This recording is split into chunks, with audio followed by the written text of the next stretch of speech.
Okay. Well. Testing, testing. Hello, 1, 2, 3.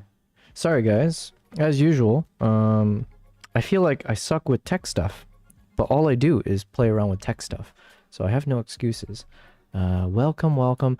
Yo, okay, I haven't talked out loud all day today, so this is actually my first time testing if I'm actually still sick or have I recovered. Ooh, I'm like 95% back to health.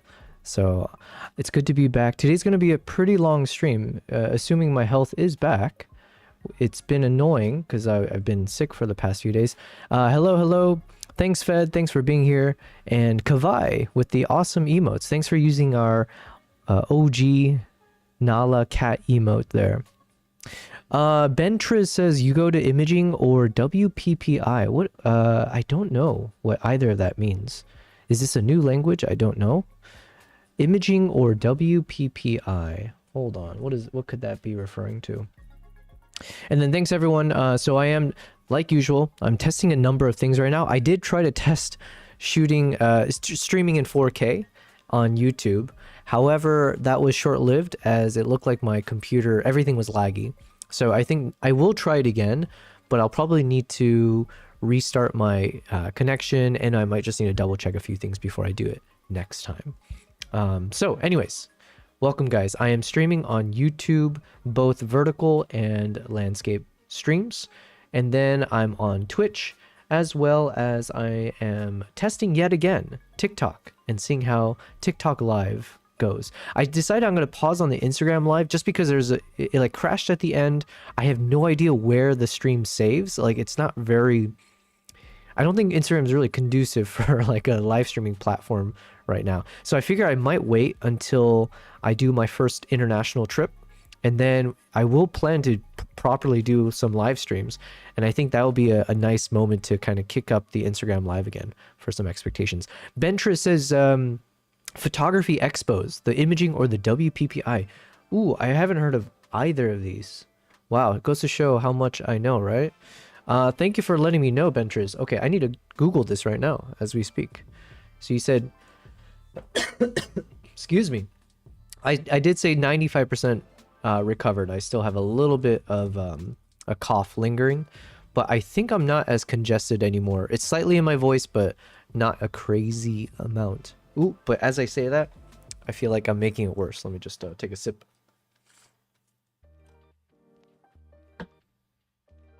Okay. All right, I am going to do my best to monitor my chats, and this is no one's fault but my own. So I do apologize in advance, but right now, basically, as I'm trying to test out TikTok Live, and then Twitch and YouTube, basically TikTok, it seems like, because I just started, and at some point, hopefully, they will like me enough, and hopefully I don't get suspended for random things.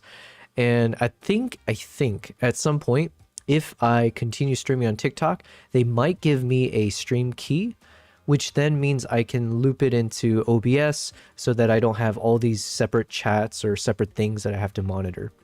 So that should help eventually. What's up, L Thing? L Thing says CP Plus is better though. Okay, I got a bunch of things to check out real quick. So let me switch over to the editing mode. Right now we got Nala in the chat, or in the stream, I would say. Hold on, let's switch over to Nala real quick over on this side. So today's stream is brought to you by Nala, the sleeping beauty over here.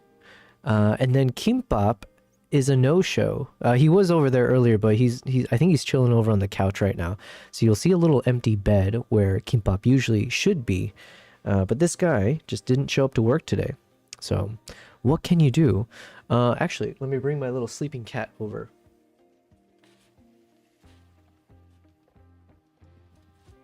Okay, so this little, oh, does it make it into this stream? Okay, hold on. Push it.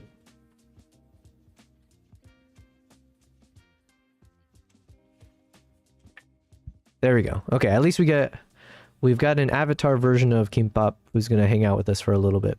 Okay, so I have 3 things to check out. Bentriz mentioned the imaging and the WPPI, and then Elthing mentioned the CP as another like photography expo. I need to Actually, I need to attend film expos, or like, I guess they're called film festivals. Is that what it is? But yeah, that is on my to-do list. Okay, hold on. Let's switch back over to editing mode over here. And let me just get all of these chats in a proper order. Okay. Cool, cool, cool. The stream's current bitrate is lower than the recommended bitrate. We recommend what? Hold on a second, guys. YouTube is telling me I should do something. I should use a bitrate of 23,000? Oh, I think it's because they were... Okay, no. Hopefully, if you guys are watching this on the YouTube side, it should be okay. Do let me know if for some reason it's super laggy. I hope not. But basically, I think this might be like the residue of me trying to stream in 4K, and now YouTube is confused. But yeah, anyways. All right, so now we've got everything lined up here, and I think I'm ready to be a proper streamer. So let's... Oh, hold on. Let me also adjust the focus so Nala is more in focus there. Perfect. Perfect, as they say. All right, guys. Let's start off by checking out these things that was mentioned. WPPI 2026 Photography Expo. There's the Imaging Expo, and what was the other one? Bentriz, you mentioned... WTP... Oh, you mentioned both of these. And then L mentioned the CP Plus Expo. What the heck? Is this like a Chinese thing? The 2026 CP Plus Photo Show in Japan, blah, blah, blah. Okay, it must be this thing. And then Imaging Expo. Imaging USA. Oh, dang it. Oh, yeah. So Bentriz, just in case, just for a quick little, maybe I should reintroduce myself. So I am a travel and wildlife photographer and recently going into filmmaking. But yeah, my focus now has been more on the filmmaking side. I'm based in Dubai. So while I speak proper English, I don't live there anymore. So anything back in the States, I'm like, yo, you're going to have to give me a good reason to go out there. But the Imaging USA Expo 2026, WPPI 2026. Oh, dang it. Both of these are in Vegas. Or both are in the States. Okay. Ben Triz, just as a quick FYI, unfortunately, this is a truth about myself. I don't know anything about any of the things that I do, which is very sad. So while some people may view me as a professional or an expert, in due time, as you continue watching my stream, you will quickly realize I kind of like stumble my way forward. So I don't know anybody or anything. I don't know any of these events. So I feel like I should know who this person is, Annie Leibovitz, as she is a keynote speaker, but alas, I don't know who she is. The 2026 CP Plus Photo Show in Japan will be the biggest ever. Now, Japan is a bit more... Oh, dang it. This is like roughly around the time I was planning to visit Japan. If all of my plans had gone through, I was planning a photo tour and taking a bunch of people with me to Japan in the beginning of February. It could have been nice to extend it to attend this as well. CP Show Plus... Hold on, let me bring everything up here. CP Show Plus Camera and Imaging Products Association, more commonly known as SIPA.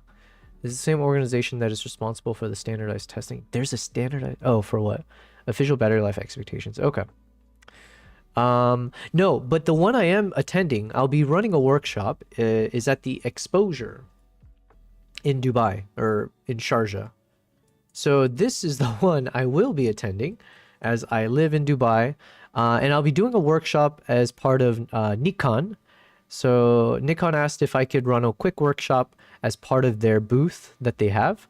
So I think I'll be doing the workshop on the third day of this expo, if I'm not mistaken. It's still early days in terms of like, oh, it's actually coming up. But yeah, I've just kind of locked down what the topic will be. Oh, shoot, what am I going to talk about? because they're giving me like an hour and a half, which is a lot of time, by the way. And I did this last year as well. It was fun. So the first time I did one of these, my topic, Kavai, you said, you asked, you traveling to Norway anytime soon? I don't know yet. Fingers crossed. A big thing that I'm planning to do this year is actually look into some film projects, or like figure out how to fund film projects. Now, if I'm not able to get this figured out in the next like month or two, I will just end up booking my own trips and just spending my own money and just, making my own documentary style things and like the typical travel vlogs that we're so backlogged on. And then that means I would love to go to Norway for both the dog sledding concept. I think that'd be fun. If you know anyone that I should like interview, that I can create like a short film around that culture there. And then the second thing would be the reindeer tribe. I believe it's in Norway as well as Finland and Sweden, if I'm not mistaken. So my point was I have to just go to one of those places as long as I can find a connection to spend time with the Sika tribe. Is that what it's called? And then I mentioned to you guys, some of you guys before, I would want to do the same thing in Mongolia and spend time with the reindeer tribe. So that is absolutely a film project that I'm aiming to do. And if it takes me to Norway, the more excited I'll be. But yeah, so this exposure, I did this a few times, and I've done a few workshops for Nikon in the past. And initially, my first ever workshop I did for them, I was so proud of myself. It was called From Stills to Reels. And then I had a few subtext afterwards. But basically, it was a presentation and a workshop on why, as photographers, we need to shift into videography. Right? So this is like just after COVID, like 2020, 2021. And I was dabbling in doing like Instagram Reels, and obviously TikTok was around. So I had quickly noticed that you're either going to be left behind if you are super resistant to the art form of videography, or you're going to have to just get really, really good at photography if you want to survive in many ways, just because the competition and the audience interest is kind of shifted.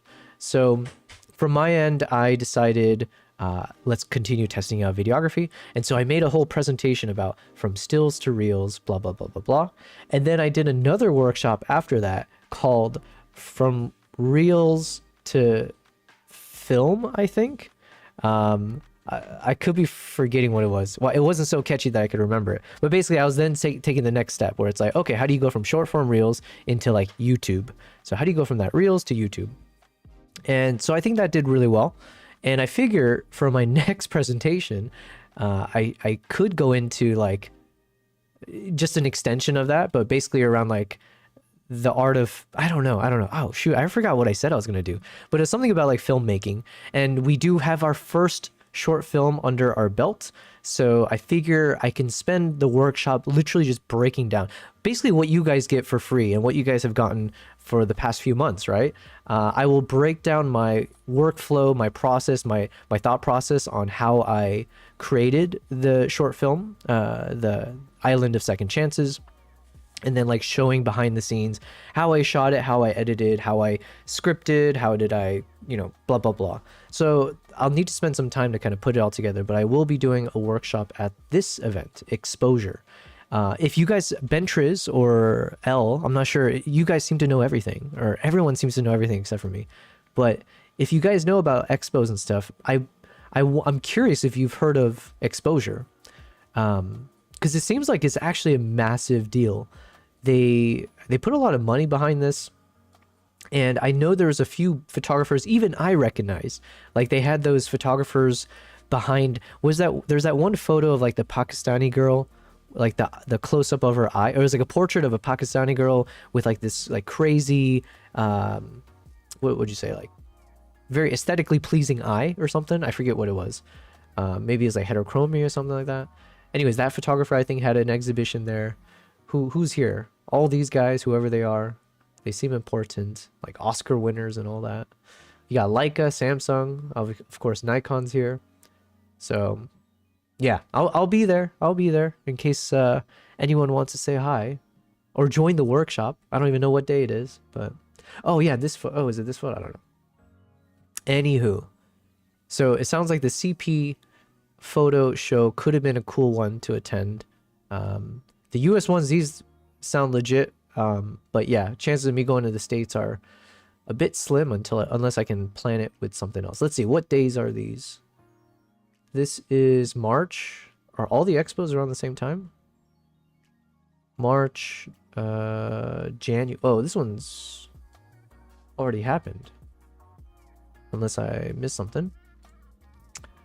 So yeah, no go on these ones, maybe on this one, and then yes for sure to Expo. Cool. All right, anyways, hello. Thanks guys for being here. So like I said, I was basically sick all of the past, I think like 4 or 5 days, which was really frustrating because I had all these grand plans, I promise, things that I was going to do, but ultimately just because I was sick, I couldn't do anything. But I did spend some time to film my next YouTube video. I'm actually kind of proud of this one. So let me open up. Let's fire up the DaVinci. But today's stream, hey, what's up, Obi-Wan? Yo, Obi-Wan. You said hi to me as I ended my stream a few days ago, and I felt bad because I didn't. Yeah, it was too late. The deed was done. So forgive me, Obi-Wan Shinobi. Stay on the light side, or whatever they say. But yeah, welcome Obi-Wan. So yes, I feel almost 100% right now. I feel good enough that I think I can talk for the next like 5 hours, and I should have the energy for it. But I wanted to share with you guys one thing that I filmed the other day. Since I was sick, I figured let's just spend some time at home and test a few things. And I was able to prove an idea that I had. Also, by the way, if I'm ever like shouting into the mic and it pops or like it blasts your ear, do let me know because I'm not wearing headphones right now and I can't tell. Especially on the TikTok side, as we continue testing that, we'll see how it goes. Okay, so how do we jump over to this guy? All right, hopefully you guys can see this. My beautiful absurd looking face. Oh, and also let me know if there's any lag.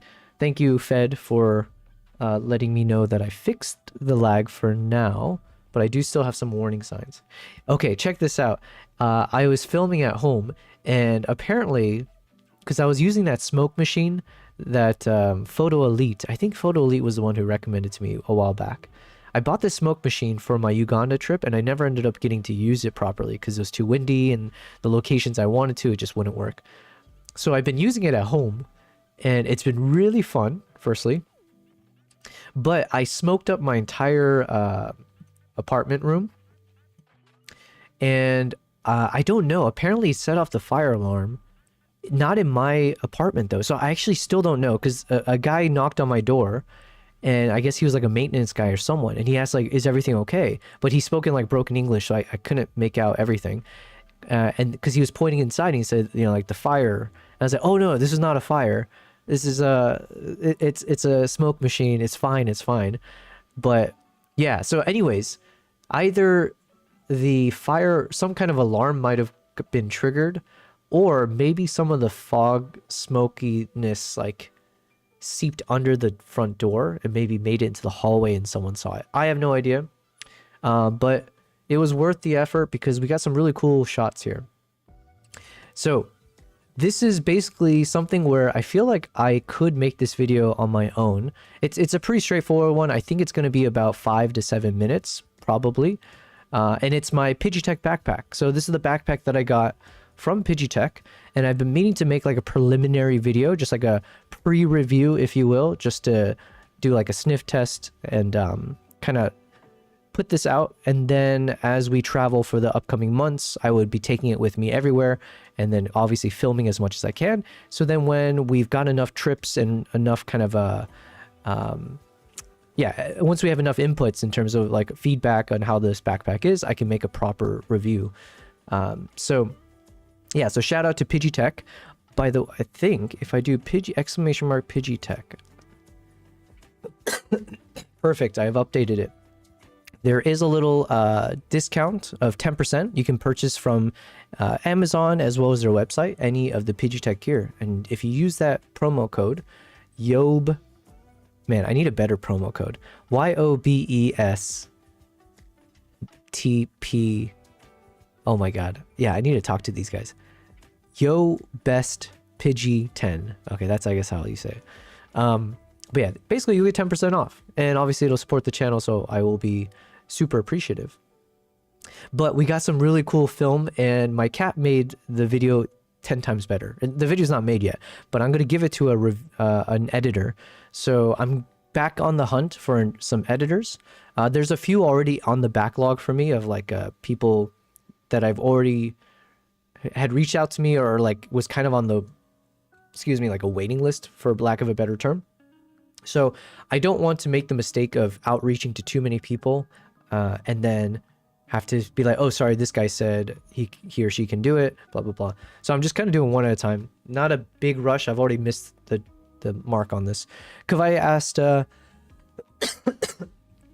what do you put in the fog machine? Because some alternatives leave surface dust in the whole room. I'll show you.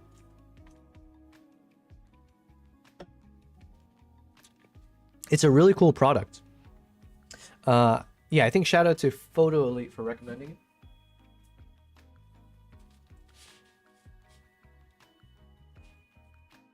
it. Yeah. Okay, let me go full screen for this. And then I have to always remember to go to TikTok. And then I have to I need to set up this TikTok stream deck thing. So let me go to this. There we go. Okay. Let me cover my eyes as well, so it'll... So basically, this is the... What's the company name? It's like PSI or something like that. PMI? See, proof that I still don't know anything about anything, even the things that I own. It's called the Smoke Ninja Fog Generator, and then this is like the haze machine that attaches on top. But it's like super good. And I have yet to need to refill the inside here. And the inside is something called Cloud Formula. Hopefully you can catch that. Yeah, so I've literally only used this much, right? And I've used it maybe for like 3 different shoots so far. And it's probably done at this point. But yeah, basically I haven't had to redo it or refill it since I started using it. So the fact that I've got like a full amount left, it's kind of nice. But yeah, supposedly it's made out of like some kind of vegetable thing or something organic, and something where they said it's pet friendly.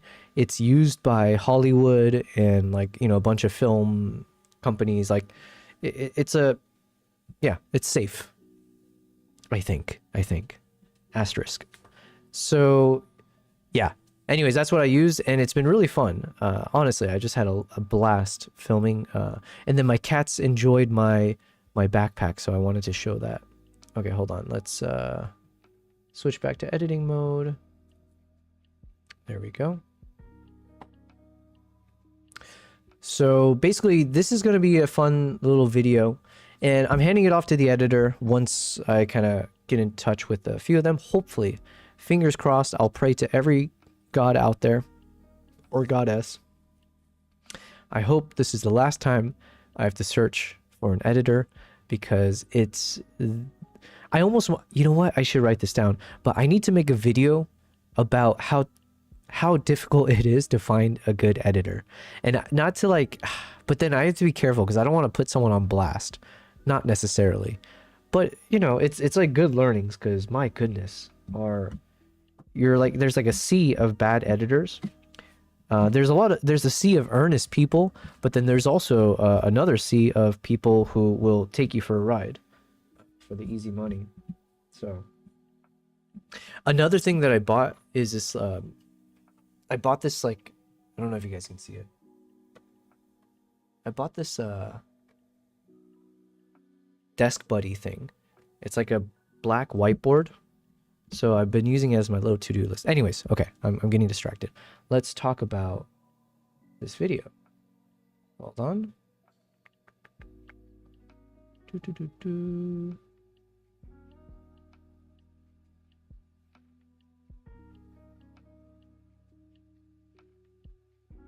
Okay. Let's talk about this video. I did the thing where it starts out. Oh, and let me make sure you guys can hear it. Properties. My OBS has been acting weird, so I have to like constantly update. I have to refresh things, but okay, let's see if this works. If the shot looks terrible, just know it was a great idea in my... So yeah, I start off with this silly ass thing where you hear me opening up the bag, and then I'm revealed and I do a little talk. One thing I didn't consider, well, two things, I guess. One, I still need to lose like 5 kgs, which is like 10 pounds. So I have a lot of weight to lose right now, okay? So I'm not looking my best. Okay, 3 things. Number 2, I'm sick in this shot, okay? So I definitely don't look my best with that in mind as well. So not only do I not look my best, I'm also, I still have a lot of weight to lose. And then number 3, I didn't realize this angle in particular. When you're basically bent, like keeled over and your head is like at a certain angle, it basically raises your cheeks and like gravity does the rest. So then you end up getting more chubby cheeks than expected. So I was like, oof, man, not the best idea, right? If you're trying to look flattering. But at the very least, I got the shot in. Basically, I say a few words and then I grab the camera and then I do a bit of a talk. Just, you know, I wanted this video to be a bit more casual because there's a few things I want to test out. So Kavai said, I think you should let your hair out when you film yourself for YouTube. It will attract more people. Yeah, you know what? It's not a bad idea, but my hair's... It was just getting... Sometimes the hair can look good when I let it down. Other times it just looks a mess. So... Because I don't like style my hair necessarily, right? The only times my hair looks good is when I wake up in the morning or after I've had my hair in a pony for a super long time. Because then it kind of like, I guess this is what it's like to be a girl. I don't know. But it then like curls my hair a bit or it becomes wavy. But yeah, anyways, we'll get... Jesus. But yeah, it's just a little too much to... It's a bit too much for when I'm like making my video. I was thinking about it, but I just, yeah. Next time I'll do that. Thank you for the suggestion though. So yeah, so I have this video where I talk to the camera. I say a few words about, you know, here's the context, here's what Pidgeotech is. They reached out to me. Here's what they do, and then I go into the rest of the video. In this video, you also get a little bit more of a sneak peek into my humble abode. So you can kind of see, here, obviously it's not super focused, but that's my living room back there. At some point, I'm trying to buy a few gear that should let me have like a wireless HDMI so I can actually connect a camera from afar instead of having to have the wired HDMI. And it'd be kind of fun if I can show you guys around. I guess I could do that with my iPhone, to be fair. Anyways, excuses. So this is my living room. This is where I'm sleeping right now, as I have a friend crashing with me. But yeah, I love my little living room setup. And yeah, obviously you can see I got my TV here, and then I've been blasting my second YouTube channel that I made, the Lo-Fi Catnaps. And then obviously here's that bookshelf that you guys always see right behind me. And you can also tell it's a bit messy on top, but you know. What else can I show you guys from this angle? Well, that's the kitchen. And yeah, oh yeah, and then I guess this is what's in front of me that you guys can't really see. I remember I spent so much time with this too. I just bought one of those like foam things and I'd attach each one on there. So yeah, that way the sound doesn't bounce around as much. And then I have this weird thing here where on the left side, I've got... Oh, maybe I shouldn't do it this way. I can't see it. I've got this storage room in like the front door like hallway. But the cool thing is, inside this room, this entire wall here is like a window glass pane. So it's see-through, which is nice. I don't know. It's nice because like when I'm in that storage room, you actually have light coming in, and to a point where I was like, oh, I initially thought maybe I'd make my computer room inside of there because it didn't feel as claustrophobic. But anyways, now it's just a storage room. It is what it is. Okay, so I filmed myself doing all of this. Then here are these cool product shots, right? So this was at its craziest because obviously I let the fog machine go a little too heavy for a bit. So this is when you see it like super heavy.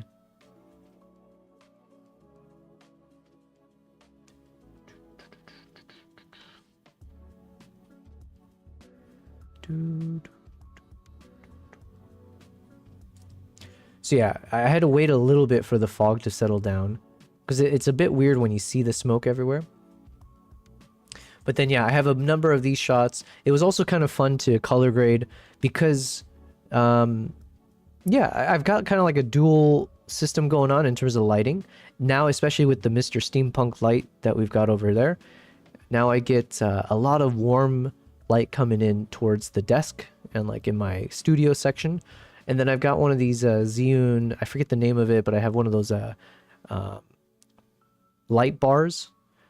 And so that one I've got it programmed to some kind of bluish tone. So you get that standard warm, cool duo tone.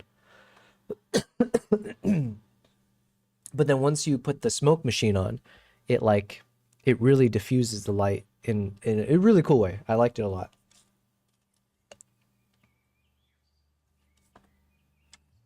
So then basically I just do a quick close-up of all the different features of this backpack, which by the way, I am actually pretty excited to take this out for like some real proper field tests because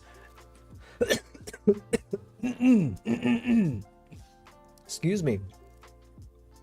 Okay, so maybe I'm like 90% healthy. We got a little bit more to go. But yeah, so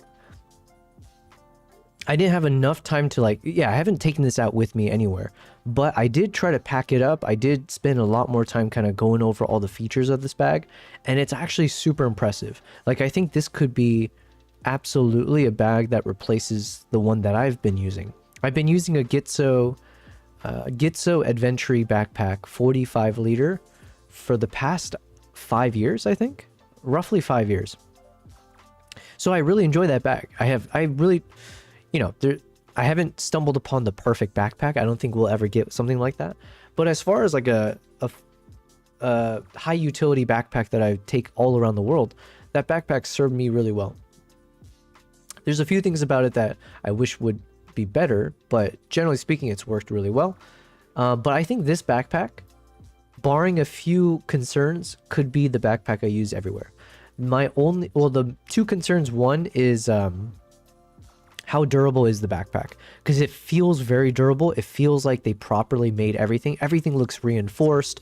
All the padding looks proper.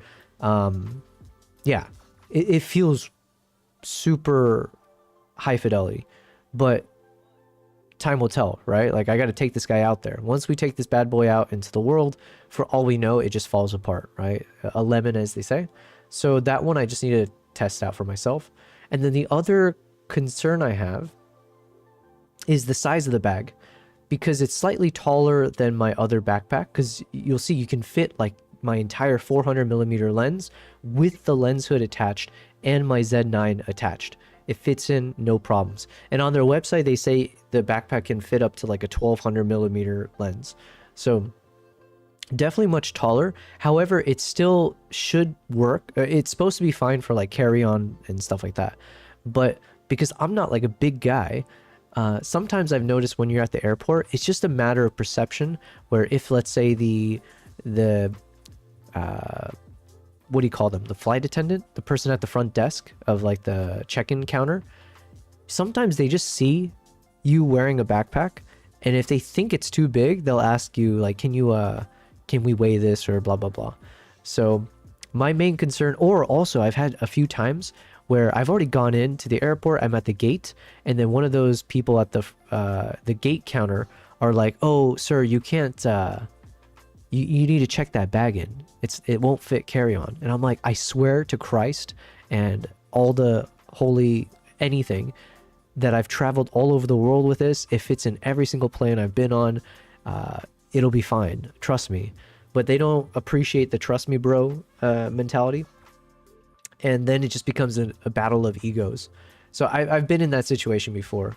So that's like it's like hard to put into, it's not like easily quantifiable. It's just like I just got to go out into these airports and see if it causes any issues. But in terms of the durability, how it's built, it's fantastic. So very excited to take this guy out. And you can, oh yeah, so you can see here, this is one of the shots that I took.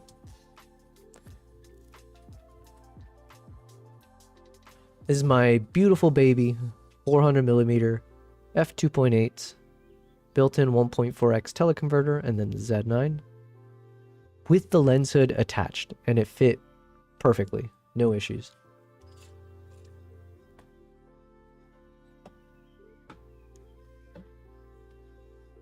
So yeah, very excited for that. Now this is where I should have some really fun footage, because my cats really loved this backpack. So I got to have a lot of fun, including my cats hopping inside the backpack. I did zip them up once they got, or only Nala. Kimbap didn't go inside. But yeah, she ended up really liking this backpack. And look at this, how crazy is that? I feel like I'm already selling them on this when, yeah, I'll make a proper review video, okay? But I do feel like this is a well-made backpack. And here's one of the proof, right? This backpack, they said it weighs in at 2.2 kgs when you don't have anything in it, like in its bare bone. And I tested it, that's true. So this backpack only weighs 2.2 kgs, which again is lighter than the Gitzo backpack that I've been using for 5 years, which is smaller. It fits my 400 with the Z9 attached, but without the lens hood extended. But yeah, it actually weighs lighter than my current backpack, which is smaller, which is insane. And they have like this like aluminum frame built into the backpack, which is why it stays, even with my cat chilling on top of it. Like initially I was concerned that it's gonna topple the bag or something's gonna bend. But literally my cat's just like chilling on top. And you can see this backpack is perfectly just stationary and yeah, it's sturdy. Which is one of the that's a big selling point for me, if it keeps this frame. If this frame holds, then I'm very excited about this backpack. But yeah. Kavai said a very cool backpack. Yes, very cool, very cool. So, or for now. I feel nervous like overselling it and then it did topple there. Because I haven't actually gone on a shoot with it yet. But yeah. It is cat approved, as you can see.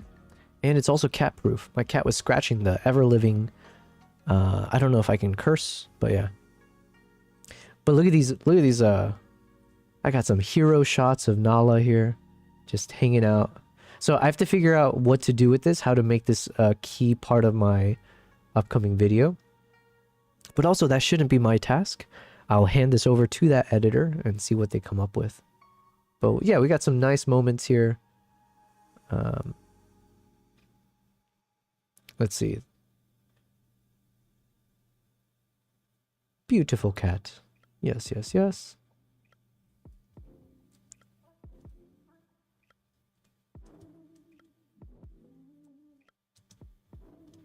Yeah, so I got plenty of these shots, and then this one's also a nice one. I think, yeah, I do a little zoom in as you see her waving her tail like that. I go right up to her.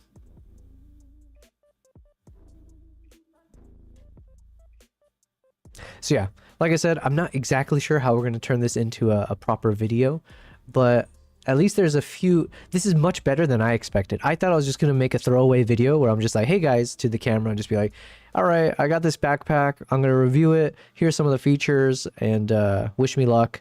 I'll give you a proper review in 3 months time or something like that. But instead, I feel like I ended up getting some really cool shots that will make this video stand on its own, like the backpack. Haha.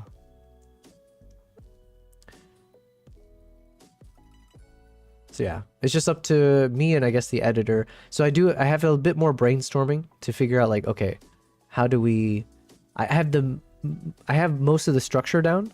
It's just more of a question of if there's like some other creative angles for the introduction. Otherwise, I think this is good.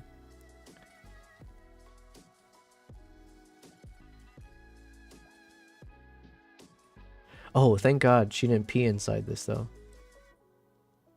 That could have been a... Although I've had a golden eagle poop on my other backpack, so it is possible. And then, okay, so here's the thing that I was kind of telling a few streams ago. I was kind of saying like, yo, okay, so here at the Yobel Prize live stream platform and channel, we've been having so much fun with like all these different camera angles, right? We've got cat number 1. If Kimbap shows up, you know, we got this camera here. And then we got cat number 2 with Nala when she's sleeping over there. And of course, we've got like the main selfie view of me. But I was kind of pitching earlier. I was like, yo, I had this idea where I want to have an overhead camera that points basically, initially in my mind, I was thinking it would just point only at my 2 cats. So it'd be like a separate view of being able to see these cat beds, because this one's kind of like eye level and this one's also eye level. So if my cats are sleeping, you only get like a sliver of my cat in focus or in view, right? Just because of the, yeah, just the way it's positioned. So I was like, okay, well, what if I could have an overhead view where you can see them like curled up in a ball? In my mind, I thought that could look nice. That could be a nice visual aesthetic, whatever. So I have this big C-stand. You can kind of see it back here, the shiny pole. And I set this up for this video because I wanted to get an overhead shot and test it out for like, you know, seeing the backpack and all that. And it turned out really good because, yeah, here we go. We got this, and it could be even better, right? Because I was just doing like, just for this video. But you have this angle here where you can see both my cats and, you know, nice colors that come through. We got the, again, same thing, like warm tones on the left, cool tones on the right. So if I were to re-angle this camera, I'm not sure. Because then the other thing you have to keep in mind is that once I appear, right? So imagine like during a live stream, I would be positioned obviously in the top left corner here as I'm editing. So I guess I kind of need to keep it at roughly this perspective because Chia, what's up, Chia? Chia, welcome back. Chia says, very nice cat cam. Thank you very much. I've been having way too much fun with this in terms of kind of setting up these separate cameras here. And I spent all this time setting it up only for my cats not to show up, right? What is this cruel world? But yeah, if Kimbap shows up, I'll show you what it looks like. And of course, Nala, the beautiful princess, is just hanging out with me over here. But then yeah, over on this one, this is the next camera view that I want to create for my live stream. So imagine overhead view, camera top down. This was shot with my Nikon ZR with a 20mm f1.8 lens. I do have a couple more cameras I can use. Not as powerful as the ZR, but I have like a Nikon Z6 and I have a Nikon D850, which I don't even know if it could do like a webcam, like a stream. But point is, I got those guys and I've got my iPhone and other stuff. But imagine if I can get a camera set up like this. So then if I'm streaming and at whatever point I hit the button, we switch over to this kind of overhead view. And if my cats are sleeping, you get, you know, these little fur balls curled up in a ball or doing whatever. And sometimes Kimbap is like super adorable because he'll sleep on his back. So like belly up. And then that would be the perfect time for me to switch over to this camera view. And you get him being a goofball. But yeah, so I made a few of these shots so that I can film me doing an overhead. This one I might even push this onto my YouTube channel as a standalone video, because I ended up recording about 30 minutes of me talking and like kind of going over the backpack features.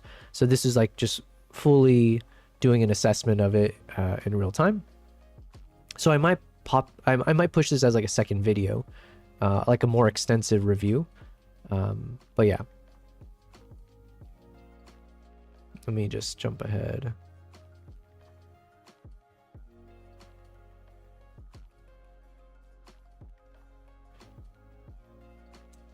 Yeah, I was hoping for, I guess maybe that was the best one. But yeah, so even something like this kind of gives you a good sense where, you know, you can get this cool view of my cat hanging out here. Imagine if Kimbap is hanging out over there. And then if I'm over on the top left, I'll need to give it some thought if this framing looks okay, or if I need to make some changes. Like for instance, I can go even higher. Chia asked, oh, nice timing. Chia asked, how high is this camera? I had it pretty high. It's lower than the ceiling light fixture, but just above. So it's higher than my bookshelf. Here, let me see. I think I can show it from one of these clips. Let's see. Yeah, you can see it here, right? There might be a better angle. Let me see. No. So if you look behind me, you'll see that metal pole going all the way up to here. And then I just had it going in at like a 90-degree angle. And just extended it all the way out. And my God, it was shaky the whole time. Because it was like, I didn't have any weights or anything like that. But the Nikon ZR is pretty light with the 20mm. And the horizontal pole was like shaking ever so slightly. But I had it in the vibration reduction mode. And it did a fantastic job. Unless I hit the pole, even with the shake, you wouldn't be able to tell. So that was a good test. Yo, what's up, Sora? Sora Photo Streams is in the chat. Sora says, damn, you looking good as always. Man, thank you for that spicy comment. Are you talking about me in this camera here, or me right now here with the long hair? Either way, I appreciate it. In some ways, if you say me on camera here, if you're saying I look good here, I accept, because I was deathly ill. I'm still sick, by the way. 90% fully recovered. But yeah, if you think this guy looks good, wait till you meet the real one. Yeah. Sora says, you don't remember me? Of course I remember you. Although I seem to remember you were based in like Thailand or Philippines or something. Am I wrong? In my mind, I felt like you were based somewhere there. I could be wrong. Anyways, of course I remember you though.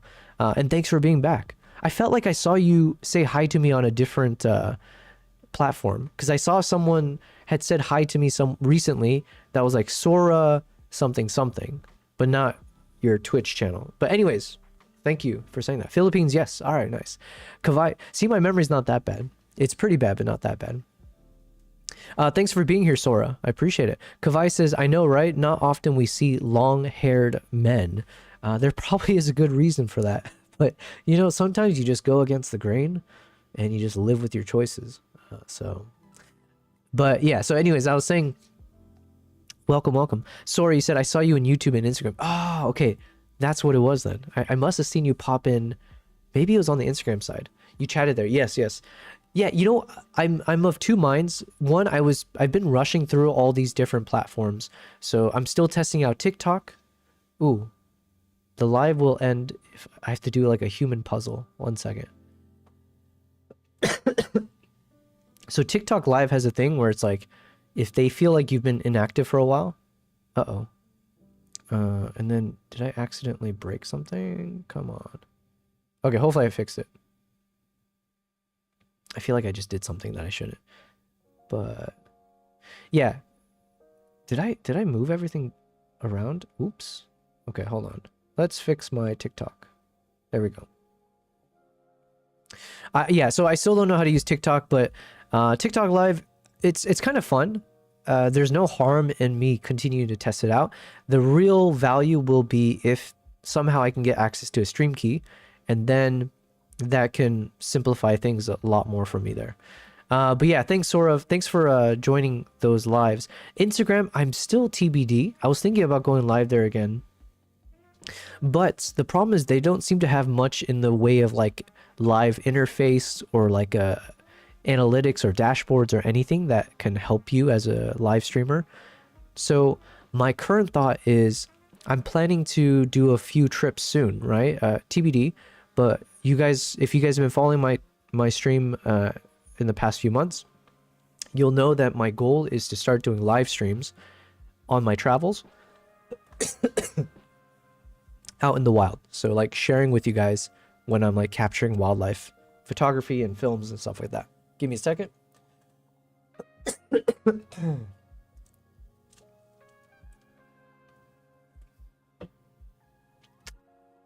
Okay, we're live. So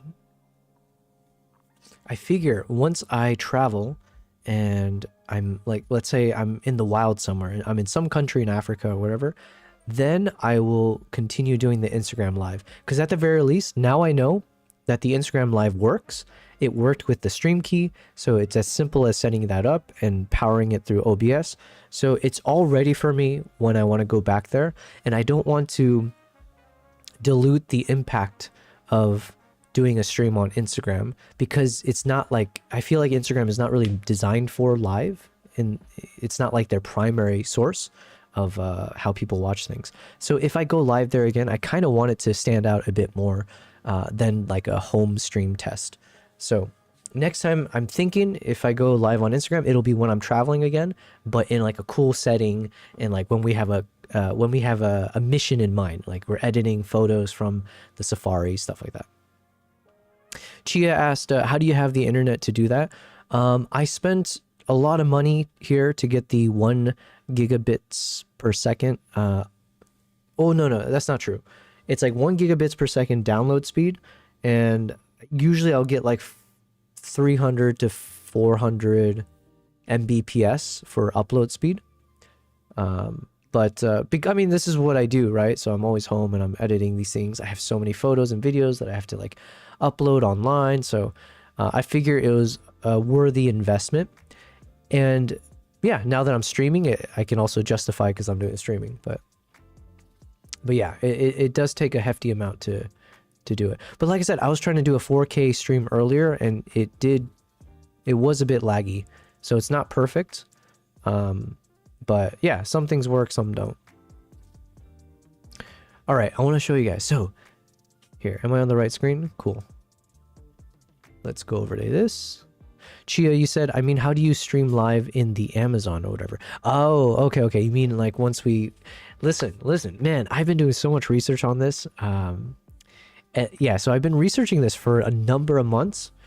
And I say research as if it's like as if no one else can discover this or anything. But basically, there are a number of private game reserves and some safari areas where they have cell connection in the safari zone. So if you get like they're called like these cell bonded backpacks. So there's like the TVU, the Live U. There's a few other, like there's like a Chinese brand I recently heard about. But basically, you can bond a bunch of these SIM cards so that you always have a smooth, stable connection. But the issue is if there's no cell connection at all, then you're out of luck, right? So for the proper public national parks, or like the proper, you're in the middle of nowhere, there's literally no cell coverage, that's where Starlink comes in, right? So it looks like I should be able to operate with like a Starlink unit that you would attach to like the Jeep or at the Safari Lodge. And some of the lodges, I am in conversations where they actually do have Starlinks in their, they use Starlink. So it's a mixture of finding the right market where Starlink is already available. It's also looking at some of these locations where the cell coverage already exists as like a potential pilot. And then it's just a matter of like putting all the kit together, and it's not cheap and it's not easy. So there's a big reason why not many people do this, but I feel like I'm perfectly situated to do that, because that's what I do. That's what, before I was trying to do live streaming like a few months ago, my full entire existence was traveling and going out into the wild. So yeah, it's just a matter of bringing this live to my primary modus operandi. L says, or asks Ironius, he has made his own system that's much cheaper. Excuse me. Yeah, I was just chatting with Cyronius the other day. He resubbed recently, so shout out to Cyronius. I remember a long time ago, he showed a picture of how he made it. He uses, if I remember, he said he uses some kind of like Raspberry Pi thing and a few other stuff. But yeah, I should chat with him. I will say, like, for what I'm trying to do, though, I have to make sure it is of high fidelity. Because, like, Cyronius is a much smarter guy than I am, so he's able to make his own thing. But I see a world where if I travel to, Africa, and I'm trying to run this thing, if I, like, jerry-rig my own, system, if it fails, I'm, S out of luck, right? So I would rather trust in like the highest quality or the most trusted brands when possible. And so my understanding is like the TVU, LiveView, those are like two of the main brands, and they also have a lot of distributors around the world. So you can also rent units, which is much cheaper, but we're still talking like thousands of dollars. So this is not like a cheap, this is not a cheap endeavor by any means. But I think I have what it takes to make it something consistent and like actually enjoyable to watch and fresh and all that fun stuff. So, but I have a lot of questions still. I'm still a long ways from actually implementing it, but that's what I've been doing a lot of in the behind the scenes. So I've still got a lot of conversations with a few brands. I'm collecting all the gear necessary that I need to purchase or get discounts for. Yeah. And then this is why I've been doing all these kind of testing with all these cameras. So just as a quick FYI, when you see that I've got all these random cameras with like high, professional cameras, right? Like overkill for a home live stream. There's also a reason for it. Every time I've been doing like extreme stuff like this is because I am basically trying to stress test in my own space here and prepare myself for like once we go out into the wild. So there is a reason for it, I swear. But also, it's just for my own curiosity. Sora says, cutie cat? Yes. Look at Nala. Let's take a quick little break. I was thinking, if I become a better streamer, well, I wanted to use that streamer bot. Sora, you said I love the bokeh so much. Hey, Sora, by the way, I've got new emotes and stuff and animations when people like donate and stuff like that. Here, can I show you real quick? Let's just pop in all of them. Where are my new emotes? So we got Laughing Kimbap. How cool is that? We've got Nala Love. We've got the hearts. How amazing is that? We got the hype. We got Nala hyping. Where are the other ones? Oh, no, I did the laughing one already. All right, we'll just do both. Then we got the headbanger. Yeah, epic. And then, oh wait, no, I think I might have repeated a few. But we got two more here, right? Waving high and sipping that coffee. So, yeah. Anyways, yeah, I hired an artist on Fiverr, I believe. Mebbins. Dang it, I keep saying I'm going to do this. I'll do this for sure. I want to like put his information somewhere.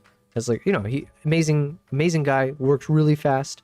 And his quality of work is fantastic. So, but yeah, thank you, Sora. I'm glad that you enjoy. Yeah, like we've been having fun. Although the bokeh on this lens is not as great because I have it set to like 7.1 aperture. So there's not going to be as much blur. I was kind of like fussing with this. Do I want to have it lower, like a wider aperture? But I kind of wanted my TV screen to be slightly more visible.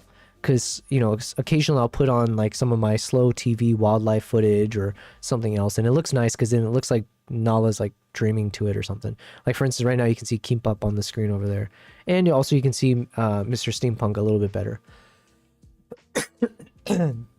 Sorry, you said you gotta have Kimbap holding a camera. I do have that as an animation. So if someone raids me, I think a little animation pops up where you see both my cats pop out of the bush, like they're on safari and they're taking photos. It's super cool. Okay. Sorry, and the bokeh here is much better for Kimbap's camera. I think I have it set to like f2.2 or something like that. But yeah. Sorry, you asked. I have a question: which you prefer, 850 or 85 millimeter? I don't know if there's a single photographer out there who would say 50 millimeter compared to the 85. I've heard this from a number of people, but like the 50 millimeter, I think has a bad reputation of being like a boring lens. Because, correct me if I'm wrong, anyone else in the chat, but I think 50 millimeter is more closely aligned with like the focal range that we see with our human eyes. So when you see a shot at roughly 50 millimeter, it might just feel roughly the same. So it feels standard. Yeah, it's like you're shooting default mode, right? Whereas 85, anything beyond or lower than that, you're distorting kind of like the field of view, different from what we're normally seeing. So it stands out a bit more in our mind's eye, right? So I think generally people always say 85 or something, and at the very least 50 doesn't seem to be one that's chosen as like the top favorite. I've actually enjoyed shooting with the 50. Actually, I think that might be another reason why I believe you use 50 millimeters quite a lot. You'll see 50 millimeter used quite often for interviews. So, Kavai said L thing, thanks. L left him a message on the Yobo Discord now. Oh, okay, okay. Chia says my preference is 135. Yeah, the 135 was fantastic, but the 135. So I went, okay, so for instance, the recent trip that I went on for the chimpanzees in Uganda, I had the 135, I had the 85, I had the 50, I had the 35, I had 400, and some other lens, right? I rarely ended up using the 135 in that particular environment. The 85 always ended up being more practical. I think the problem with the 135 was like the moment the chimpanzees got ever too close, then it was like a done deal. So I found that using a 400 was great, and then I can switch over to an 85 as needed when the 400 is too much. And the 85 had good range. Yeah, for some reason I ended up using the 85 way more than I did the 135. So take that for what it is. I'm not sure why, but at least in that one project, when I had the option to always choose whatever I want to use, the 85 ended up being the one I used the most. And then Chia, you mentioned the 35. 35 is one of the lenses. I don't have it with me yet, but I am planning to purchase the 35 1.2 most likely.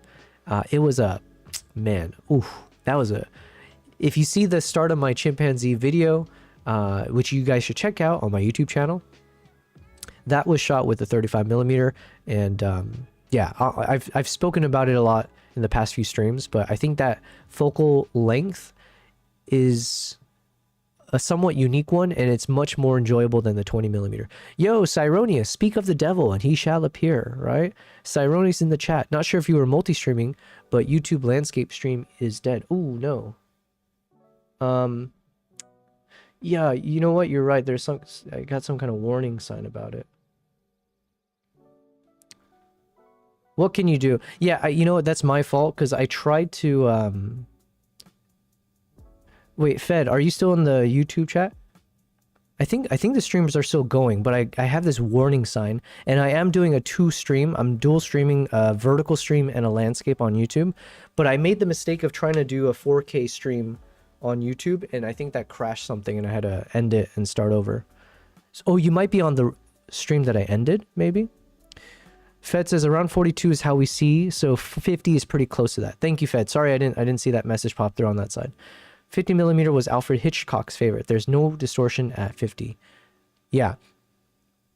So yeah, it's like that trade-off of like 50 seems to give you the most. Cyroni says that 4K was stuttering pretty badly. Yeah, you know, I forgot because I'm running a 24/7 live stream right now in 4K with my Lo-Fi Catnaps channel. I completely forgot about it. because I'm testing out a bunch of things on my second YouTube channel, which everyone should absolutely follow. Like, what are you doing not following this beautiful channel? It's the perfect channel if you want lo-fi music and background content with ambient vibes. Why? Because in the age of AI, you have real cats with lo-fi music, right? It is the anti-AI YouTube channel. What better reason, right? Okay, but yeah, Cyronius, thank you for letting me know. Yeah, I think maybe you were on the old stream that I had to turn off because it was stuttering so much. Sora said, I couldn't find a used Nikon Z50.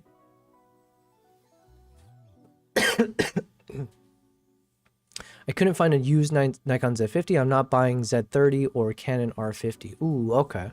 You know who's best for that is, I don't know if L thing is still in the chat, but if you need any camera advice, I feel like L owns everything.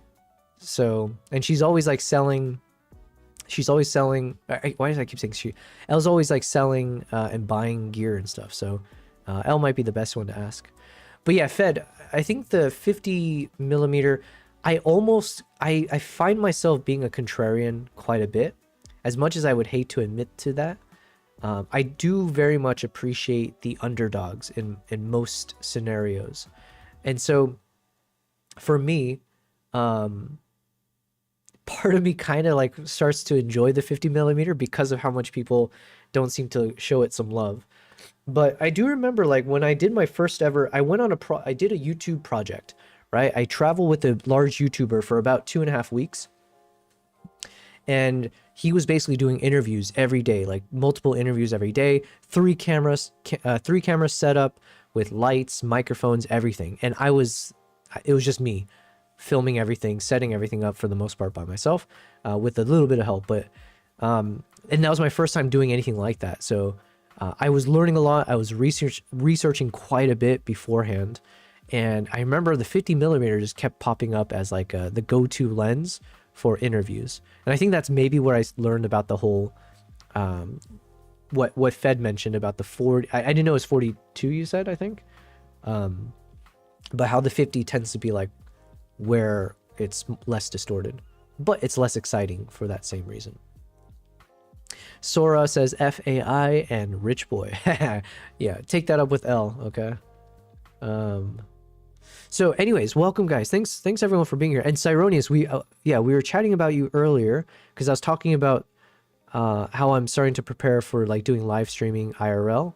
And I think L mentioned how L was reminding me how you basically have your own setup and everything, which I was saying like, yo, I'm like super impressed by the fact that it sounds like you set it up yourself.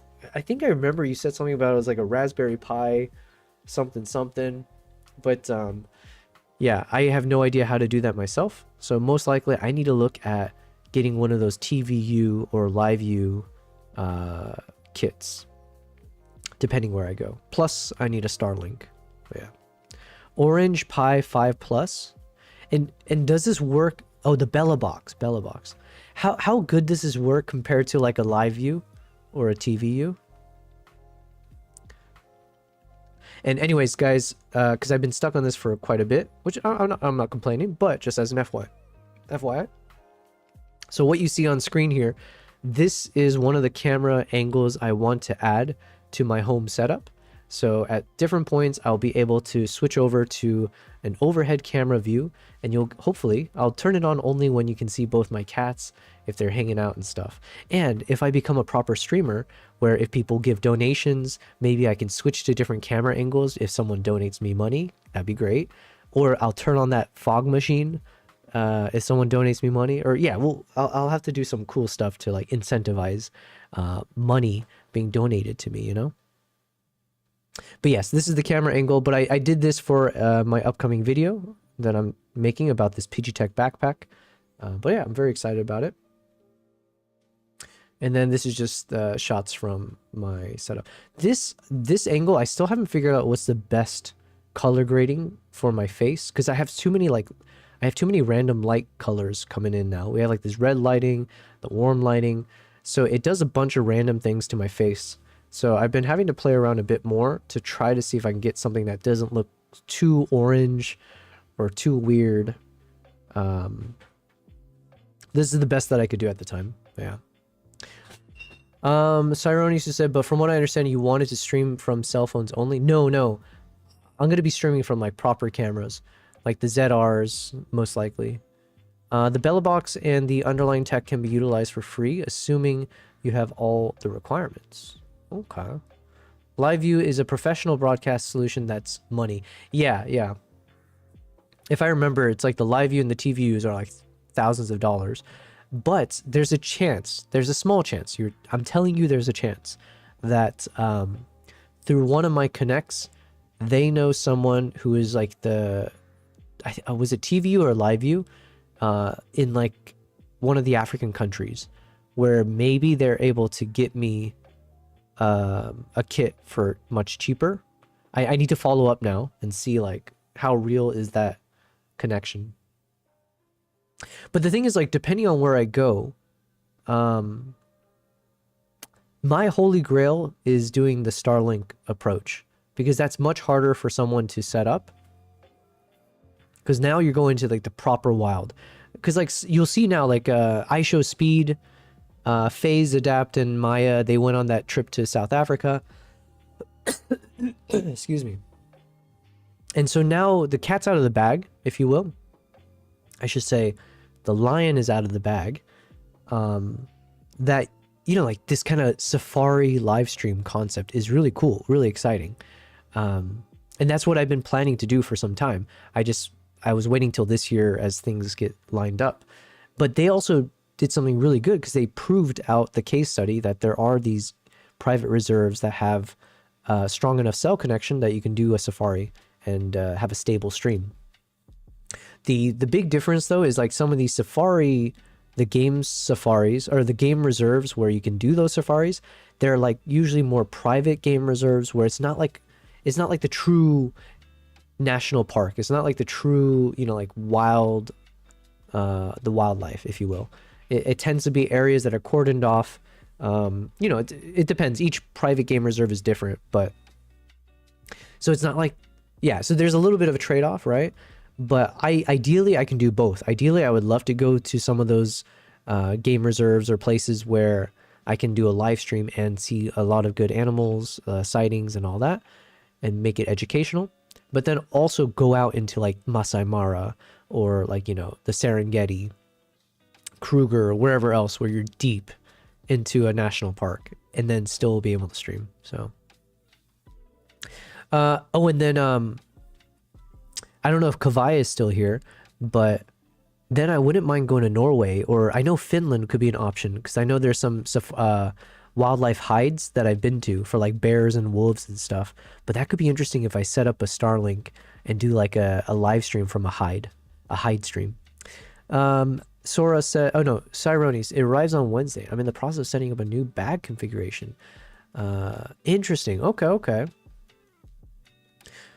When you say bag configuration, you're talking about for your travel, like your IRL streaming.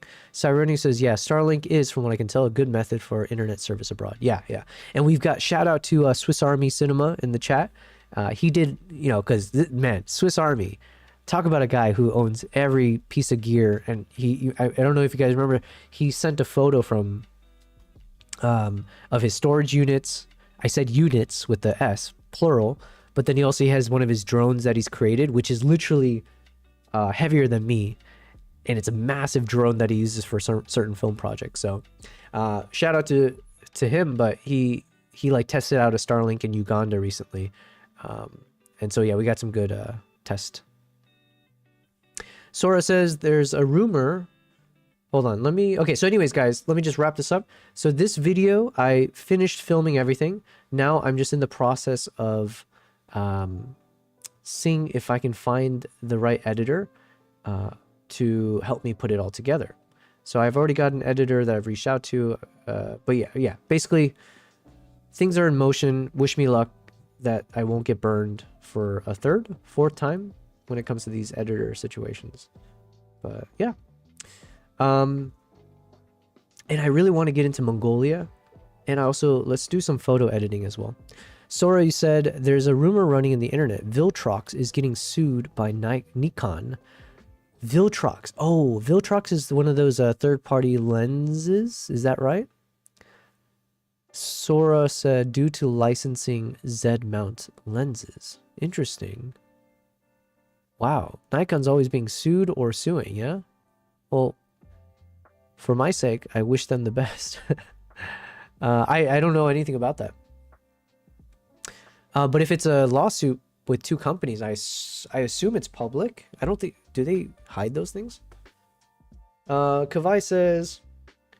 Finland is good too, but I'll ask my connection in Alta if he can make projects there. Oh, yes, please.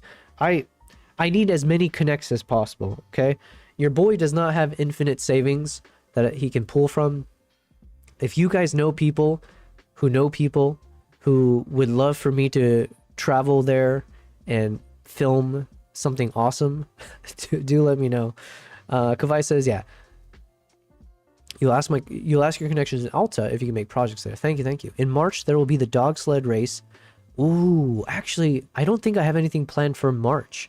April, I have my trip back to Uganda with a number of photographers. That'll be exciting. March, I guess it's technically open for me. So I do need to plan something for March. Cyronius asked, what backpack is that, by the way? Oh, thank you for asking, Cyronius. It is the Pidgeotech 1 Pro ST backpack. I actually have it. Here, let me bring it over. Hold on.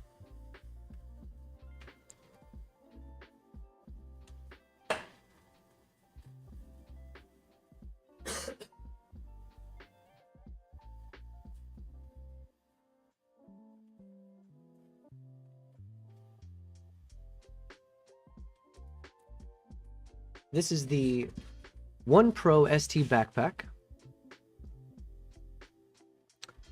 Let me switch over to full screen. Oh my god. I have too many windows open.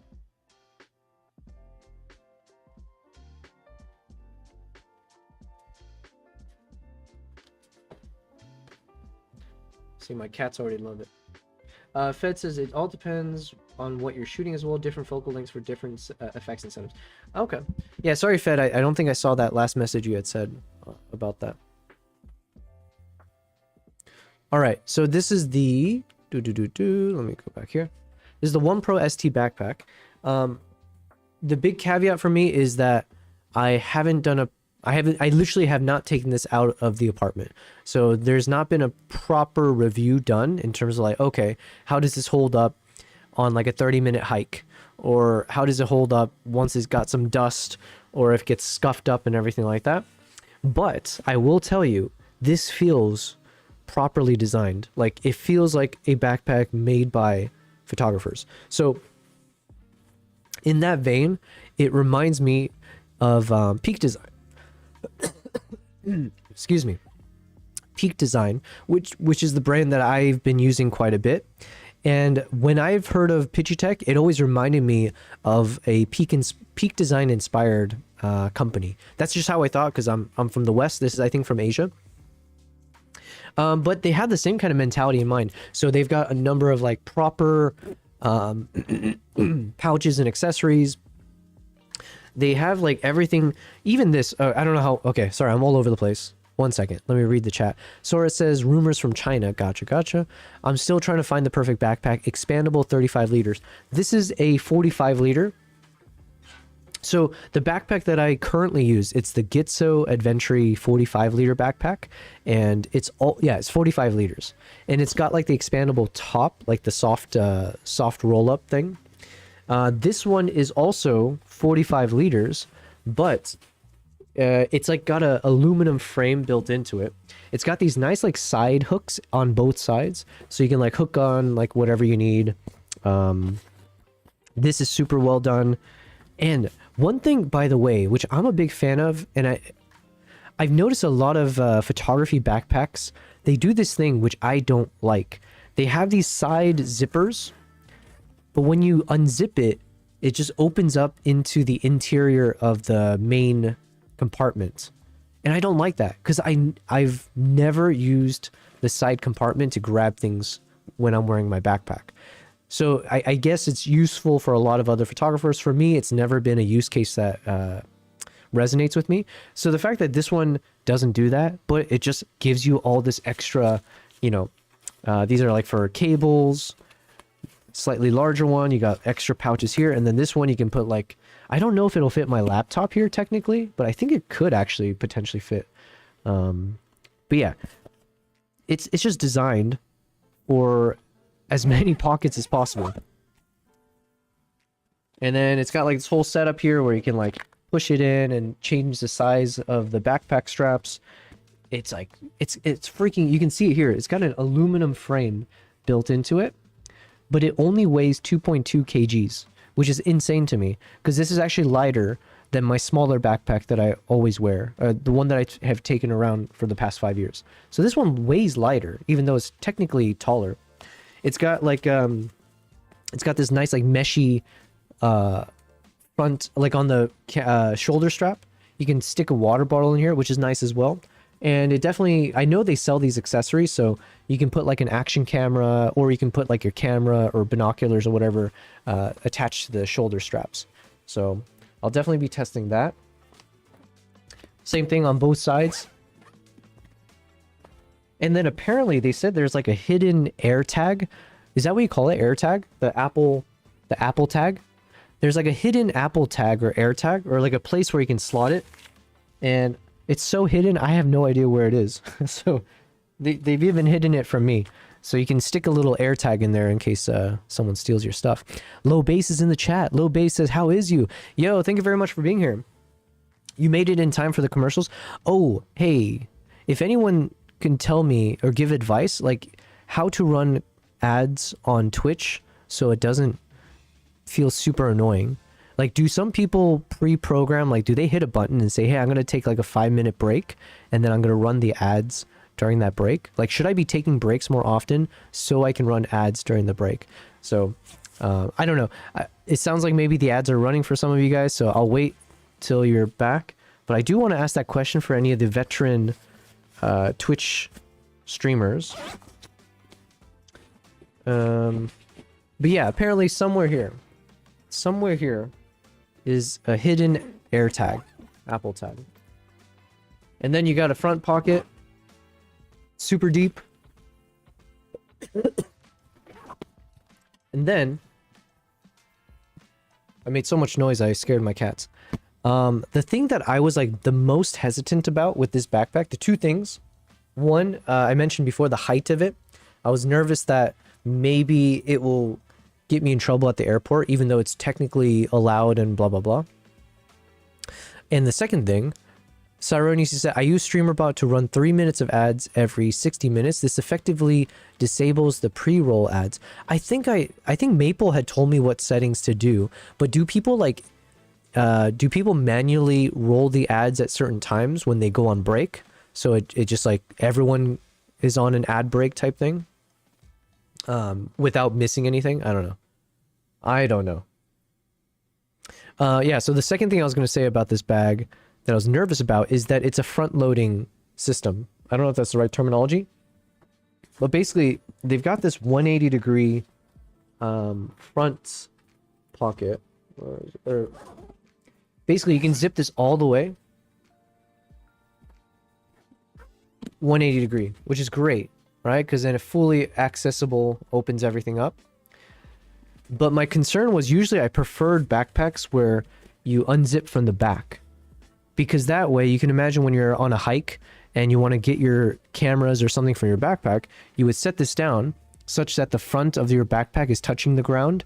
And so the side that touches your back stays clean, right? Imagine if it's really muddy and then you set your backpack down, but then you set it from the backside and then you put that backpack on and you're all muddy and stuff. That to me is like, that's a no-go. So I was a little bit nervous about this because I prefer having the backloading system for that reason. However, one thing I didn't factor in is that the way they designed this backpack, it is literally with the, you can see it, right? They've got this proper aluminum frame built into it. So it actually keeps its shape really well. And so that's a big test I'm going to figure out. But assuming it keeps its shape, then that's not a problem. Because then let's say I'm hiking and I put my backpack down, it will never fall over. It'll just be standing upright unzip, boom, I grab it, I'm good to go. In which case, actually, the front loading is better than the back loading, because the one issue I have with like the back loading system is you usually have to unfold the straps to get to the zipper. Anyways, okay, I'm rambling a bit, but there you go. I'll just set it over there. That is the One Pro ST PG Tech backpack.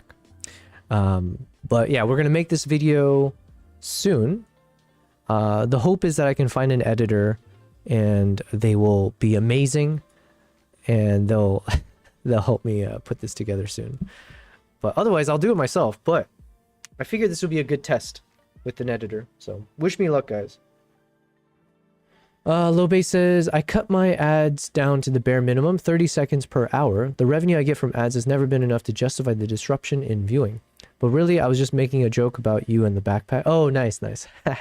Man, you get me every time, man. You're just too quick with the wit. Quick with the wit.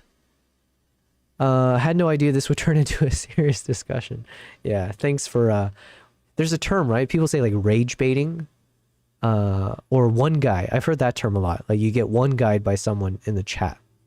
But usually it's like a one guy as in like you get upset because of one person's comment.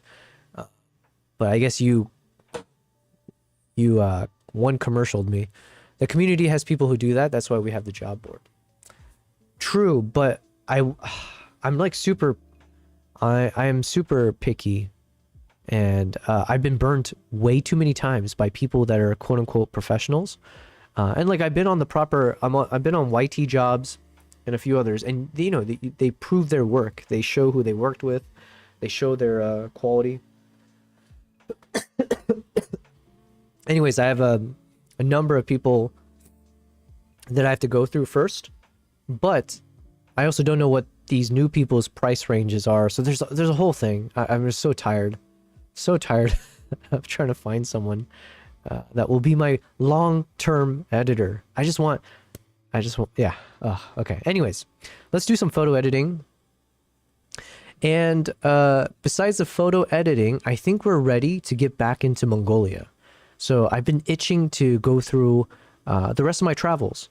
If you recall, it feels like ages ago, but we had worked on this Mongolia travel vlog, part 1. And I was super proud of that video, by the way. I hope people will check it out if you've never seen it. It's on my YouTube channel. It was a proper labor of love.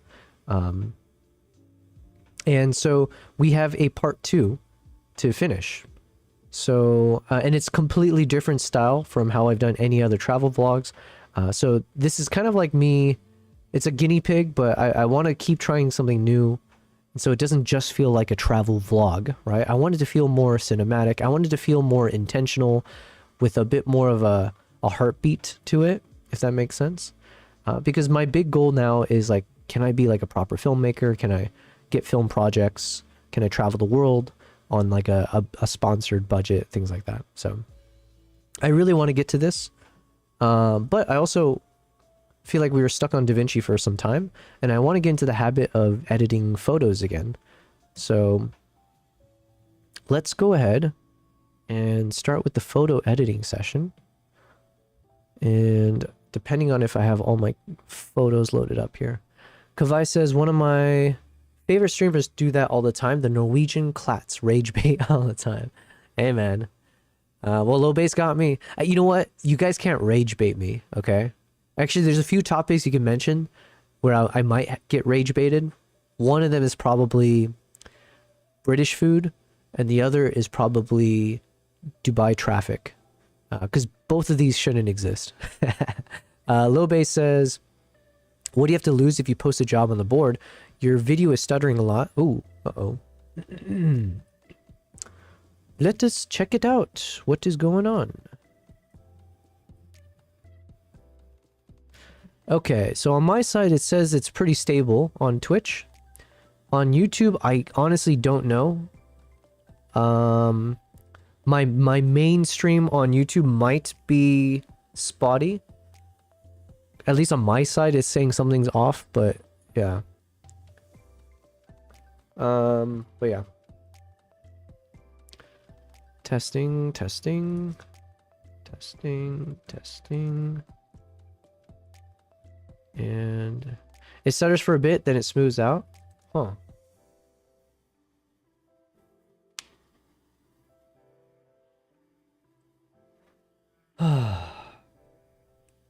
Cyrus says, I stopped watching Twitch. It's too stuttered. What is causing it to stutter? I must have too many things going on right now, right? Okay, hold on.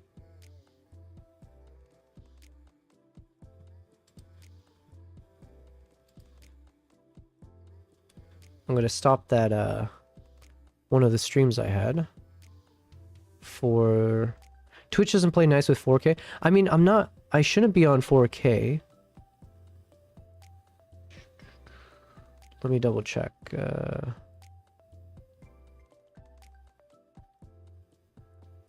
Twitch output. Yeah, it should be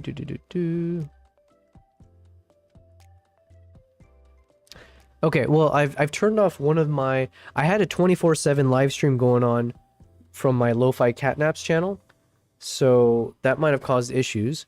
Chia, you said you are on 4K? My Twitch player says you're on 4K. Wait, if I end my Twitch stream, change the setting, because I think I know what's causing it then. Even though I thought my output was fine on... because I'm using Atom, I think it's causing some issues in terms of where I think I'm making certain changes. So if I end the stream on Twitch, and there should be a little timer before it properly ends, like while it waits for a connection. If I take that time to then go into the settings and change the base canvas resolution and output scaled resolution to 1920, I think it should be fine, right? Okay, so guys, bear with me. I'm going to type this in the chat. My Twitchers, I will quickly end stream, switch out of 4K and reconnect, hopefully. Okay, let's see if I can time this. So let me click this out, go to settings, video, settings, video. Oh, shoot.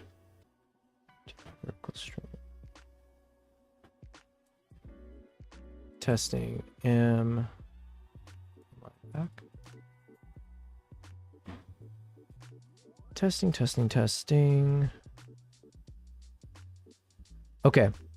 Sirenese says welcome back. Oh, sweet. Kavai says back. Is it better? Testing, testing, 1, 2, 3. You're back and on 1080. Oof. Praise Jeebus.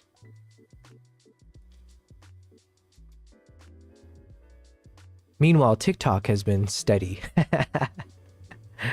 I still don't know how if TikTok is working properly though.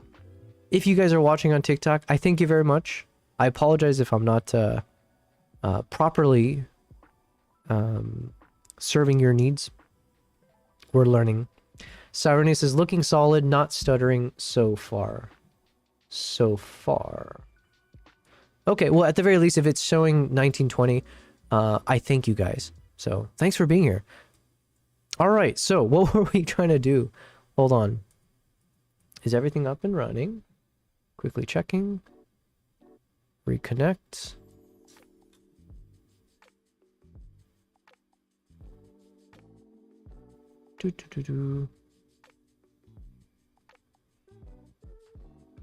All right, well, thank you guys. Not stirring so far. Brilliance. And by the way, thanks guys for telling me that. Going to go edit some photos. I'll be back in a bit if you're still on. Yes, I'm planning, since I'm at about 90% health, I'm planning to just be streaming until like past midnight. We're gonna go until we pass out. How about that? So, thank you guys for being here. Yo, we hit double digits on Twitch. It's been a while since, it's been a long time since I hit that number.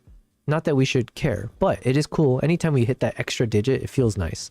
So, thank you for those of you watching on Twitch. Also, it like magically popped up to a lot of number once I ended the stream and switched out of 4K. So maybe I was hurting myself with that. All right, so before we do the Mongolia videos, I just wanted to see if we can do a bit of photo editing.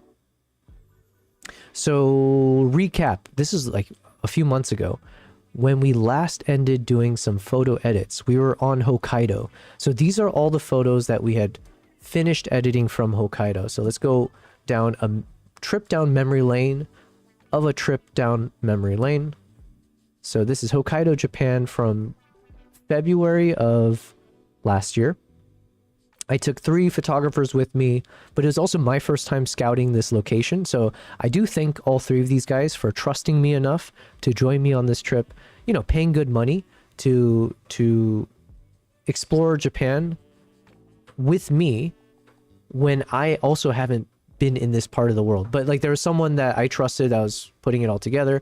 So anyways, I was very appreciative that they, you know, helped me out and enjoyed this trip. Chia, you asked, are you using any of the super telephoto primes here? Long story short, no. Maybe I'll talk about it at some point. But no, but these guys, they all had their 400 millimeter f2.8. So I think all of them brought 400 2.8. One of them might have brought a 600 f4. And mostly they were shooting with the Nikon Z9. I think all of them were using Z9 and maybe a Z8. And then at the time I was testing the Nikon Z6 III, and I had a lens that I was testing, the 180 to 600 f, oh my god, what is it, f5.6 or f4 to 6.3, something like that. Oh yeah, I think it's f4.5 to 6.3. So, but yeah, these were shot with, yeah, so this was shot with that 180 to 600 f. Was it f4. Oh yeah, it says it right here. f5.6 to 6.3. Which, by the way, for photography was pretty good. As long as you're not shooting at like 600 millimeters, then it kind of loses its luster, if you will. But at, hold on. Drop this down.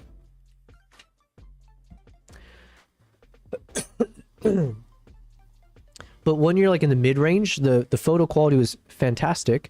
And for me, I was really impressed by the video quality. So I showed a bit last time, but the video footage I got with the 180 to 600 was primo, like just clean stuff. Chia says, I can't, oh no, low base. I was trying to plan something for hitting a follower goal, but I don't know what to do. I used to do a print giveaway, but I can't afford that anymore. Yeah, prints are pretty expensive, right? Actually, yeah, I should think about that too. What should I do as a giveaway? Actually, I have so many things. Guys, I have so many things. I could give away the Nikon Z6. Yeah, I could give that away. Because I could give it away, right? I could give away, I think I have an Insta 360. No, I have an Insta X3 that I don't use. I've got a GoPro 12, a bunch of random tripod. Yeah, I have so much stuff that I can give away, but I need some meaningful goals, right? So if we can set some, I don't even know what the goals should be, right? But if I can set some meaningful goals, 1000%, I would love to give some of these things that I've used in the past or I don't use as much. If I can provide it for free, ooh.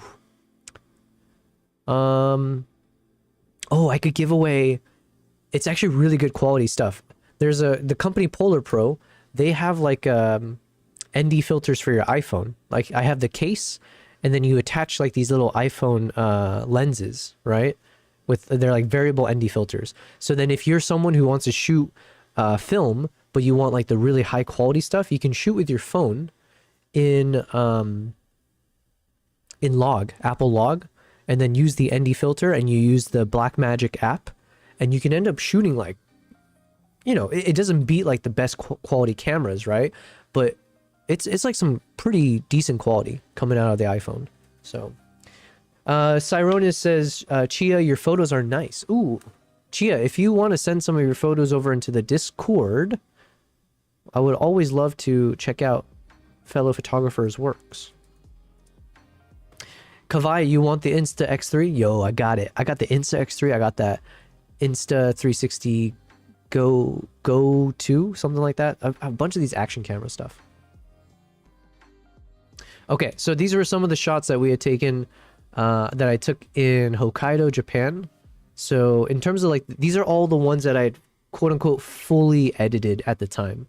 So this is from day one when we were at like an observatory for these crowned cranes.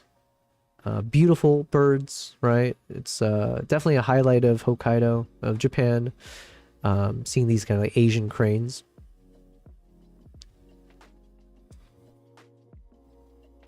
I did it. Oh, I got the pesky fruit fly with the single. I don't know if you guys see it. I want to prove that I actually got it. It's right there on my finger. Give me a second. I gotta clean my hand now. I literally grabbed a fruit fly in the air. It's almost as good as using chopsticks. Hold on.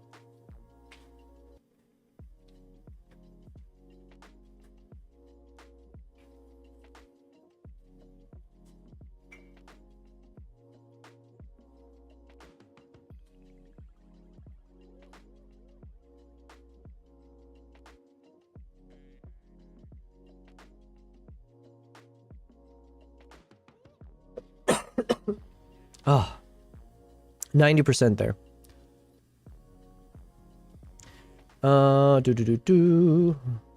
Chia says, I already have the Sony. I'm impressed by how sharp it is.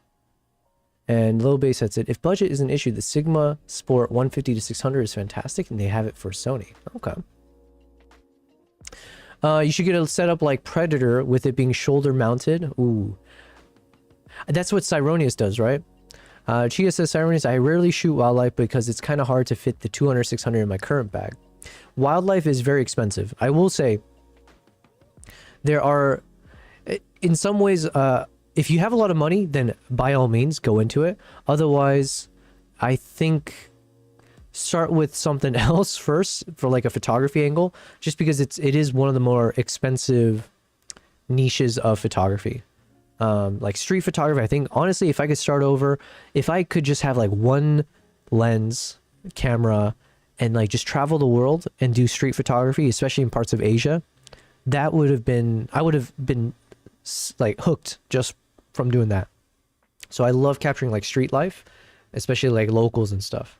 And that should be relatively cheaper than trying to capture wildlife. And it just turns wherever you look and you blink to shoot. Chia says that would be insane. Palm Top Pitbull. Yo, what a name. Palm Top Pit. I can't even say that fast. Palm Top Pitbull.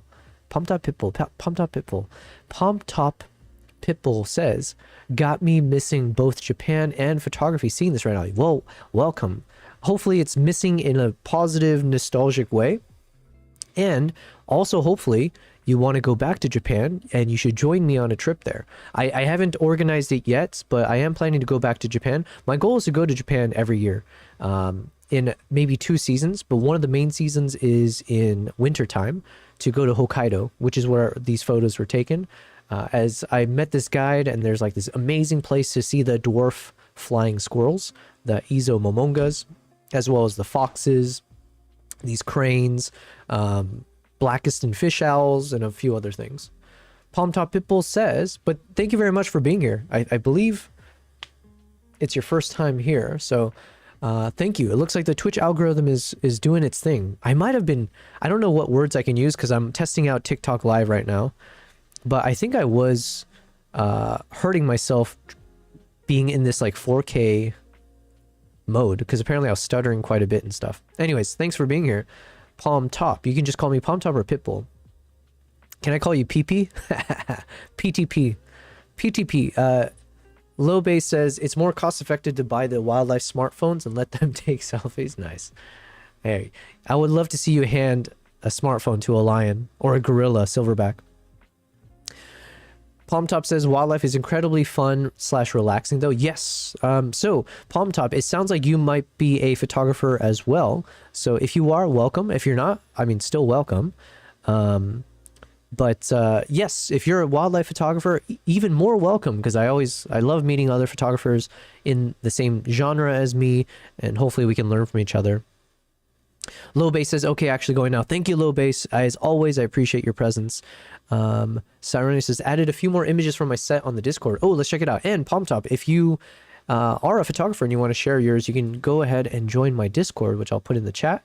And let me hop over to that Discord and check out what Cyronius had sent. Yo, Fedorevsky. Fed has made a new YouTube video. Fed, if you're still in the chat, I'd like to wait, you know, if you're here, and I would love to play your video, if you don't mind, your YouTube video. But yeah. Palm Top says, I think I originally followed you from Maple's Discord a while back when you were offline. Oh, nice. Well, thank you very much. Well, listen, I appreciate that you're here while I'm live. It's and thanks for saying hi. Let me open up the Discord. Let's drag this guy over here.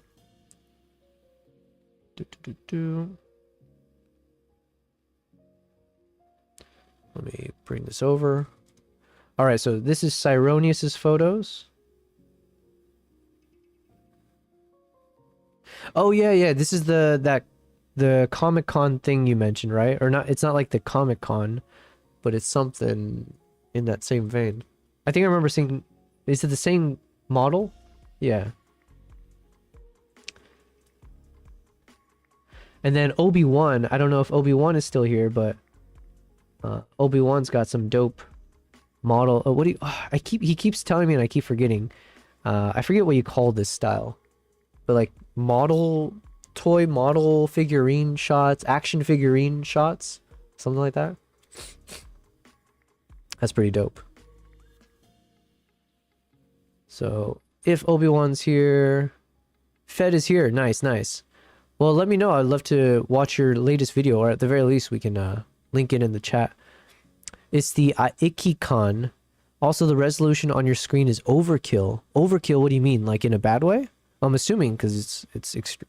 Overkill as, yeah, care to explain? Because I'm not sure. Is it like super sharp or like super, yeah. Chia says, I saw those shots. Pretty good. Yeah, these are epic. Yeah, you did a fantastic job, man, with the lighting. It's like, as I'm learning more about proper, especially with like a bit of portrait photography, I'm realizing again the importance of lighting, especially like these kind of like backlighting situations. And like the, what do you call this? Like the rim light or like the hair light, right? So if you get a light source behind the subject such that like the silhouette of their hair feels like it's glowing, I've learned that that's a cool effect. But I also like the color scheme here. So going with like the blue background, and then you got like that shade of red on this dude's pants. I feel like the color scheme is nice. Red, white, and blue. Very American. And then the green. Yeah. Yeah, good stuff, man. As always. Thanks for sharing this. I like this pose. I like these shots because I always have to, I'm trying to keep in mind, like when it comes to portraitures, what is it that you're supposed to do with the framing or composition? So it's nice to be reminded that you're not like always supposed to capture the whole body, or like everything has to be in the shot. It's okay to like kind of find different angles, or having, I get, what do you call this, the negative space, or like having a bit of that breathing or looking space available in the same direction as where they're staring. Yeah. Good stuff, man. Good on ya. White space. Okay, white space. Pitbull says, I just dropped a few photos from last time I was able to go out before my injury kept me from picking up my camera for now. You, sounds like, what kind of injury would keep you from picking up your camera? I'm assuming because you said picking up your camera must be an arm injury. If we're more creative with it, it could be a back injury. If we're more creative with it, it's PTSD from a time that a lion mauled you when you're holding the camera. Cervical spine. Well, I apologize for making light of something serious. Hopefully it's a temporary thing though, or hopefully it's improving. I think I went a little bit too extreme with my guesses. Chia says you have to remove the ears. I have to remove the ears. Oh, I missed a few things. Sorry, you just have it zoomed out by default. Oh, okay, okay, okay. These images are massive. Got it. Edge light. Thank you. That's the word I was looking for. Edge light. Pitbull says, all good, working on getting better. Hells yeah, man. Listen, new year, right? What better time than now to set up those resolutions? I have a resolution for myself as well, but then I kind of shanked it in the past like 5 days because I got sick. But my goal is to lose about 5 kgs, which is 10 pounds. And I need to hit my deadlifting PR, which is about 161 kgs for 2 reps. 161 kgs is what in pounds? I have no idea. 355. Your boy can deadlift a lot, and I'm not a big guy, okay?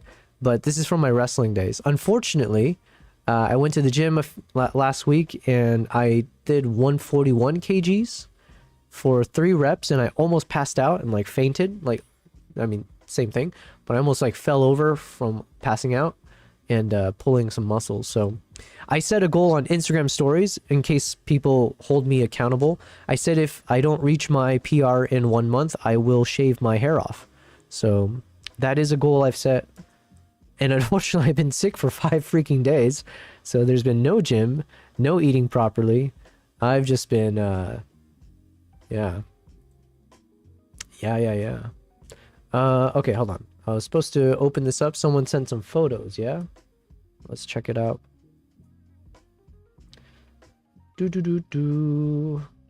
Why does this... Oh, I have to... There we go. Ooh, we got some wildlife photos coming through.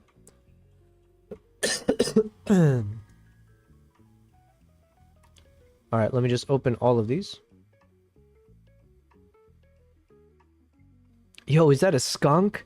I don't know why, but I have like this desire to photograph raccoons and skunks.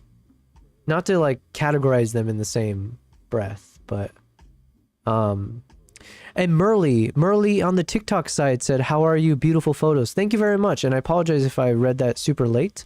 I'm not doing a good job of kind of monitoring all these chats. I need to figure out how to do a better job of that. I don't have enough windows open, I think. If I shrink this guy, maybe.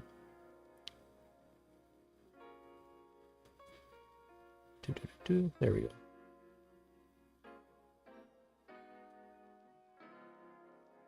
Fed says, yeah, you can always show some of my videos. Skunk deer. What is a skunk deer? Is that a real thing? You can always show some of my videos from my videos. I have them set up so people can share if they want to. Okay, awesome. Yeah, just because I mean, it's not like I have a big viewership, right? So, but I'm mindful of yeah, I just want to make sure I have permission. Pitbull says, yeah, deadlift isn't an easy lift. Yeah, it's definitely one that you can hurt yourself quite easily. So, So, Pitbull, these are your photos, yeah? Chia says, I would like this shot as a 16 by 9 or a 21 by 9. Also, remove the ears of the fox. Are we talking about my fox? Wait, maybe I'm mixing a few things up. You want to cut this fox's ears off? What? A skunk deer. What is that? I was just joking. You talked about a skunk, then I saw the deer. Gotcha. Pitbull says Eastern striped skunk. Juvenile that walked right. Okay, let's check that out. Hold on. Let's full screen this. So you're saying that I wasn't... Ah, I see. Okay, okay. That's what I was doing wrong. Okay. Yo, Pitbull. Don't think I didn't notice your Pitbull watermark at the bottom left there. That's pretty cool. Nice. This is awesome, man. Okay, let me try to do a guess here. I'm assuming you must have been pretty far away, because I feel like, not that I have that much experience with deer, but I know deer can be obviously very skittish. But you're not so far away that the deer hasn't noticed you. Obviously, it's looking in your direction. Like, I don't know, you feel like you must have been shooting this with like a 600 or a... What do I go with? Do I go with the 600? Was the shot with the 600? It was only about 25 feet away. Okay, well, look how much I know, right? 400. Whatever, whatever. I mean, that was gonna be my second guess, right? Yo, this skunk is awesome. So this is the juvenile. It's a striped, eastern striped skunk, juvenile that walked right up. When a skunk walks right up to you, what do you got to do? Do you just got to start bolting? Man, skunks are adorable, but I imagine skunks are probably very difficult to photograph just because the black fur, the black and white combo, it can't be easy. I've noticed it's been a while. It's been a while. But if memory serves me correctly, I feel like I always struggled with black animals from a photography perspective. One, because sometimes the lighting just doesn't look good on the fur. So either it's too dark or you don't get like nice shades of colors off the black. Is like what I'm seeing, what I feel like I recall. I'm remembering the trip to Canada with some black bears. It was very difficult. You end up with like either like a purplish tint. But yeah, it's very challenging. But I like this a lot, man. And I can imagine, yeah, you just got to start running. I like the face, the little, you can see the tongue. It's dead on, skunk coming towards you. And a skunk coming towards you is always something to pay attention to. Chia says, they typically, oh, sorry. Pitbull says pray if they come at you. They typically won't waste the spray. Ah. Is that where pray and spray comes from? Chia says, I went to Thailand to shoot Modang. Yo, why would you shoot Modang? What did she ever do to you? How was that? Is Modang too old now? It was so difficult to expose. Interesting.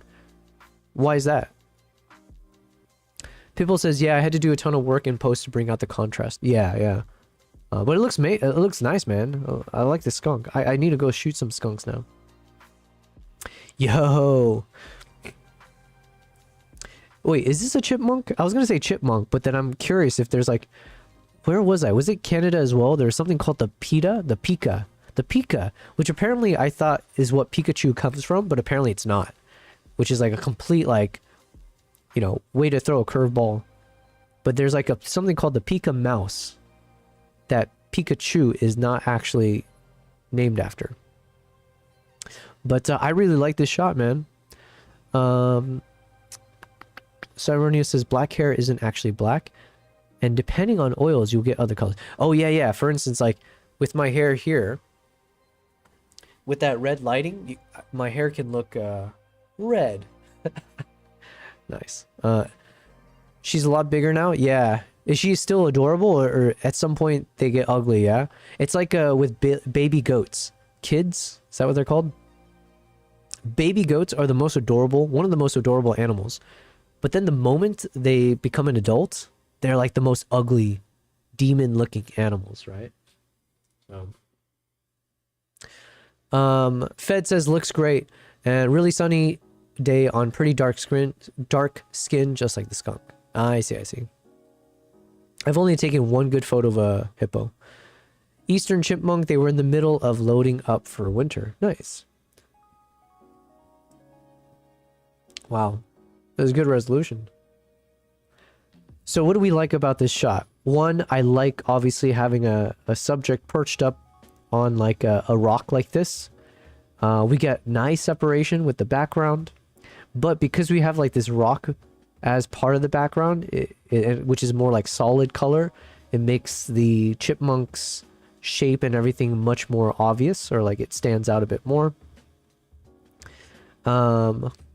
Yeah, I like the positioning of the chipmunk, the pose with the little paws doing its thing. So I'm gonna guess, I'm assuming this was the same 400. I could see this with the 400 millimeter. In terms of aperture, what is this? Like an F? Oh man, this is like a good quiz, because you'll see how much I fail at this. My guess is gonna be, this is an F 4.5, okay? Chia says she still has that cute face, like really photogenic. You mean Mudang, yeah? Props to the model, good pose, says Chia. Pitbull says, yeah, 100, 400. Excuse me.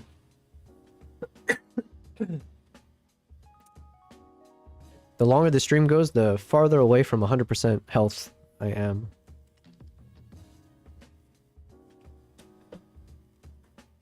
Pitbull, can you tell us what the aperture of the shot was? And if it wasn't 4.5, don't tell us. This is a Canadian goose. Oh, thank you for titling your images so I don't have to guess. You know what? I talked to Claude AI. I was testing this on stream a few days ago. I think Claude AI, I asked it to make me a quiz, like a visual interactive quiz that I can play on stream, that I could play every day on my stream. And it could be like a warm-up to start the stream, or it could be at certain times. And I think it did a pretty good job of putting it together, where it's got a big database of questions across wildlife, across like countries and travels, photography techniques and like camera stuff, and I think like film techniques as well. And so then if it works properly, I could click on one of those topics and get like a 20 question quiz or something. And I thought that would be a really fun exercise to do, because one, it would help hone my own knowledge in the space, so I'm more of a professional. But then it's like a game. Then I can call myself a gamer, I think, right? Could I then say I'm a Twitch gamer? Because I am playing a game on stream. But yeah, like I would love to be quizzed and build up my own encyclopedia on wildlife. Like, okay, I should be able to look at this animal and immediately be like, oh yeah, of course, this is the Canadian goose. Or what did you say? The Eastern... I already forgot what you said. Eastern something chipmunk. No, I mixed it up. Damn it. The Eastern striped skunk. And then what was the chipmunk? The Eastern chipmunk. Okay, that's why I was confused. The Eastern striped skunk. So imagine the quiz would show me a picture of the skunk and it'd be like, what is the name of this animal? And I'd have to guess. But yeah, lovely. I love the wing pose. This is a very intense, impressive shot too. So it's really impressive. You locked on focus with the bird's eye. It looks super clean. When you're shooting through all of the bramble, I guess. Especially with a small bird, because they never sit still. So you gotta lock focus and then hope you get the shot. So well done. I'm always impressed by like bird photographers, birders, or whatever they say.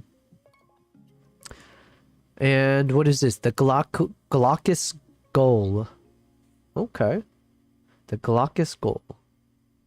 I love for this one, I really like the blue in the water. You did a really good job with like the contrast between the two here. So, yeah. Thank you for sharing. Okay. Let me just briefly go through all the rest of the photos that we have edited to date. And then I want to do a multitasking. We got Fed in the chat, if he's still here, but Fed had sent across a link to his latest YouTube video. And so Fed also shoots with the Nikon ZR. Fed, I can only imagine you shot this latest video with the ZR. So it'd be nice to see more content with the latest camera.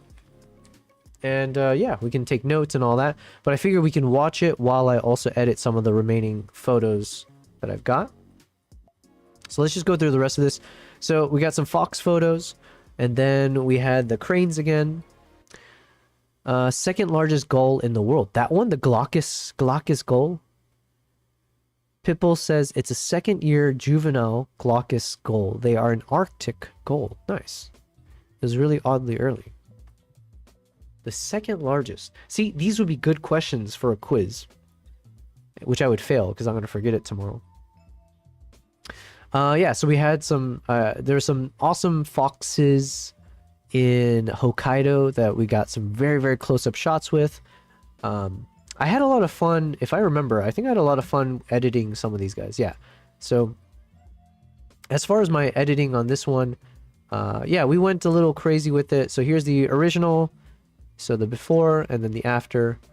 I was very happy with how I ended up editing some of these fox photos, where I think I was going to turn it into like a new preset at some point. If I create a third batch of presets, this will be a part of that batch. But yeah, nice like soft glow, ethereal vibes. Cyronia says, I have a really sick shot of a spider.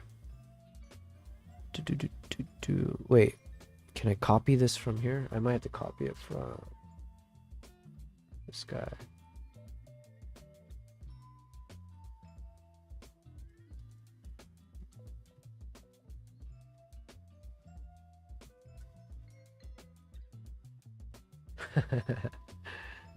Thank you, Cyronius. That is a very nice close-up of a spider. This is actually a... Wait, did you take this shot? Either way, it's a really sick shot. Man, these colors are crazy. Fed says the video is in your video section. Yep. I just gotta click on it once I get through the rest of these guys. Kavai says, so ethereal. I like that warm glow. Click to zoom. Yeah, I took the shot. Yo, man, that was your shot. That was a badass shot. All right. Oops. Oh no, I accidentally 0-starred this photo. How dare I? Yeah, so we had a bunch of different angles of the same fox. Yeah, the fox in one particular part of Hokkaido were super friendly to humans, and then the foxes in the other part of the island, they were super skittish. So these were the ones that were like very friendly. I think my assumption is because some of the locals or tourists might have like fed the foxes in the past, so the foxes are kind of like expecting it, or they're like, yeah. So I think there might be a bit of that expectation set, because the foxes got really close. And then these ones were some of my favorite because I got fairly low to the ground. Now, one thing I learned later on in my photography journey, but it was like very useful advice, and it just took practice to see it in practice, is the fact that, excuse me. Also, I need to blow my nose. Let me leave you on a cliffhanger there as I blow my nose. Hold on.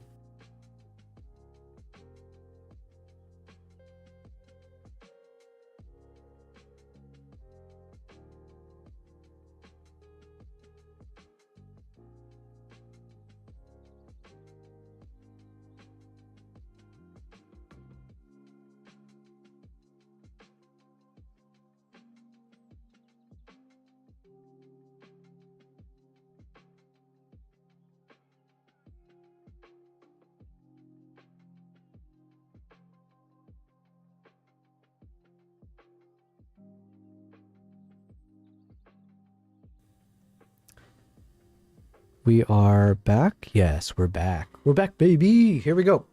What was I saying? Cyronis, do you have any CPLs for your telephotos? I don't have... Oh, sorry. I don't have CPLs for my telephotos, but you just reminded me. Let me bring it over. I have another unboxing to do.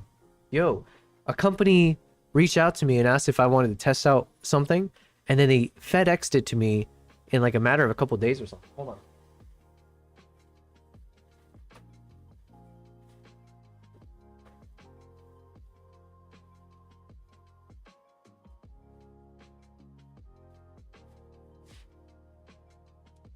We got another product to review. It's from Freewell. It's their, I think it's their latest. It's their latest polarizer slash variable ND filter. So yeah, I'd heard good things about it. And there was no stipulation. Literally, they just shipped it over and said, hey, if you can give us a good review, you know, not good as in like make it good, but if you can give us a review of the product, blah, blah, blah. And then they sent it to me. I was like, what? Okay. I thought it was going to be a scam or something at first. So yeah, I'll do an unboxing of this guy. And then I obviously, I might follow the same formula where I'll do a quick video just doing the unboxing. and then I'll make the video where I go out and do some shoots with it, depending on if I have some projects. Sorry, Nala. Okay, so were the friendly ones near an Inari shrine? No, it was like off the coast on the eastern side. It was like part of a peninsula. There were no shrines. There might have been a lighthouse. Chia says, I'm contemplating shooting uncompressed RAW again, but it's 120 megabytes of photo. Listen, if you have a camera that can do those, I say why not, right? Because if you have a camera that has this potential and you're not achieving the potential, then why do you have it? Like I get at some points there's a limitation, you can't shoot as much, but if you have a camera that can do highest quality, like proper quality, I would rather shoot at that uncompressed RAW at 120 megabytes and then learn to be more intentional with each shot. So I have to be more careful not to machine gun. Than being a machine gun shooter with like a, shooting in JPEG or something. So if anything, it'll force you to reach the next level because you know that it's a scarcity, right? So I don't know that if I had to choose between the two, yeah. Pitbull asks, are those the ones that are magnetic? Yes. These are like these, and that was part of the reason I was interested, because I use the Polar Pro variable ND filters, and I have one Polar Pro that has the circular polarizer built in as well, and I'm a big fan of these guys. So and again, Freewell didn't tell me like, hey, you have to say something or not. I will properly just review and give a sense of like which one I prefer. And then we had some people in the chat who mentioned some other brands that are maybe even better, right? So but some of the things I'd seen about this with Freewell in the past was sometimes there would be like a bit of a tint that you would have to fix in post. But I guess with these new, with this new filter system, apparently that's not an issue anymore. So yeah, I have to do more research, and but we'll put it together. But yes, we got another product. Wow, I want to get to that point where we just like constantly have product reviews to do, and I think that will be possible because I think I have a good partnership with a distributor out here. The A7R4 doesn't have the biggest buffer. I'm shooting compressed RAW plus JPEG. Okay, nice. Yeah, listen, I mean, I've never shot with those guys, so I can't say. But as long as you're shooting some form of RAW, like, go for it. Because, like, the same thing is with video, right? As I'm learning how to do video editing, shooting in RAW just opens up so much more creativity, right? Because you have more range to work within. So it's just more forgiving. But it also allows for you to stretch your image or your footage beyond the realm of belief, but also beyond what was originally captured. So it just means that you can sit on a photo and come back to it 6 months later, a year later, or just the next day, and come up with a completely different approach to the same image, because there's a lot more detail and a lot more you could do with it. So okay, sorry, we're slow with it. I want to check out Fed's video, but let's just go through the rest of these. So these are the foxes in a certain part of the island, I think near a peninsula. This is one of my favorite shots. I'm trying to remember. I don't think I oh, no. Yeah, I think I didn't have a lot of space to the left, because part of me initially would have thought that as I captured this photo, you can see here I cropped it from a vertical shot originally, but I know there's like a certain technique where you're supposed to give enough breathing space in the same direction. What do you call it? The look space or the breathing space? You need enough negative space in the same direction as where the subject's facing. However, I know it's a rule that can be broken, and I've seen it broken in TV shows and film, where you want to convey a feeling of discomfort or confinement. And so I wouldn't have initially shot it like this myself. If I could have reframed it, I probably would have had the fox's head over on the right. However, I think in like a silver lining type thing, I kind of think this framing is much better, because it does feel more profound. Like the way the fox is now like screaming, obviously it's yawning, but it almost looks like it's shouting into the wall, and it's like filling up the entire space with the shout. That's kind of how I visualize it or imagine it. The white space, says Chia. Thank you. So I don't know. In some ways, I think I ended up liking this composition, even though it might not have necessarily been quote unquote the proper way. So the A7R4 doesn't have the biggest buffer. Oh yeah, you said that. Fed says probably skip to 8 minutes in the video since it's pretty long, and yeah, filmed with the Nikon ZR handheld Red Raw 4K DX. 4K DX. I think you told me why. Oh, it must be the lens you're using, right? For the DX crop. DX with the Viltrox. Oh, Viltrox. Fed. Someone earlier in chat. I forget who it was. Someone was saying like, yo, did you hear the rumors? Wait, was it Chia? Someone was saying there. Did you hear the rumors about Nikon and Viltrox suing each other, or Nikon suing Viltrox? Which I have no idea. Edited using only Genesis. Oh, very nice. Pipple says, I will say that Canon's compressed RAWs are pretty damn impressive from my experience, though you're shooting R5 Mark II. Gotcha. Yeah, I don't know the first thing about Canon. This would be a proper example, I guess, or a more proper example. Now you have that white space, negative space, looking space, breathing space, space on the left. But yeah. Then we had the portraiture of the fox. Then, I swear I'm not the only one who must feel this way. I don't think I had anyone agree with me, though. This is the photo of some of the... I think they're called the Ino Shika deer, something like that. I forget. Izo Shika. This one deer in the center here, I swear, every time I see this photo, it's uncanny. But this deer looks like that one actress from The Walking Dead. No. The Last of Us. I knew it was something about zombies.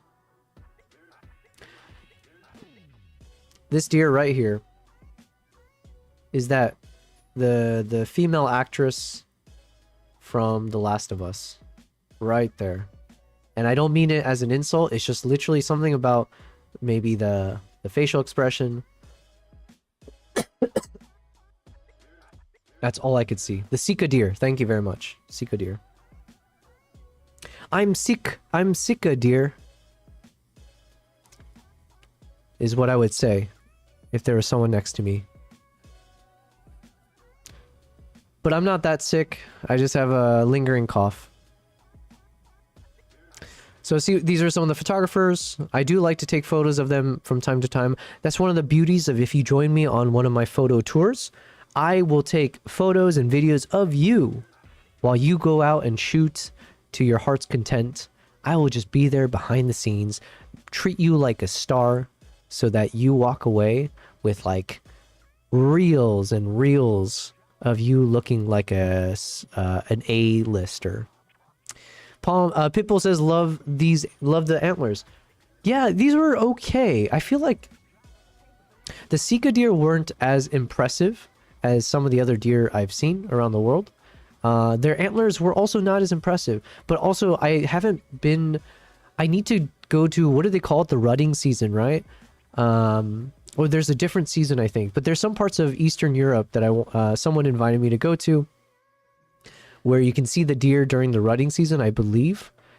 And those look impressive. This one just looked nice because it was chewing on a stick. So it was a bit more comical for me. I admit I struggle when it comes to photographing deer in terms of composition. I said it a long time ago when I was editing these photos. There's something about the shape of these deers in certain positions where it just doesn't feel very aesthetic. Like these like long torsos that go out wide and then like the antlers on the other side. I don't know. I just don't like it as much. We had a close-up of the fox. Yo, look who's back. It is King Kruk. It's the Shikamaru deers. Oh, wait. Shikamaru. Like from Naruto? Wait. Shikamaru. Is Shikamaru... Is that a real place? Or you're saying there were deer in the show that look like the Sika deer? Either way, welcome King Kruk. Happy New Year. I think I haven't, I might not have seen you since the start of the year. Thanks for being here, man. It's hard to know how much space to give above them. Yeah, I honestly, I struggle so much with deer. I also struggle with horses a bit for the same reason. Like, I feel like horses can look really ugly from certain positions. Like, if I had this, instead of the fox here, instead of the fox, if it was the deer that I was, sorry, hold on, multitasking. If it was, instead of the fox, it was a horse that was coming to me straight on, it would look really bad. Because the horse's head is so vertical and thin, and then the horse's body can, like the torso can look like a circle. And so these shapes don't really align well. And then same thing, when you're getting a side frame of the horse, there's just something about the lengthy torso, and then, yeah, it just doesn't look too good, in my opinion. Or I struggle with it. Then we had some of the eagles. I believe this is the white-tailed fish eagle. Same thing here. Like, I think the shot looks okay because it's sunset and because it's a silhouette, but just the shape itself is very awkward and ugly, in my opinion. Like this side deer. I don't know. I'm just, yeah. When it's walking away like this, it's a little bit better. I just don't like it, though. Like, this pose, I think, was a little bit better of the deer here. So, like, kind of walking this way. This, for some reason, looked nice to me, but it's like, it's hard to find a good frame for the deer for me. These are some of the shots with the Blackiston fish owl. This is when we went out for the Stellar Sea Eagle boat cruise. Pitbull says, I often end up cutting hindquarters from photos to focus on the front 2/3. That's a good idea. I think there's a good reason. Yeah, I like that approach a lot. Yeah, because like the butt of the animal, it's just too long. Ino Shika Cho, isn't that something from Naruto? Yeah. That's like that's a trio, right? I think. Choji, Shikamaru, and the girl's name. I just rewatched all of Naruto not too long ago, so but I'm bad with names. I didn't realize, are all three of those words like a, yeah, I guess I didn't put two and two together. I'm assuming it means something in Japan. Just a few of the shots when we were doing the Stellar Sea Eagle cruise. And so, yeah, got some really cool shots of the eagles. I have a lot more to edit, but these were from the first outing on my trip. Then we got some of the, oh, I forget the name. There was like a specific name for this, I think. But, what was it? I don't remember. Probably like Ezo is what's in front of it. Then we got some of those like typical little forest squirrels with the ear tufts. I think these squirrels are so photogenic because the tufty ears. And then these birds, there's one bird in particular that's like more of a rarity that you try to photograph. I don't think I had any good shots of it though. I'll have to double check. But it's like the little puffball birds. Ino, Shika, and Cho is boar, deer, and butterfly. Ah, the classic Ino, Shika, Cho. Wow, lessons.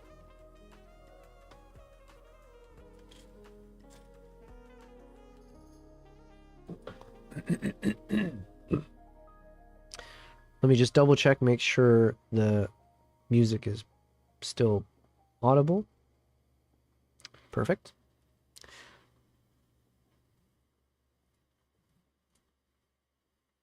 Okay.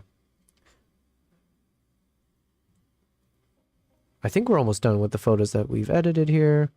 So we got the surprise Pikachu squirrel. More of the, what kind of swan? Ezo something. Got a nice close-up of one. Yeah. Oh, yeah, this is the last photo we edited. So, we're done. That was all the photos. The fluffy bird, you mean the Shima Inaga? Yes, that one. I did see one at one point, but I don't know if I ended up getting any good shots of it, to be honest. But yeah, so this is the last photo that I had edited from a previous session on stream. And so my question, I still haven't decided if I'm going to continue editing from Japan or if I should go back in chronological order, which would mean I would need to start editing photos from Sri Lanka. You know what? Let's go with Sri Lanka. Let's start to go chronological. And let's now go into my Discord. I want to find... So Fedoreski had sent a link to his latest YouTube video, which I will put in the chats. So shout out to Fed. And again, I've said this before, but I'm always impressed by literally how fast you work, because it's something I can never do. I work way too slow. You said probably skip to 8 minutes in the video since it's pretty long and filmed with the... Yeah, okay, got it. So give me a second. Thank you, Fed. It's the Whooper. The Whooper. That's what I was looking for. Whooper Swan. I thought it was maybe like the Ezo something, but no, they don't even have Ezo in the name. Whooper.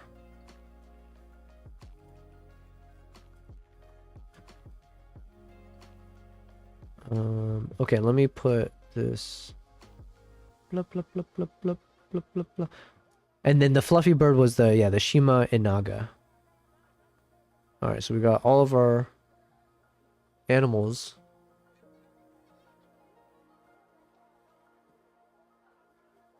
No, we can't do full screen. I was thinking if I put it like off to the side here, and then let's pause the music. We'll bring it like this.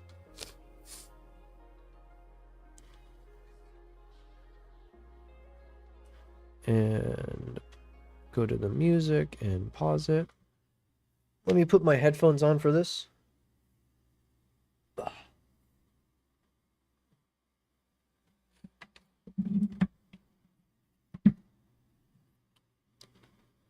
All right, let's check it out. 24 minutes. You said skip to 8 minutes? I swear, if I'm going to get copyright struck because of the music... Oh, no, I'm just kidding. It'll be worth it. Let me just see. Is it too loud? Or maybe you guys can't hear it. I might have to unmute. There we go. Hold on.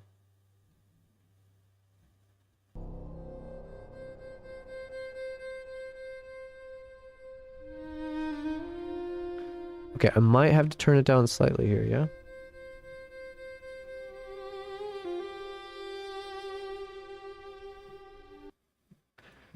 Okay, so as a quick reminder to myself, a refresh. So Fed, you do a lot of what would you call your genre of filmmaking? Is it like horror, thriller kind of style? The forest loomed around Rasmus. Yeah, if I remember, you do more like dark. Yeah. Correct me if I'm wrong. So you said this was shot with the Nikon ZR handheld, and it was with the Viltrox, I forget which lens, and there's something else you had mentioned. Oh yeah, you edited all of this with Genesis for the color grading, yeah? Saroni says, I answered your question, Kavai. Oh, I hope I didn't miss anything. All right. Let us proceed to probably horror for these we do in the winter when it's dark. Gotcha. Awesome, man. All right. You said to skip to 8 minutes. We can play it out for now and then. Let's see. In the meantime, I want to see. Did I go through any of these photos yet?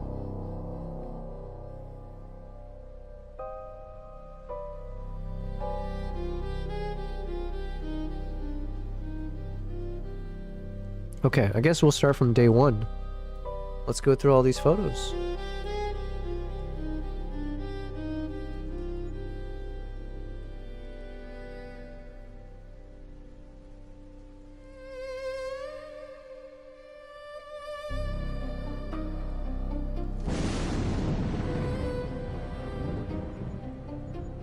Cool stuff, man.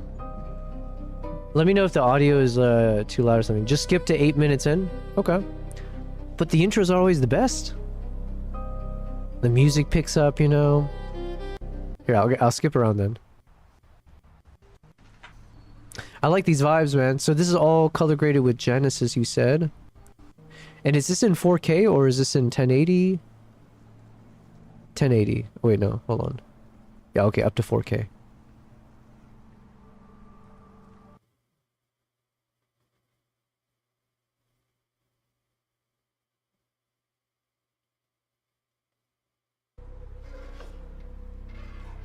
Was this sound effects or this is the...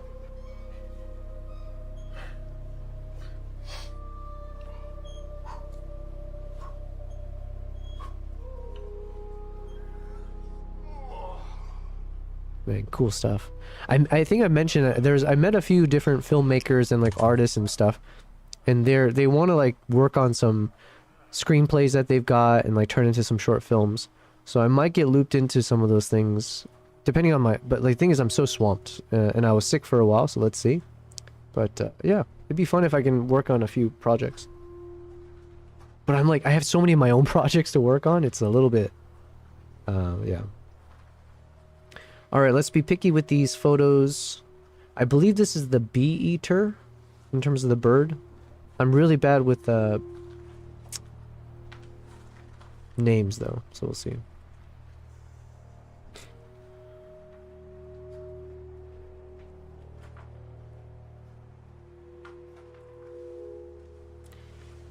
So the good thing is the bird actually has something in its beak here, but it's not the most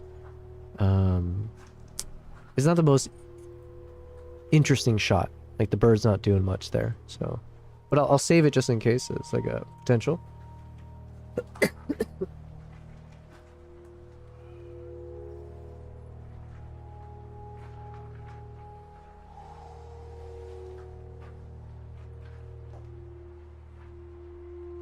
It's a beautiful branch.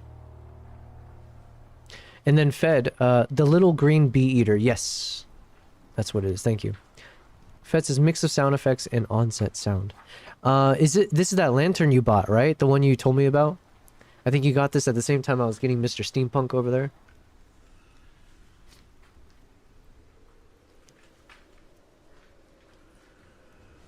Oh, wow. The bee eater got a grasshopper? No. Dragonfly. But again, I'm not the best birding photographer, nor is it like one of my passions. I like big birds for sure. I wouldn't be able to tell you the proper way to capture some of these bird shots or what people look for. But for me, I'm just looking for anything interesting, like if you can see the dragonfly. But the quality is not the best, but I will still star this one so we can look at it later between one of these guys. Okay, so I feel like this is a nice pose, but it's a little bit cut off here, so. And I don't care enough about these birds to like favorite an almost good shot. We gotta look for the best shot, you know?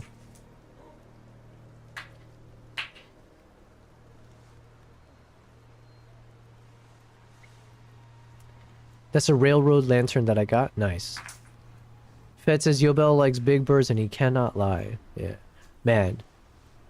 On a serious note, it is the shoebill. That is the bird. The bird is the word. Okay, that's all the birds we got. Now we move on to leopard. I think this was the only leopard sighting from this Sri Lanka trip. This is a... so for a quick context, I think this is a 4-day trip. It was very, very quick. But it was a trip that I organized through Nikon. I was the tour leader. It was part of the Nikon Premium Members travels. So I took a group of, I think about like 8 to 10 people through Sri Lanka. But the things with these trips is that it's super short. So yeah, it was like 5 days, less than 5 days to explore Sri Lanka. So we only had like a day and a half, I think, to do some jeep safaris in Wilpatu National Park. And then we had to proceed to some of the other locations. So yeah. But yeah, at least we got one leopard sighting. But, you know, it could have been better for sure. I did end up testing like shooting in 8K over here. I got some good video from it. Yo, Maple Glades is in the chat. Hello, hello, with the Abbott emote, right? Am I right? Thanks for being here, Maple. This is I'm officially back. I've officially said I'm officially back like 3 streams in a row. But I got sick like 5 days ago, I think.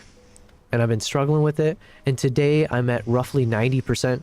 So that means hopefully tomorrow I'm back to normal and we're just back to streaming and all that. And even in this case, it's almost 9 p.m. my time. I should be able to stream for another 3 hours or so. So we're in it for the long haul. I got a lot of photos and videos to edit. We've had some really cool stuff that people have sent across in the Discord. We're watching Fedorevsky's latest video that he made with the Nikon ZR, a Viltrox lens, and then editing with Genesis. So shout out to Fedorevsky on YouTube.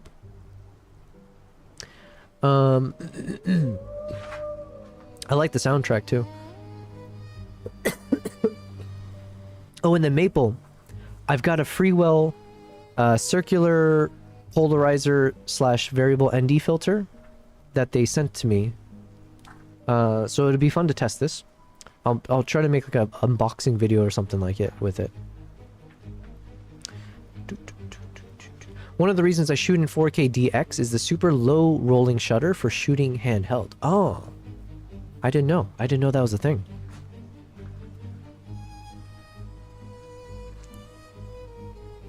So while we watch this video, I am also just going through my photos here from Sri Lanka. I should do this more often, because then this way I can multitask and do photo editing and video at the same time. But then it doesn't work in reverse. Like if I'm working on a video editing, it doesn't, I guess I wouldn't be able to quickly go through a bunch of photos. I don't know.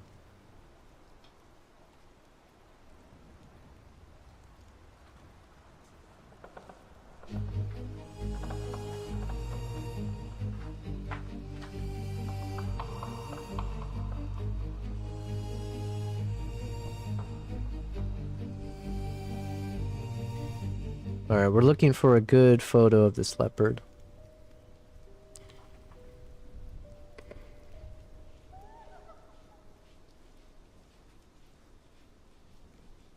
None of these are the money shot though, so we can skip through most of it.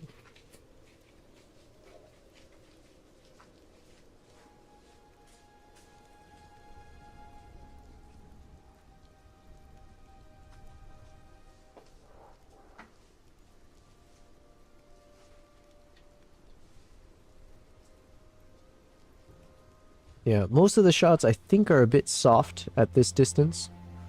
I'm trying to remember, did I have this? Yeah, so I was shooting this with my 400 f2.8 lens, but I had it flipped to the, I had the 1.4x teleconverter. It's got a built-in teleconverter, so I flipped the switch, so it's shooting at 560 millimeters at ISO 1100, f4. Oh no.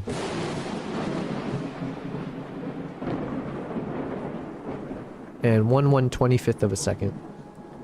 But it's still slightly soft. Yo, good acting. Fed, this is you, right? Or did you say... Wait, was this you or is this your friend? I forget.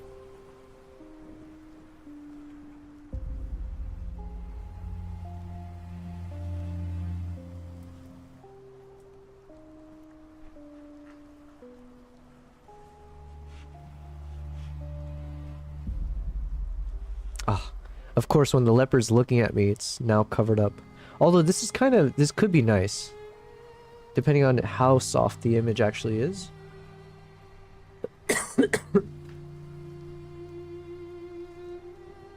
So I'm going to star these ones.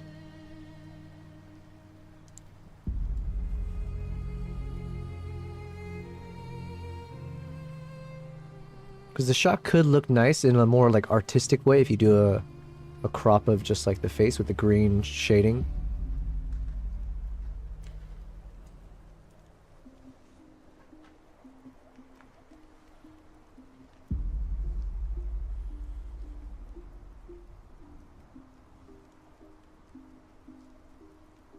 And This is your buddy I'm filming? Gotcha. What did you say you use for your soundtracks, your sound library? You told me before, I apologize. I have a bad memory.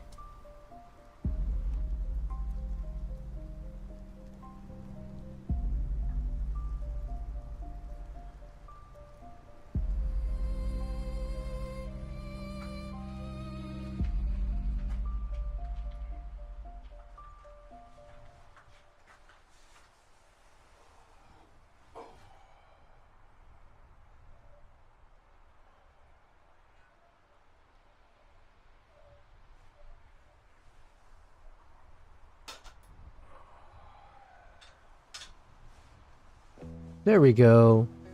I was getting I was like, damn, I hope I have better photos. Okay, we got some clean ones here. Cleanish. We still got some trees. But this looks a lot sharper.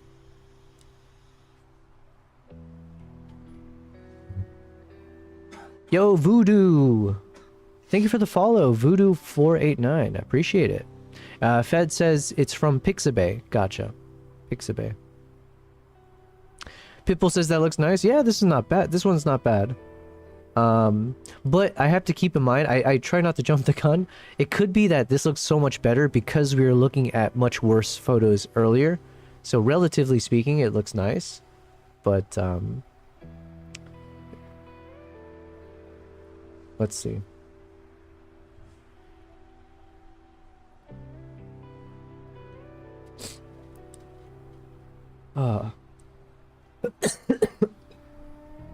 This one looks sharp enough that maybe I'll bookmark one of these shots, just like a side profile shot when it's like daydreaming.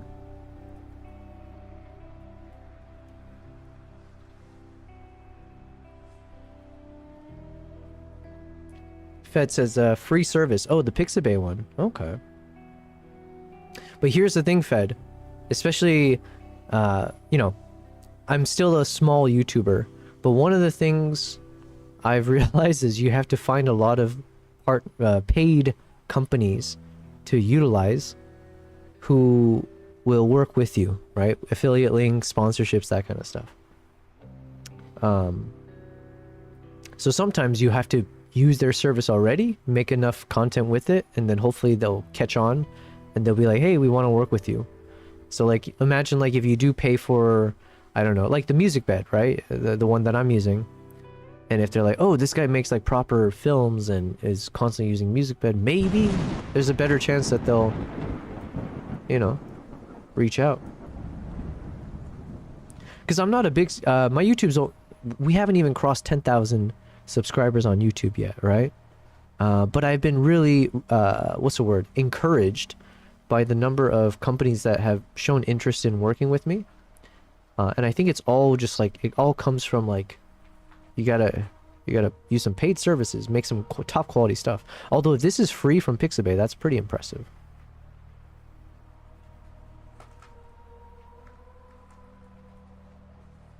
All right, I do like, this is usually what I like taking photos of, are these local shots, just people being people in different parts of the world.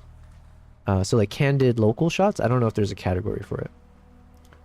So besides wildlife, I love just like filming and photographing strangers. In the stalker way. Hells yeah. But yeah, I think like this shot right here, I can see myself wanting to spend more time editing this photo more than the leopard shot in terms of like trying to figure out the nice framing and what do I want to keep. But there's something about this with a little bit of that cat on the left, the bikers on the right, the carefree nature of what I'm assuming this guy's either being carefree or he's yelling at the cat to get out of the way. But either way, I choose to believe it's a bit more carefree posing in the car. Yeah. So we've bookmarked that one.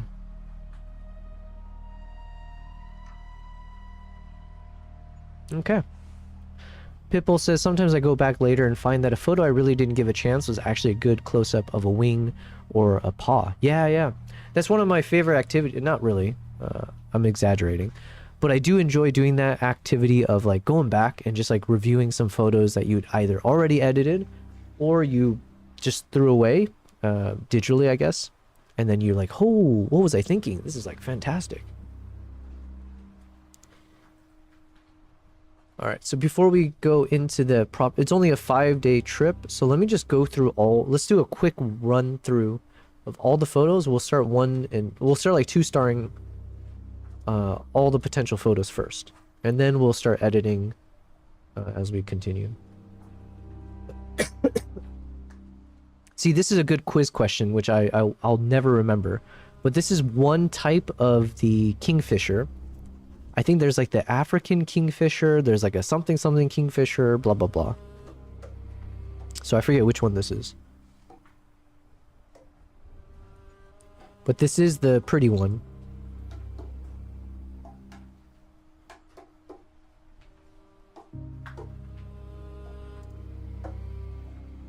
Oh wait, no, is this a king? Yeah, it's a kingfisher.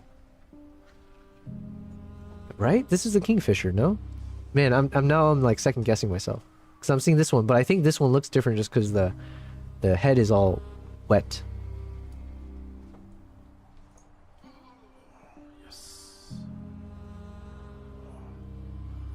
Oh, also, Fed, this is the Azure. Chia is asking, this is the Azure. What is the Azure? Azure. Are you talking about the movie or this? Either way, I'm not sure what you mean by that, Chia. The Azure? Fed, can you remind me, are all of your videos, the ones under the wildlife refuge, are these all like episodic of the same character? Or are they all, what's the word? What's the word when they're all, like Black Mirror? Whatever the word is when they're not related. The Azure Kingfisher. Oh, okay. Hold on, let me look that up. Oh. Okay, hold on, let's back up. This one then, yeah?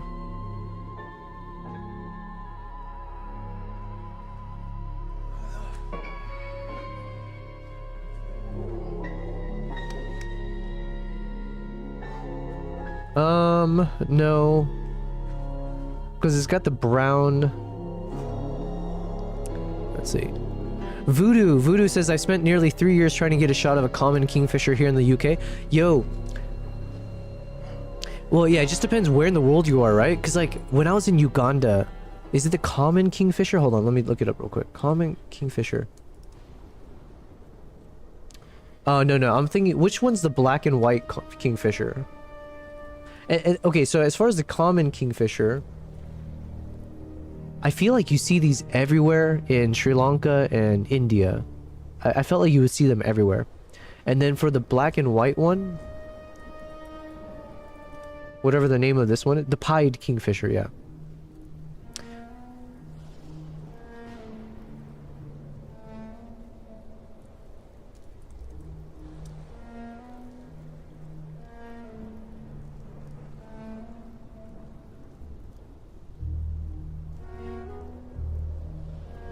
Yeah, is Rasmus the same character across... I'm trying to remember from the last video I was watching yours.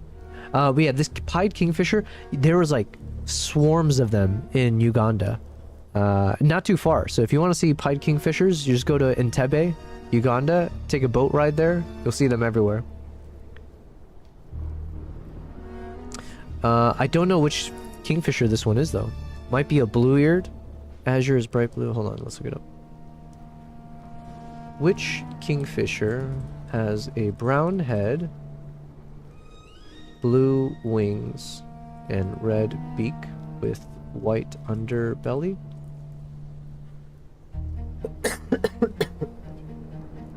The white-throated.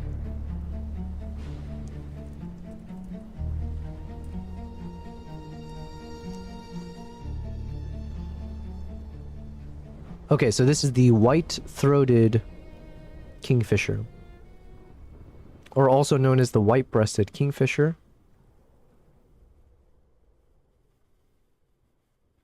Yo, thank you very much, Fed, for sharing that. And I do apologize because I was obviously like half watching and then half bouncing around, but that's how I like watch most things, to be honest. But this was like, honestly, with the music choice that you selected for that, the sound effects, the visuals, it's like, I know you said it was like more of like a horror vibe, but I also found it kind of peaceful.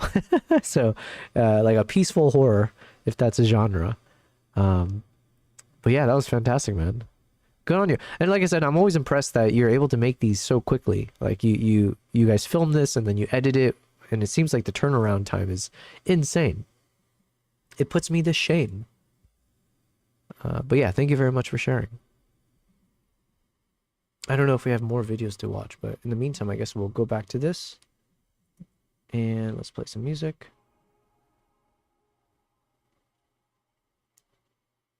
Make sure the music is audible.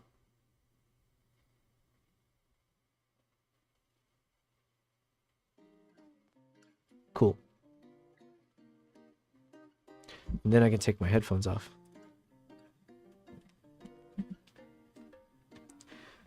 Chia says, do they know the way?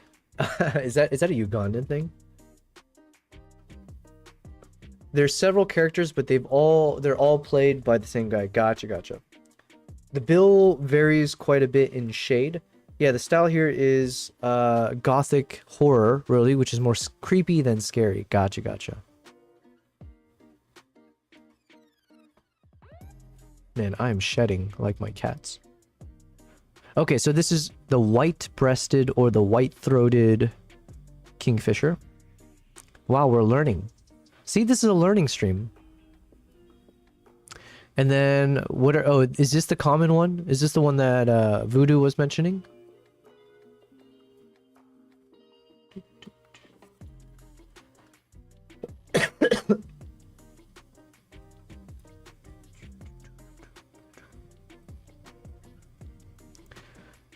I'm trying to remember this trip. I'm assuming we were parked because we saw this kingfisher, and then everyone was hoping to like capture it when it dives into the water. But it's like a fool's errand, you know? You don't know where it's gonna dive. So I'm assuming what I decided was to just focus on the branch and wait for when the kingfisher either takes off or comes back to the branch. But honestly, it's like more power. The people who like photograph kingfishers, I'm always impressed by like the amount of patience that must be required for this, because it's like the level of unpredictability to know where in the water it's going to drop into, at what angle, and where it's going to fly back to, because it's not like nothing's guaranteed. This one's like an interesting-ish shot, but not like a good one. But I'll bookmark it. And what was my settings? I was shooting this. Okay, if I were to do this shoot again, I probably would not be shooting at, let's see, I was shooting at f2.8, 400 millimeters, and 1/1000th of a second at ISO 1400. So given that it was at 1400 ISO, maybe I had no choice, actually. All right, yeah. I might have preferred shooting at maybe like f4 or something like that. But the kingfisher is such a small animal that at 2.8, it's not the worst. Yeah. Pitbull says, I've been attempting to shoot diving kingfishers for years at local marshes. It's really difficult. Yeah. Like I said, I'm more power to you guys. I don't think I could ever be a bird photographer. I say this because, like, while I can get very passionate about some of the bird shots, I've met I don't know, there's probably a word for you guys, right? I don't know if you are, but like birders, but I hate that word, birders. Bird photographers are like super passionate. So on another level. There was a peacock here, if you couldn't tell. And it was on this branch. So I think I was hoping that, you know, the peacock would take off, go in flight. I don't actually remember if it ever did as I commanded it to. Because the thing is, like, the problem with this shot is the background meshes with the peacock's feathers. The background is very messy. You get all of these tree branches, and it's a mix and match of like the greens and the browns and the whites. So it just becomes like a very, very ugly background that doesn't help make the subject stand out, even though technically the background's far away from this branch. It just all kind of meshes into one. So my only hope here was that if it like takes off, maybe the wings would cover up most of the background. It would be a unique, you know, shot or something like that. King says, nice short to Fed. Yes, very, very nice, man.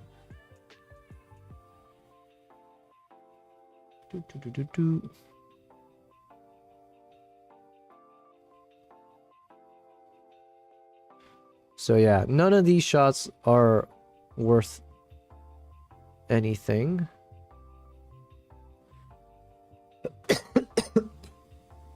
Maybe, ooh, here we go.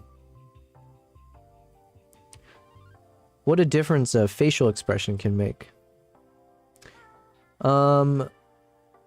Still not the coolest shot in its entirety, but as far as like a face capture, but then the moment we're in 200% zoom in, then we're losing some of the value of like getting this framing. So at 100%, it's okay, but still like the face is too small to justify all of this background noise. Pitbull says those wing stretches can often mean it's prepping to take off. Well, let's see. Let's see. I genuinely don't remember if I got anything. I guess not. So this is, wait, is this the pied kingfisher? The face looks so weird. Could just be the lighting. Oh yeah, it is, okay. So this is the pied kingfisher. Terrible angle, terrible everything.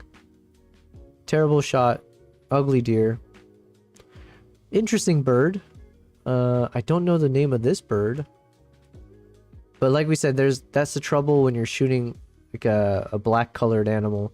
It just becomes so hard in like low light situations.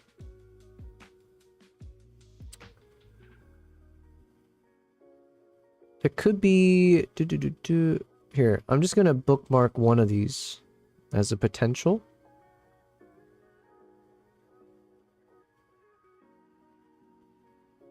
It's like a little bit hard for me to tell like how much of these are in focus or not.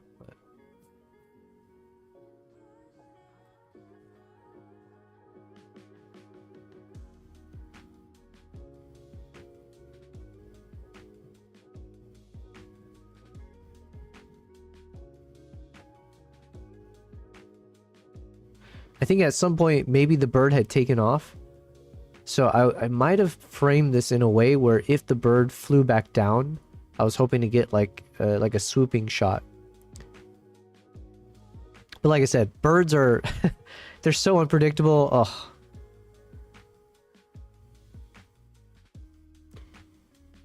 Yeah, this is ISO 5600. You can see all that grain. But usually with the software these days, like a lot of that just disappears with a click. So that is one thing I need to constantly remind myself when I go out and shoot, is to be comfortable shooting in like very high ISOs, and just trust the camera and trust the editing software to be able to take care of a lot of that noise.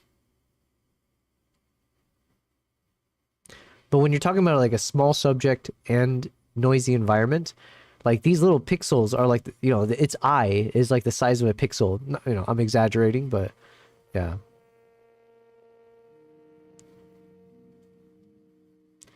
Also, I still don't know what bird this is.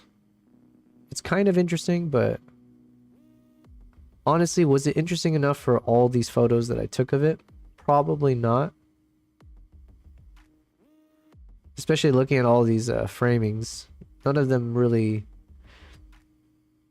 If I had to justify it for myself, I think I did some of these framings with the expectation or hope that the bird would take off, and then hopefully somewhere in this empty space I'd be able to get like at least one clean shot.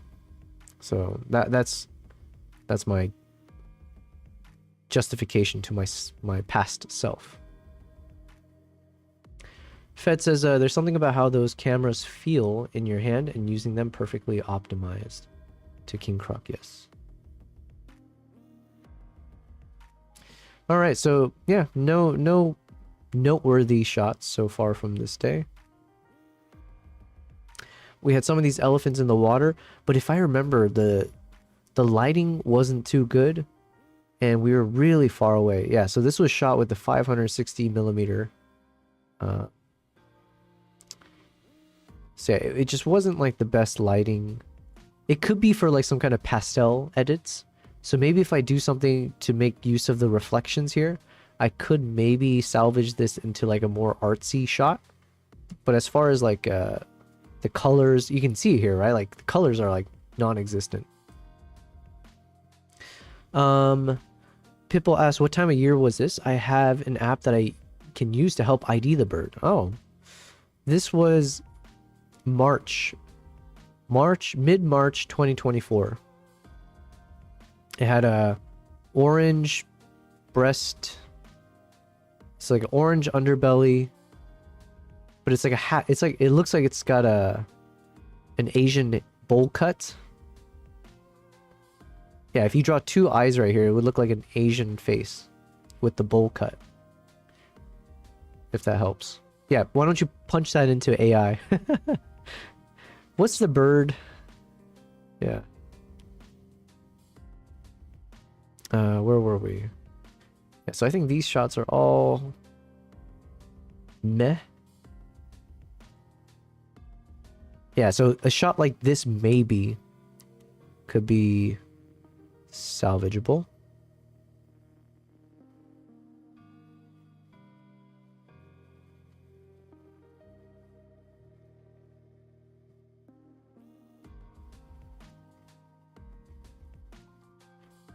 So what I'm thinking is like, depending on how crazy I want to try with this, I could try to soften the ground over here to kind of match the same reflection style of the water here.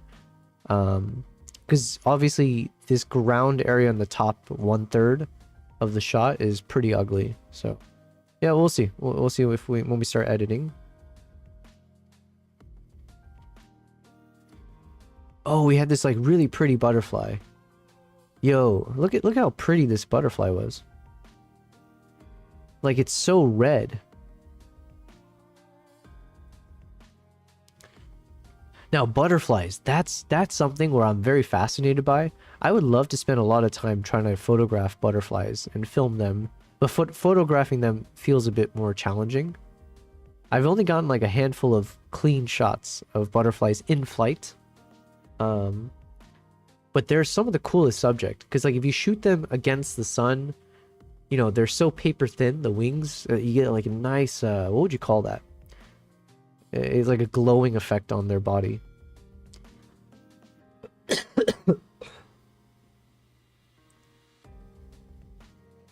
Wow, okay. It's not the sharpest photo though. Again, it's fairly dark, but let me just bookmark one of these just to, actually, there might be others.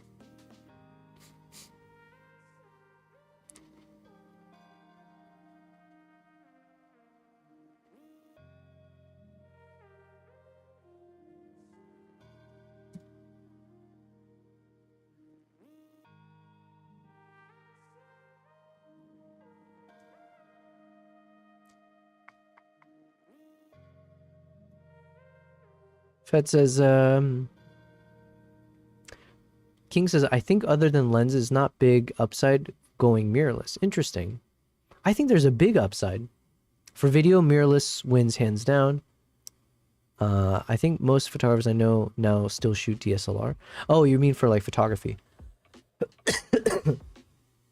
I think the biggest reason is the...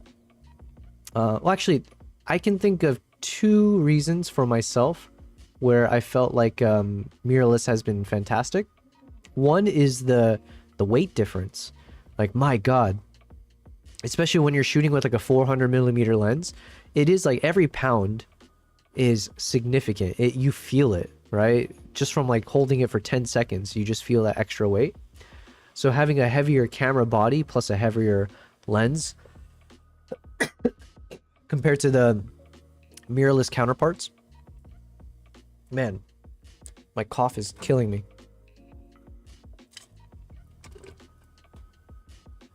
But then the other reason I think mirrorless has been amazing is I, call me an amateur, but I had so many moments where I was shooting with DSLR and I think I have the perfect shot, only to realize I had messed up the ISO or I messed up some setting.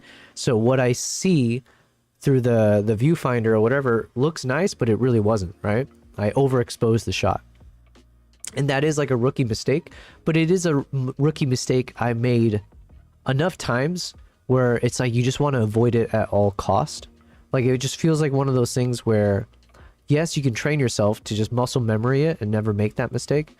But if you could never worry about that ever in your life, I'd be happy. It's like when I got LASIK, right? Because it's like, yeah, sure, you don't have to get laser surgery. You can just wear contacts if you just remember to put your glasses on or bring the the contact solution and blah blah blah, and yeah, you could survive just fine. But the moment you do the LASIK, oh my god, and you never have to worry about any of those silly steps of like packing all the contact solution, or what if you lose it or you run out or you break your glasses. Oh, none of that. None of it matters.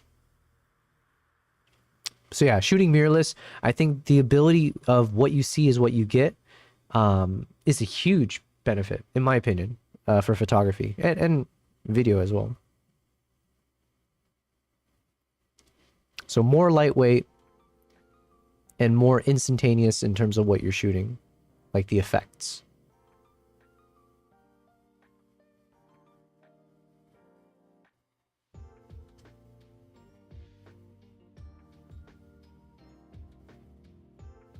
Man, how many shots of this butterfly? And none of them are good.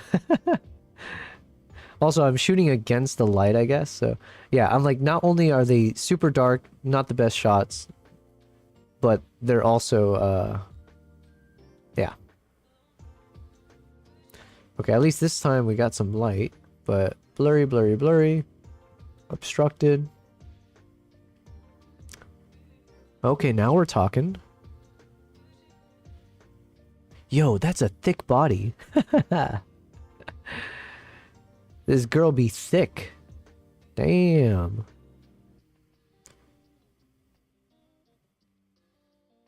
I'll just bookmark this one for the future. King says, if you get glasses, it's better to get Zeiss lenses. Yo, I need to get the Meta. I need to get that Meta Ray-Bans. I would love to. That sounds so awesome, to be able to wear the Meta glasses and then get like that point of view shot when you're filming. I really need it before my next travel, for sure. King says, Jobel, have you compared the RAW files from the D850 versus Z9 for photography? I have not. Because when I did the switch, I wasn't like... I mean, I wasn't a YouTuber. I wasn't like thinking of these ideas of like making interesting content like that. And once I did the switch, I just did the switch, you know? That's a good question. Like, I'm curious how much of a difference there'd be.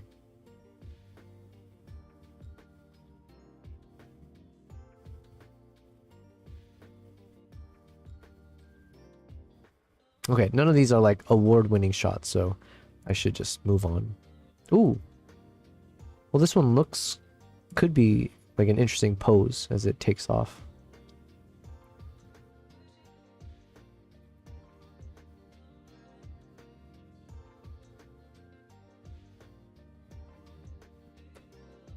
Fed says, I think it depends on what you shoot for sure. I know a lot of photographers who mainly shoot in a studio, and they all swear to DSLR still.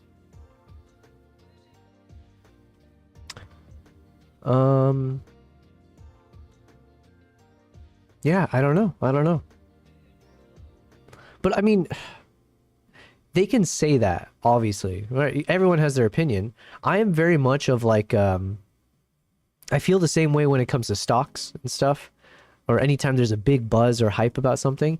I don't think I'm special. I don't think I know something that someone else hasn't already figured out or AI hasn't figured out. So I'm best off just probably putting my money into like an index fund or something like that. I'm not going to be the guy that has the insider trading type knowledge to break from the mold. So in my opinion, if people are saying actually DSLRs are actually much better quality than mirrorless for photography, then I can't square the hole, I can't square the round hole of the fact that why did all these brands move to mirrorless before video became as big as it is now? But I still feel like photography is way bigger, right? Like as a hobby. Why would everyone settle for much more inferior glassware or captures or whatever? I don't know. I just yeah. People can swear by it, sure, but clearly the industry moved in this direction for a reason. And oh, you know what? I could be wrong. Maybe it's because no, I'm not wrong. I was gonna say maybe it's like, oh, well, it's less, it's inferior quality, but it's coming at a fraction of the cost. Therefore, consumers chose this trade-off because now they were able to purchase 3 gear for the price of 1. I don't think that's true. Yo, low base coming in with an epic raid. Yo, and oh, you know what? I need to set the timer so that raid animation lasts longer. Thank you very much, low base. Damn, you're bringing in the crew. So thank you very much. Cat and Candle Photo, what a name. We got our cat right here, by the way. Oh wait, I completely blocked Nala with this free will lens that we're gonna unbox at some point. Let me put this away. Thank you very much for joining Daytor. Hello, guten Abend, Daytor. And thank you to Low Base and Low Base's viewers and the community. Big shout out to Daytor always. Daytor, thanks all for oh sorry, was I saying Daytor this whole time? Low Base's viewers and community. Shout out to Daytor as well, because I think you're on a streak with me, man. So I appreciate that. And yo, Cat and Candle, thank you very much for the follow. Hex, yeah. Not that I curse often on stream, but I'm trying even more not to, because I started testing streaming on TikTok Live. So we started doing these vertical streams at the same time as the landscape. So yeah, it's been fun, very fun. Thank you very much, and thank you, Cat and Candle. Are you also a streamer? I don't know. Am I able to? I can't follow you from this thing, but I'll have to make sure to follow you back if you're a streamer. But yeah, welcome guys. We're having a fun stream. Today's my first. I've been sick for like the past 5 days. Today I feel like 90-something% recovered. I still have a bit of a lingering cough and slight congestion, but much more manageable. We're doing a bit of a editing stream. So I started today by showing a bit of the shots that I took for an upcoming YouTube video that I'm working on. I'm doing a review of a Pidgeotech backpack, which is behind me somewhere. Pidgeotech is a camera brand that, they sell like camera bags, tripods, accessories, and they reached out to me and asked if I wanted to test out their backpack, and I said, hex yeah. So I was showing some of the shots from there because I filmed my cat. Okay, that was the main thing. Hey, listen, you got Cat and Candle, and Cat and Candle, thank you very much for following me. So I think I owe you a little bit of cat content. So let me quickly show you. I did film my cat as part of this backpack review. It was unintentional, but since my cat kind of hopped in, I figured I might as well film it all. So I don't know where in the video I'm going to put all of this, but I got some video of my cat hopping in, chilling on this new backpack.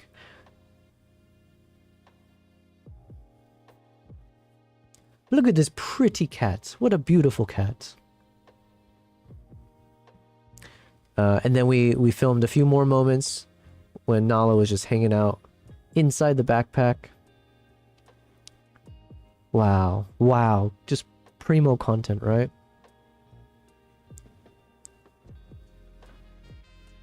And it was like she was waving me to come closer with her tail. Come closer. And I obliged. So yeah, we're here. I make a lot of cat content, okay? Cinema, says Chia. Yes, we do cinema with cats. As much as possible. Everything is about cats and cinema. And candles. Cats and cinema and candles. And then also, just very briefly, since I'm here already, just a quick reminder, this is the next camera angle. Oh yeah, and then here's Kimbap. Kimbap usually likes to chill with us over here. Right now it's an empty it's an empty bed. I don't know where he is. He didn't show up to work today. What the heck? But Nala is here and sleeping. Where's her head? There's her head. Okay. And then this is Kimbap though over here. If he were to show up, this is what he looks like on that bed. And I turned on a smoke machine, so it was pretty smoky here still when I was filming this. But the thing I wanted to show is this view right here. So I am going to add this to my stream at some point. Fed says, you do see people complain about the ZR for similar reasons. They want more dials and stuff. I did mention that, I think in my review as well. But of course, then there would be no room for the excellent larger screen. Yeah, trade-offs for sure, for sure. Yeah, so I take back a little bit what I said, but I still feel, like the quality, I don't think that would have been an acceptable trade-off for anyone. If you're a photographer, to be like, oh, I'm going to switch from DSLR to mirrorless because of XYZ, but it means worse quality shots. But yes, thanks again, Low Base. In case you're still here, or if you have to dip out, I appreciate it as always. At you and your community, everyone. Randy C. Photo. Oh, King's asking, what's your tool of choice for photography? To Fed. Randy says, I was lurking Low Base and I come back and there are cats on screen and dope gear. Me likey. Thank you. Well, Randy, thanks for lurking onto Low Base, and then for lurking, you feel free to keep lurking over here. But yeah, this is just some content that I was making for an upcoming YouTube video. But I was briefly mentioning, yo, thank you very much, Randy, for the follow. Yes, keep on lurking anytime you want over on my channel. I do stream on YouTube, Twitch, and also I'm testing out TikTok Live now, so that's a third platform. I have this Pidgeotech bag. Yo, Cat and Candle, do you really? It's so good. Okay, I feel like I should let them know that because... Oh, wait, no, it's a different one. I think you linked it. Gotcha. Yeah, I have... If you want to purchase more Pidgeotech stuff, they did give me an affiliate link to get 10% off their website and on Amazon. But yeah, this backpack is the One Pro ST backpack. So this is what I'll be making a video on very shortly. I'm actually seeing if I can find an editor to do it for me. And I think there's a few, hopefully, that I can lock in. But the thing I wanted to point out was not the backpack. We talked about it at the beginning of the stream. And this as well, but it's fun.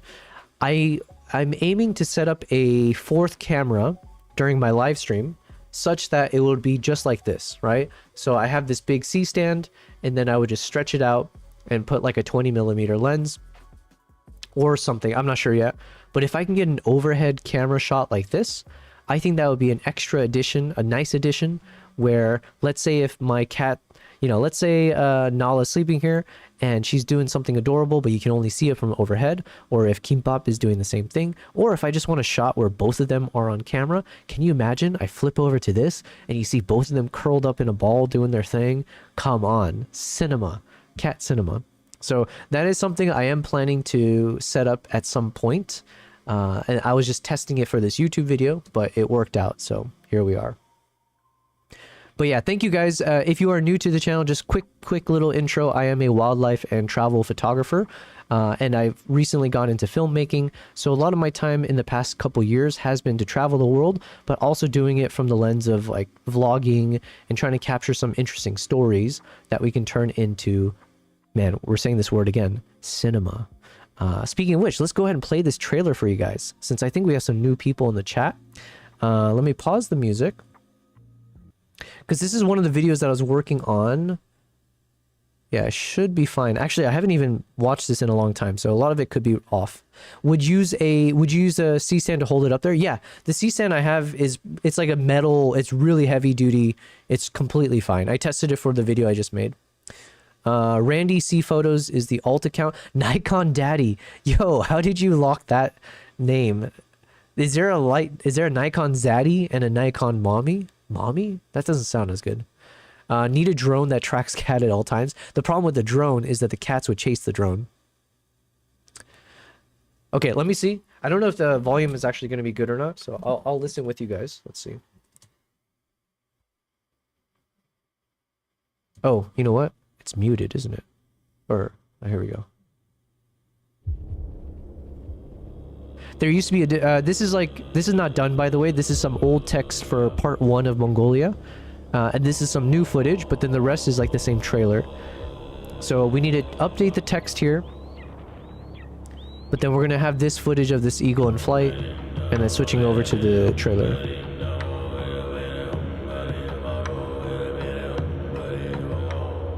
And I need to brighten the shots a bit. It's a bit dark.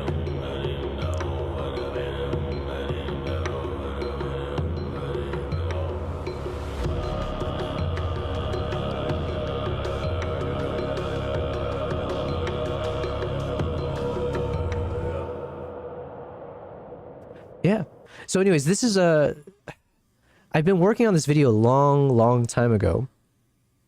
Actually, when I started my streaming journey, which was back in August, the first, I think, like 30 some odd days I'd spent working on this video, or Mongolia episode 1, which you can find on my YouTube channel. So you guys should absolutely follow me on my YouTube channel. Hopefully this link works. Yeah, so it was a really fun experience because I made the whole video, the episode 1 vlog, while live streaming it. So yeah, I was testing out if that could be of interest to people to watch. But either way, I was being productive and I had the camera, so I figured I'd go live. And then I was working on episode 2, but then I had to put a pause on that because I had a few projects that came up, including a short film that I made in Uganda about chimpanzees on a rescue chimpanzees on this island sanctuary. And then that's taken me on a completely different journey for the past few months. And yeah, it's been fun meeting a whole ass community of Nikon ZR shooters and all that out there. So it's been really fun. But yeah, I'm trying to get back into working on my travel vlogs because I'm over a year behind, like about 12 different trips that I need to, and it's like still over 100 terabytes worth of footage that I need to go through. And yeah, so we got a lot of fun content to go through during my streams. So hopefully you guys will continue watching my stream. I aim to stream 5 days a week for fairly long periods of time now that I'm not sick. So probably around, anywhere from 3 to 6 hours per day. And we'll be going through a lot of photo editing and video editing. So right now I'm doing a little bit of a filtering process through a trip to Sri Lanka from 2 years ago. And then I'm also going into video editing mode. So we're kind of hopping around here. Let me quickly see. I think I missed a few things. Randy C Photo says LMFAO. I got lucky with that name. Nice. Man, we got another Nikon shooter. I am a Nikon creator, so I feel like I need to screenshot your name and then let the team know that there is a Nikon daddy out there. Actually, I'm gonna screenshot that now just so I don't forget. Fed says, I would never take proper photos with my phone. Tough, just snap shots of family there, etc. Gotcha. Yeah, and so Cat and Candle, I do have a C-stand that's pretty strong that I can run a camera from. And then you have the sandbags if it gets too heavy to kind of counterbalance it. Yo, what's up? Is that BC's in the chat? Yo, we got everyone coming in today. Thank you. Thanks for enjoying the stream. We're going to stream for like at least a solid 2 to 3 more hours, I think. Randy says, oh yeah, maybe OBS bot. Oh, okay. That's fair. So a small blimp or a roof-mounted XY gantry slider so it can vision track direct down. Man, there is a company, but I'm not big enough to, I think, get their attention yet. But I would love one of those dolly systems, or like, yeah, getting like a camera on a slider. I think that would be super cool. But speaking of overkill, that is probably the overkill of overkills. So yeah, we got a long ways to go before I can justify that purchase. Another reason you should follow my stream or continue watching my stream is that your boy's got big ambitions. All right, I'm not happy just being a streamer at home. I'm going to take it out with me into the wild. So I have a few things already kind of lined up, and I've been prepping a little bit for the past few months. But I aim to start traveling back into the wild. And when I say wild, I mean like for my wildlife stuff, wildlife safaris. And I do plan to live stream it all. So if you like the quality of these camera shots and how we're putting it all together, this high production. That's what we're going to bring out into the wild. So I appreciate you guys joining me on that journey. King says, I'm using my DSLRs only because I already own them, but going back in time, I prefer DSLR. It's the only type of camera I've used enough to feel properly at home taking photos. I did like the mechanical shutters, although I think mirrorless have mechanical shutters as well, right? But there is something more about the haptic feeling shooting with the DSLR. But just the extra heavy weight, it's just, yeah. I realize how much I don't miss it. Because like, yeah, especially with the 400mm lens, that thing just, it weighs and weighs on you. Like your wrist just gets destroyed. So, man, we're going through a lot of these butterfly shots.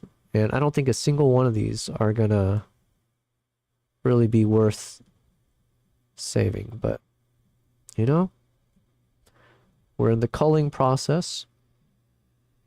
Cat and Candle says, that's crazy cool. Fed says, but considering how autofocus works now, it would probably be easy to learn using mirrorless now. Mirrorless is so much easier. Like I said, because it takes a lot of the guessing work. Guessing work? It takes a lot of the guess. Whatever the phrase is. It takes a lot of the... Whatever the phrase is. Damn, I don't remember. Makes your life easy. Use the Nikon Z6 III for weddings. Yeah, this camera right here is the Nikon Z6 III with the 50mm f1.2 lens attached. So the one that's normally pointed at Kimbap, but right now is just an empty bed. That is the Nikon Z6 III. And then the Nikon Z9 is the one that's pointing at Nala right now, with the 24-70 f2.8 lens attached. And then my main camera for me is the ZR with a 20mm f1.8 lens. Randy says, please do. I would probably want something like a Z9 for the handling. Feels more like DSLR with the size. Yeah, the Z9 does, it's like indiscernible with a DSLR in many ways because it is a beast. But it's a good beast, right? Like shooting in vertical, shooting landscape, it just always feels pro. But it is super heavy, it's bulkier, so like it might not fit in all types of like, you know, bags that you want to use. Whereas the Z8, you know, has a lot of the same inner mechanics, but yeah, with less weight. Okay, like I said, the Sri Lanka trip, you know, in my defense, I'm not saying it as a real defense, but I don't think I have as many good shots from this trip. But also, this trip was not meant for me to take good photos. So, like I said, I actually took a group of about 10 people, I think, on this trip. These were fellow Nikon photographers, and I was like the tour leader. And so my job was to help everyone else take good shots. And during like, you know, whenever there's a break, then I would take some shots myself. But again, my goal is like, I want you guys to be happy. If you're on my trip, I want you guys to get the best shots. I'm really there just to help you guys get the best shots. So yeah. So this wasn't really my focus since I was being paid for something else anyways, and that's what I cared about. Okay, so these shots are a little bit cleaner, but again, it's not like the best framing or anything. Oh, do I need to turn the music back on? Yeah, let's do that. And let's catch up here. Nikon Daddy says, I'm a second generation Nikon shooter. I still have my dad's OGF from the 60s, and I don't want to think about how many Nikons I've had over my life. Dang. Yo, I will also screenshot that because you never know. These could be nice little things I can share with the Nikon team. Not that like I'm buddy-buddy with them, but you know. Overall, it's not that hard to build one for cheaper than buying one nowadays. BRB. Cat says guesswork. It takes a lot of the guesswork out. Is that what the phrase is? It takes a lot of the guesswork out. Thank you. I know nothing about nothing. Fed says, I know a guy who went from DSLR to micro four thirds for wildlife. He uses the Olympus OMD E1 MX. I think he's older now, so he wanted smaller lenses. Okay. Okay. Chia says sounds like excuses. Yeah. I swear, I usually take amazing shots, guys.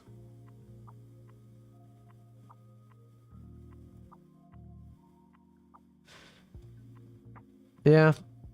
None of these are really like speaking to me. Also, like the greenery in the background, it's like it'd be one thing if it was like nice colors, like autumn colors, but all of this looks like dying grass. But we do have some cool monkeys. So this is at a rest stop where like these monkeys all hang out. So I think I did get some good shots here. So let's see. Man, monkeys are, I think, one of my favorites to photograph. There's a reason I love Uganda so much with the gorillas and the chimpanzees. Oh, is that Kimbap? Kimbap, you're here. Alright, I'm just going to bookmark this for reference, but I think we should have some good shots coming up. Chia says, my gear was malfunctioning. Yeah, yeah. I had everything framed properly. Yeah. Someone put the lens cap, or forgot to take the lens cap off. It's not my fault. Alright, I think I'll have more monkey shots later.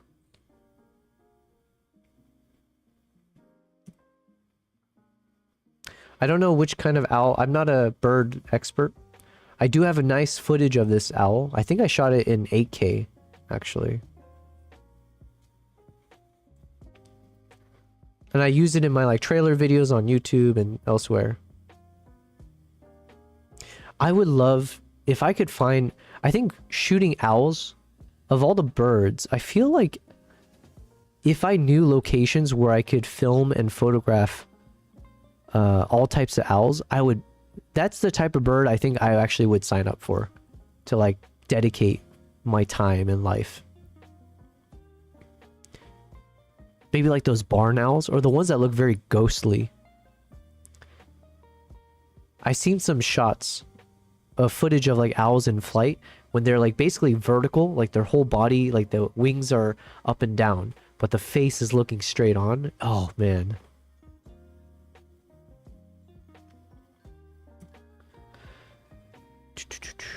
Why is the hue shifting? Oh yeah, I you know what? I couldn't tell you. I think some of these photos, sometimes it'll do that, but I'm not sure why. Because obviously these are shot the exact same way. I think maybe it's something to just do with Lightroom and how it reads it.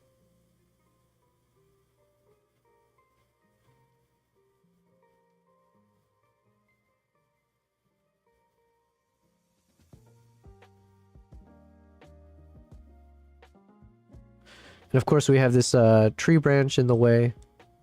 Yo, if this eye was a bit more in focus, for some reason I kind of like how this looks. Yeah, if only the eye was a bit sharper. I don't know why, but I like that look. But yeah, like I said, this ugly tree branch thing kind of ruins it. Owls are cool. They are like the cats of the bird world. You know what? I've heard someone else say that before, I think. They're like very cuddly and stuff. Do I need to complain about Nikon auto white balance? But the thing is, like, because, so Chia, this goes back to like, if you're able to shoot in RAW, right? Like, none of that really matters to me. But I can imagine, yeah, otherwise it could be super annoying. Yeah, because you're seeing it, like, it changes colors, like, every once in a while. See, this would have been a cool shot without this tree branch here. But see, this is how much I sacrifice. You can call it an excuse, but you can't call me out on it because you weren't on the trip. But for instance, I would always make sure every guest, or like, you know, all the photographers had the best seats, and we'd always position the car so that they get the best shot, and I would just get the leftovers. I would just, it was almost like just for memory, right? Posterity, of like, oh yeah, there was an owl there. But I wasn't ever expecting the best shots.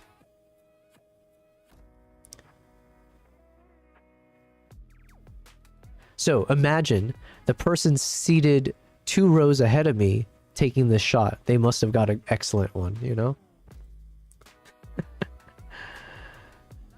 Turns out I was on a Jeep by myself. Yeah. Sometimes on grays it's weird. Chia says Doge drill. Doge drill. The A7R4 is also notorious. It never comes out the way it looks even in JPEGs. Oh, okay. Here the light is a bit too harsh on the owl, so the sun must have popped up, obviously.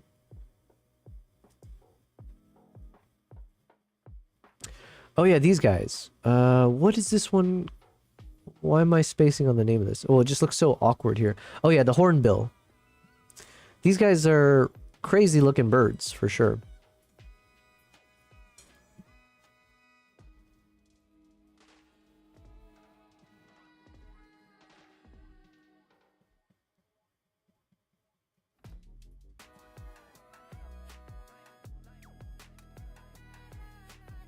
The hornbill. Curious on this one. Here, I'm just gonna bookmark one of these. I think we got the hornbill in flight. So let's keep an eye out.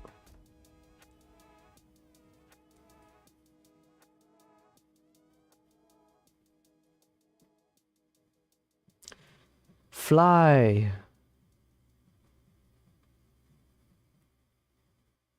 This is like such a weird looking bird.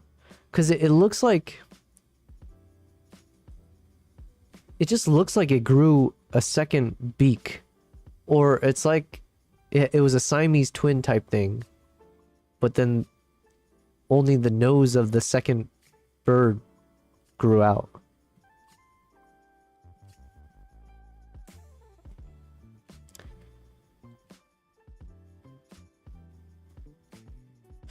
Yeah, so it takes off, but again, it's like the problem is this background is not ideal. Nothing about this background really adds to the shot. Here, I think I lost focus on this shot. Yeah, this one, it was never really locking onto the eye as far as I could tell. Also, I think in hindsight, I should have shot this. Yeah. I think I should have shot this not at f2.8. I probably should have shot this at like f4, 4.5, something like that. Cat and Candle says, BRB, have to eat some lunch. Yes, go enjoy your lunch. Over here, it's almost 10 p.m.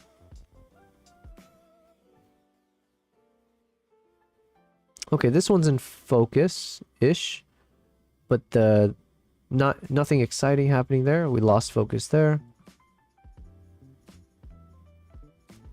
It was not bad, but not a good... This one's like pretty clean. Closer.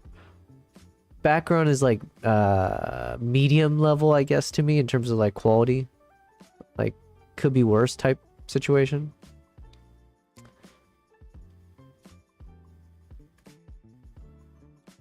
So this is shot at 1/1000th of a second, which is like not bad. But yeah, I think if I could do this over again, I think I would have shot at like f5.6 or f4.5, and maybe went up to like 1/1. I don't know. Yeah, maybe kept it at 1/1000th of a second, because I think I just need to be more comfortable shooting with higher ISO. Because this was at ISO 220, and it could have been much higher, I think. This one could be an interesting shot. This one's super sharp on the eye.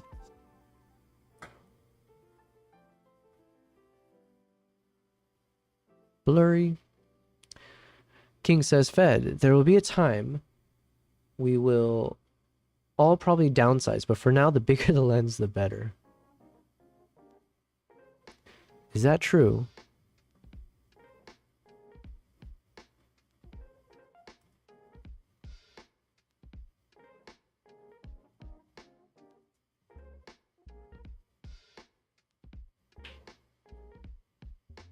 So the eyes are sharp. There is that.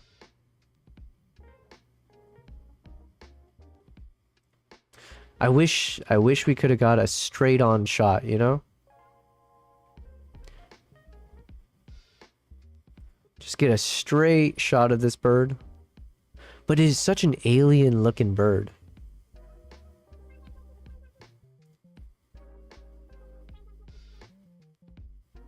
So either way, I think this would be fun to edit. So now the background's getting a little bit better because now, yeah, at least here it's like very soft, warm tones for the most part. It's all kind of like monotonous.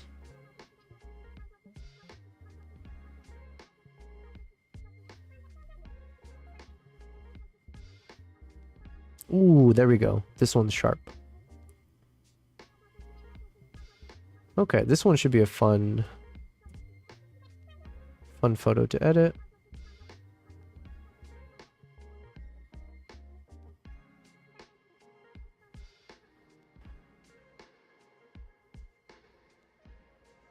Blurry.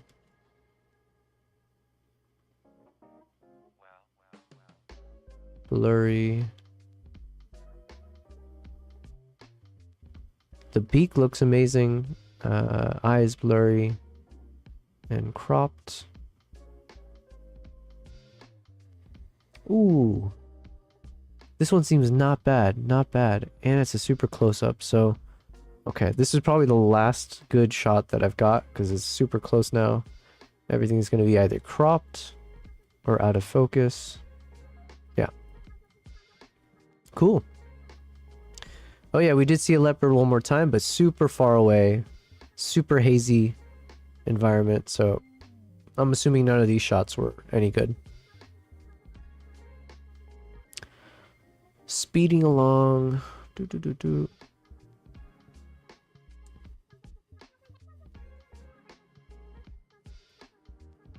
Hey Nala. Let's take a moment to admire my cat. Look at her. Look at the way she's just saying hello. Reaching over with her paw. Hello.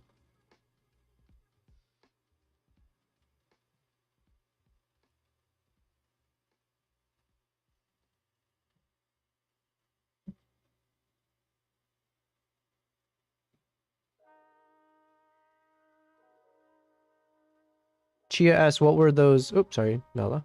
Chia asked, what were those pictures?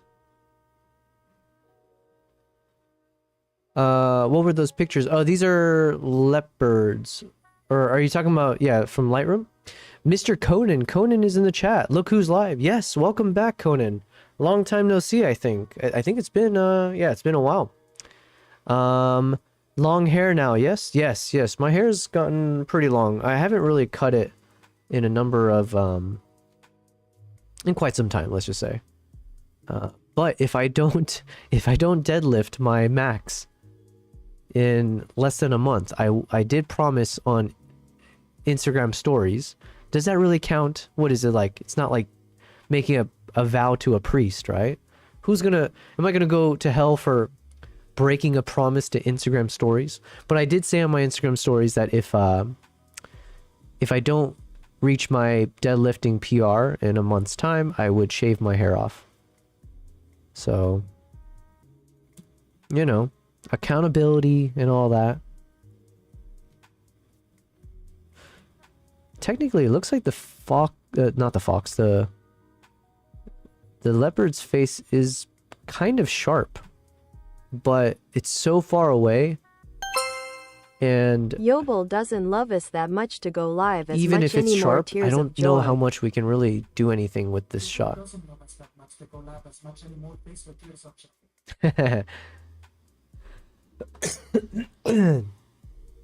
Conan says, Yobel doesn't love us that much to go live as much anymore. You know, I love all of you guys. My body doesn't love me. So I unfortunately was sick for the past like 5 days, I think. But I am now at almost 100%. So that's why I felt like I could go live for a pretty long time today. So we went live, I think, a few hours ago. I'm going until... Ideally, I should go for the next 2 hours. And I feel okay. So... King says... Oh, wait, no. Chia says, it's the animal in stealth. I can barely see it. Yeah, see, like, this shot... you can see how hazy the shot is. Now, obviously, we can edit this quite a bit. So I'm sure we can bring some color back into it. So these are some of my presets, for example. So you can see, like, there are ways to bring the colors back in and maybe get some focus back on the subject. But just in the raw shot as is, one, it's super messy. And it's all very hazy. and like you said, it's very camouflaged. So I'm gonna bookmark maybe a couple of these shots just because it's a leopard, for the off chance that while we're editing, maybe something can be salvaged, like from a, like imagine if we do a crop like this, and we can bring this to life and it looks like it's on a ledge. There are some possibilities here, but like I'm not holding out hope. We're not working with much here, is what I'm saying. So subject's far away, background is not ideal. King says, I'm feeling your Antonio Banderas Desperado. Is that a Desperado? That's an Eagles. Is that an Eagles song? Desperado. Thank you. I think. You know, my long hair looks cool when it's been in a pony for a while, and if I slept with it, because then when you unpony it, it gets wavy, and then it looks like I did it intentionally, but it's not. Was that translator in that background? I have no idea. Oh no, I forgot. I haven't changed my TTS monster voice in a while, so it's on like some kind of Spanish guy. Fed says Yobel needs an acoustic guitar to play the songs from Desperado. Yo, you're looking at one over there. So, you know, I used to play guitar all the time. I used to be pretty good, if I do say so myself. I was very good at finger picking and like making the melody and the bass come at the same time. So I would learn how to play, because I wasn't a good singer.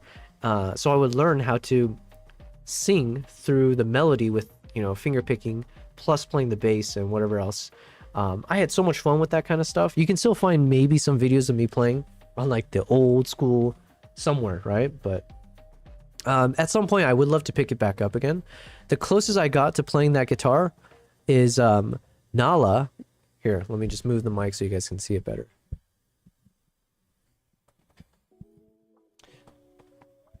Nala was sitting right here. I'll switch it on the TikTok side as well, because it's worth everyone understanding. This is the closest I got to touching my guitar. Nala was sitting on the ledge there where that water jug is, and I happened to be standing like I wasn't even anywhere close, but all of a sudden every cat owner knows the sound where it's like a and I immediately just start rushing over there because Nala was heaving, and as she threw up her food, I just had time to grab my guitar and yank it out of the way, and I kid you not, it was one of the most perfectly timed things. As I pulled it out of the way, her puke like landed right where it was, and it was like such good timing that I couldn't even be upset at Nala. It was just one of those like, wow, we just both witnessed the same thing, right? Meanwhile, she's just heaving more.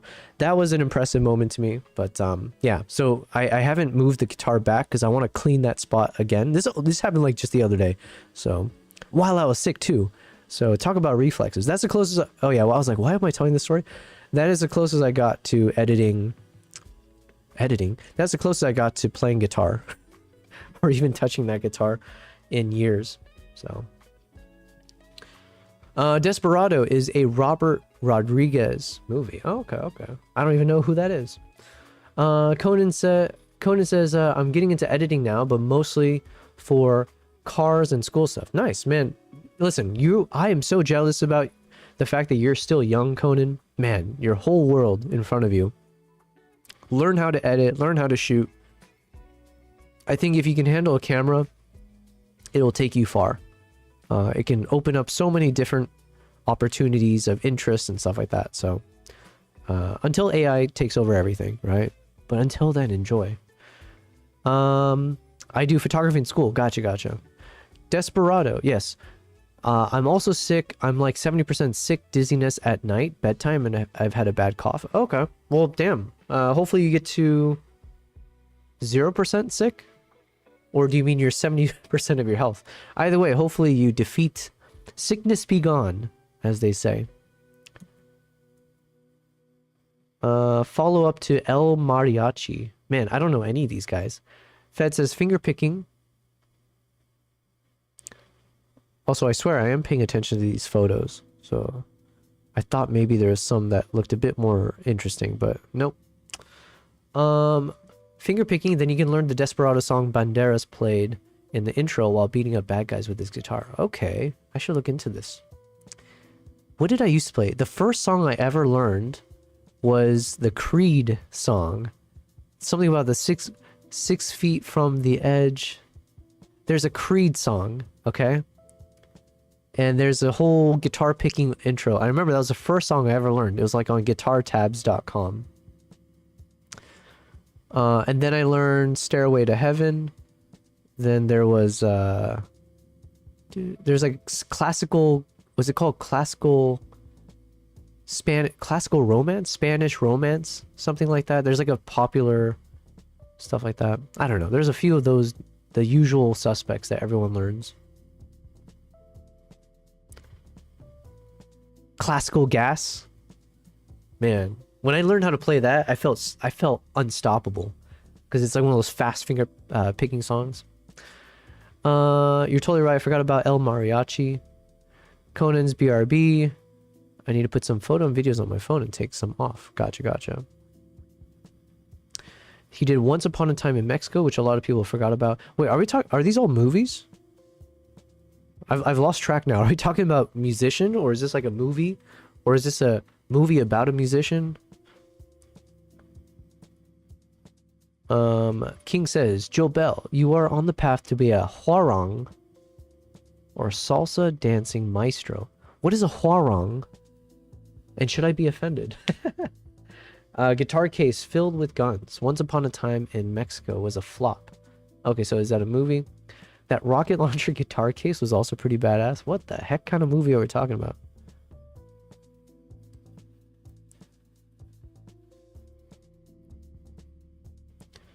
Okay, how many more of these leopard shots did I take? I just need one shot. Yeah, here we go.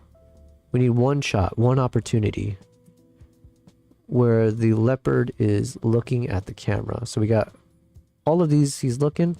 I'm going to take one more just in case. Okay, this one's cleaner. Okay, so that should be it, right? We're not gonna expect anything better than the leopard lounging here looking at the camera. So I think I'm just gonna do a bit more of a speed run. And here's a beautiful shot of a tree for some reason. And that's it. That was all the shots from day... What day was that? Day 2 of Sri Lanka. You know what? Let's just go through the rest of this. I was like, I want to get back into the video editing mode. But since we're here already, let's just see what other shots we got. Oh, it's the crested hawk eagle. Is that the name of this thing? I think it's called the crested hawk eagle. I could be wrong. He also directed Hwarang, are ancient Korean warriors, close to samurai. Wait, how do you know this? And I don't even know this about my own culture. Damn. That's embarrassing. He also directed From Dusk Till Dawn, and for the younger audience, Spy Kids. Oh wait, I remember Spy Kids. Crested Hawk Eagle. The Changeable Hawk Eagle. Changeable. I don't remember them calling it that, but yeah, Crested Hawk Eagle.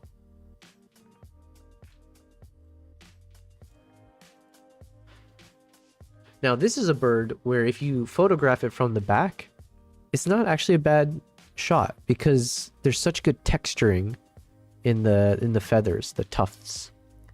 But unfortunately, we got that stupid tree limb here blocking. So let's see what else we got.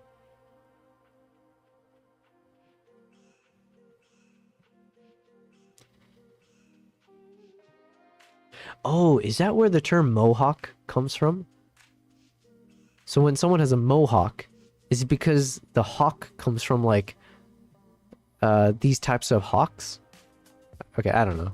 Maybe that's a reach.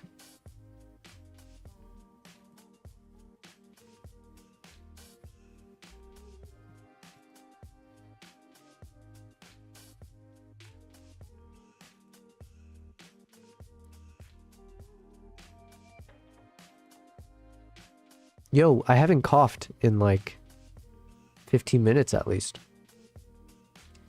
So I think I am somehow improving as the stream progresses. Ooh, here we go. That's a clean eye, but a dirty background.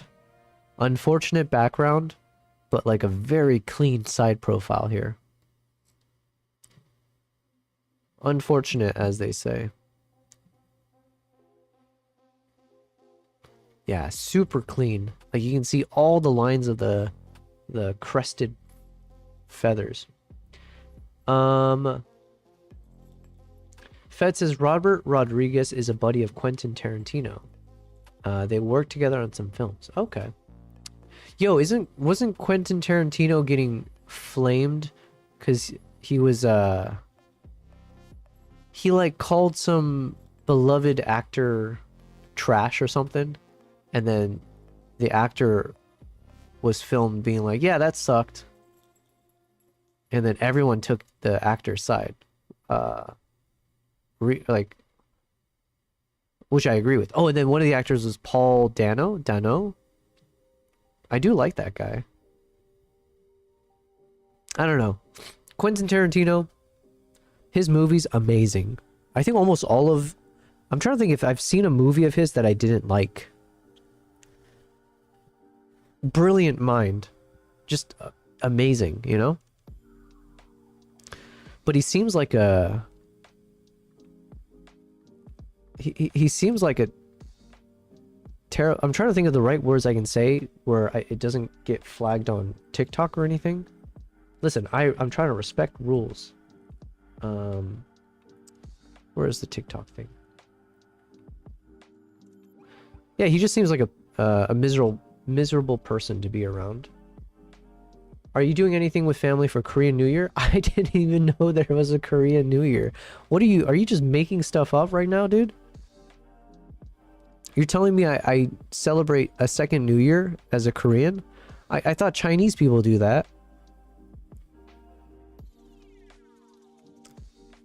Oh, there is like, but I thought it was just on January 1st. There is like a Korean New Year tradition where you're normally supposed to go to all your elders and be like, Happy New Year, and you bow to them, and sometimes you dress up, and in return they give you money. They just straight up give you cash in an envelope. Which might sound amazing, but, you know, if you had parents like mine, those envelopes full of cash just go straight to your mother's bank account. And then she would just say, well, this pays for your housing and your food.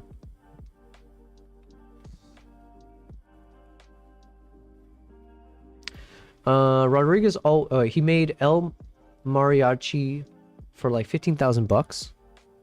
I think, and it did very well in the festival, so he was able to eventually do Desperado a few years later. Rodriguez always made movies for like a tenth of what they should be budgeted, so he was always able to get financing.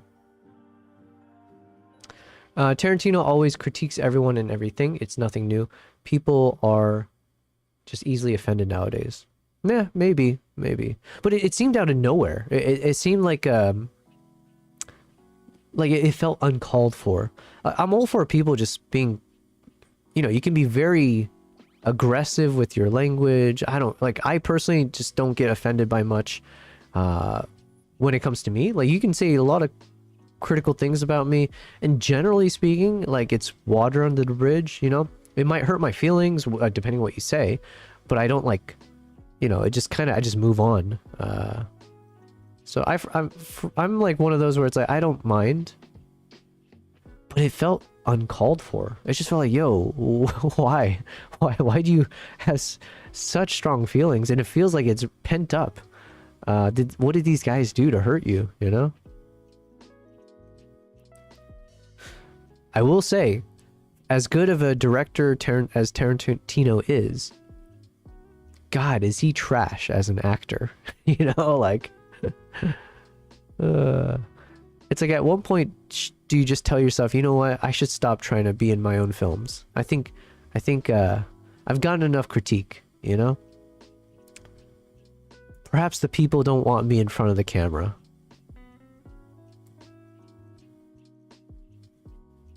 Man, These shots are very clean. Paul Dano. King says, I have not seen a Tarantino movie I've enjoyed. Oh, you haven't enjoyed any? Am I reading that right? You don't like any Tarantino movies? Man, I love like I was rewatching Kill Bill recently, and that was just such a fun experience, even to rewatch. Django. Why can't I think? Oh yeah, Pulp Fiction, of course. And then what's the one on the Reservoir Dogs? Reservoir Dogs, I love for how much they can make out of just two people having a conversation. I think that's such an art. That's an art form to be able to have dialogue that's engaging enough to like keep you in your seats, you know? Also, this bird shot is fantastic. Look at the tufts of hair on the head. This looks amazing. I'm saying this because I usually don't like any of my bird photos, but this one I'm like, yo, this particular bird, just the way the head must be wet and the way the light is reflecting off of it. Primo. Fed says, I enjoyed all of them. Yeah, I think I don't know if I've seen a Tarantino movie I didn't enjoy. Once Upon a Time in Hollywood is great. Some movies maybe I enjoy more than others in terms of like rewatchability. I even liked, some of my friends didn't like the Hateful Eight. I actually enjoyed that a lot too. Yeah, I don't know. How is it uncalled for? He was asked in an interview. Oh, is that okay? Maybe I fell for misinformation then. I thought, or like, did they ask directly about like, what are your thoughts on Paul Dano, whatever you say, or were they asking like, who are some trash actors, or I don't know. The way I, and this could be my own, and maybe me and millions of other people, but the way I took it, it just was a bit uncalled for that he like just called out those two actors in particular as like trash. Like he took it to the extra step of like saying they're trash, but in this particular way. It's like, someone can say that's trash, and then another person could be like, this is trash that's been festering for 3 months with kimchi, some leftover bananas, some spoiled eggs. Like people can take it farther and farther and be like, damn, did you really have to like, I didn't know there was something deeper than trash. Ooh, look at the hair again, or the feather. Yeah, you can see like a water droplet right there. That's great. Okay. Me gusta.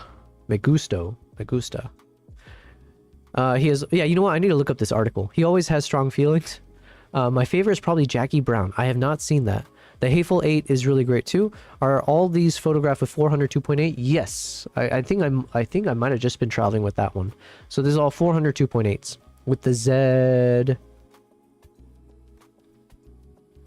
I don't know. I'm assuming Z9, but yeah. Oh yeah, it must be at like 8,000 by 5,000. Some of the reasons I love his films is because I loved the films he's referencing. The Hateful Eight, yeah, I heard, it's like homages and stuff like that. But I guess I'm too young to have watched the other stuff that he's done, or like the stuff he's doing it of. Hateful Eight is a riff on Italian westerns. There's even music in it from those.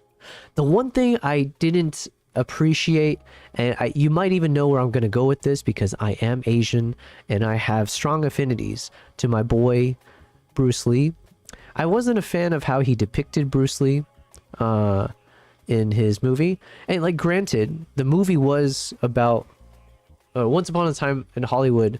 It is about like breaking from your expectations. So it's like an alternate universe, right? Because clearly the ending and all that doesn't happen the way you would expect to. So you could argue that yes, he was making Bruce Lee act like a just like a vapid air and someone not worthy of like a martial artist, like a phony. But he could just be like, well, this is an alternate universe, right? Clearly. So we just went with a different approach. But it still left a bad taste in my mouth that it's like, really? Like, did Bruce Lee really have that kind of a bad reputation or something that maybe I wasn't aware of? But Bruce Lee, you gotta understand, is beloved by all of my generation of Asians, because he was like one of maybe 3 Asians you would ever see on the big screen in a positive, badass light. You had Bruce Lee, Jackie Chan, Jet Li, and if I had to add a 4th, we had our boy, I was about to say Cheech and Chong, Harold. We had our boy Harold and Kumar whenever they went to White Castle. And that was it. That's the only time we had some good representation of our race. This one was an interesting shot, but the eye is slightly out of focus. This one, the eye is in focus. Partially, the wing is not. So I think if there's one learning from this shoot that I will take forward going forward is I need to stop shooting at f2.8, especially with birds. I think I just need to get comfortable shooting at like f4, 4.5, 5.6, stuff like that. Because I think it would have been better if the whole bird was in focus. I think. I don't know. I gotta think about this. His films are chock full of homages to films of the past. You misunderstand the scene. It's a fantasy of Brad Pitt's character. It never happened like that. Brad Pitt's character is delusional and thinks he would beat up Bruce Lee in his own mind. But didn't he actually beat him up in the... Like, that actually happened, right? It's not like a hallucination, no? And at that point, I feel like I'm not the only one that, let's say, was misunderstanding the scene, which then I would say is a fault of the director if majority of people watching it don't walk away with that impression, right? He could have done a better job to make it clear. Either this is an alternate reality or this is a hallucination in his mind, but didn't actually play out, you know, in real life or whatever. Or at least counterbalance it, right? Show, I don't know. It's like Bruce Lee's dead, right? So it's not, what can you do? And I also am not a stickler for, like, you know, it's your art. You should do what you want, and you should do things that raise eyebrows or kind of, you know, do things that are controversial. Why not? Like I said, that's what I'm saying. I'm not hating the guy. It just left a bad taste because it's like when people make jokes, you make offensive jokes, but then if someone makes an offensive joke that impacts you, then you're like, whoa, whoa, whoa, you know, rules for thee, but not for me type thing. So you can't like really push back because you're guilty of the same thing, but you still were like, you know, did you have to go there? That's how I feel about that scene.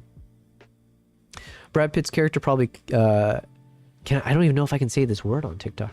He is a rough guy. You guys are much more knowledgeable with names. I don't know most actors, actresses' names or directors. I'm also pretty bad with actors and stuff like that. But I'm pretty bad with it, I think. Fed says, I'm a film buff since childhood. Nice. Yes, clearly you are.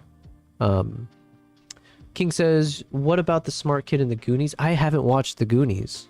Or I might have. It might have been like on VHS or something. But actually, I think I might have had that movie on VHS. Yo, did the bird actually drop a thing? Or is that not food? Okay. The Goonies. Was there an Asian kid in the Goonies? Oh no. Oh, there was Dr. Jones. Dr. Jones! I grew up around that. Yeah, we didn't have much. That's my point. We had Bruce Lee. That's it. How dare you besmirch the one Asian badass dude that we had, besides Jackie Chan and Jet Li. But then Jet Li got some like debilitating disease, unfortunately, and he wasn't as well known as like Jackie Chan and Bruce Lee. A good film is Crazy Rich Asians. I haven't seen that movie. I'm living it. Haha. Not really. Crazy Rich Asians. I've heard good things about it, but I'm just not like, I don't watch a lot of is that like a rom-com? I don't watch a lot of like romance based stuff. It just always feels too cheesy. It depends. I've seen a few of the old school ones in high school. There was someone I watched with, like The Graduate, something with green in it. Green something. The Graduate. Zach Braff was in it. Zach Braff was in this rom-com, or maybe it's not a rom-com. Maybe it was just a romance movie. Garden State. Is that what it's called? Not Green? Garden State? When Harry Met Sally. Those are probably like the only ones I've ever seen.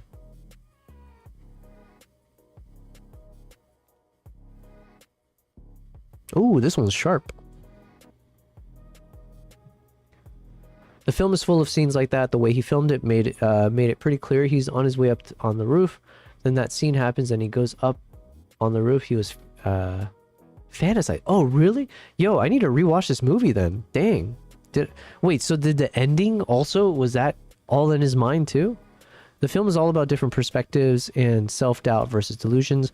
Even the ending is historic revisionism. No, that's what I was saying. I assumed everything is about revisionism. But I didn't watch it from the lens of like, he was hallucinating. Because now I'm wondering, the scene where Leonardo forgets his line and then he like breaks everything in his little trailer set and then he like crushes it. Was that in his mind? Was that like he actually did mess up the shot again? Okay, I need to rewatch that movie. I mean, regardless, I love the movie. It was great. I'm a big Tarantino fan. I don't think I'm a fan of him as a person. He seems a little abrasive, I guess. Maybe I would enjoy his company, but he seems like someone that would be hard to get along with, kind of, you know? It's like you enjoy him from afar, but if you were like his family, if you were his kid, I don't know if he has kids, either I can see him being the best dad in the world, or he'd be like some level of narcissism that sucks to be around, you know?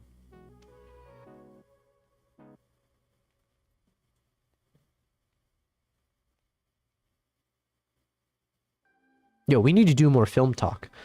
That was one of the thoughts I had for my streams going forward. I mentioned it before in a past stream. I do want to do more like segmented content.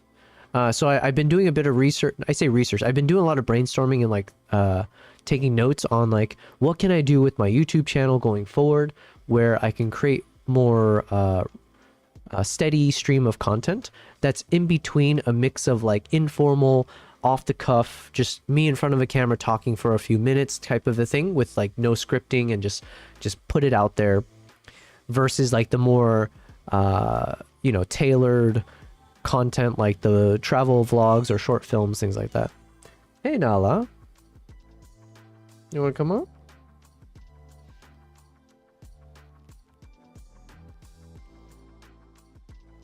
You want to come up?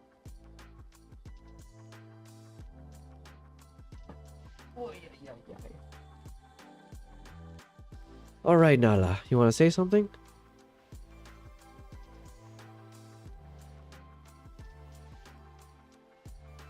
Camera shy. Oh, and we also tested the ASMR. The shotgun mic sounds excellent with my cats purring, so I do need to do something with that. In the end, it could be Brad Pitt's character takes acid right before everything hits the fan. Ah, man. Yo, okay, you know what? Either way. Great movie, right? I do want to rewatch it now and just kind of like think of it from that angle. Okay. But listen, I do want to get into film, right? Like that is one of my, I guess my ambitions, right? Is I want to be like a proper filmmaker.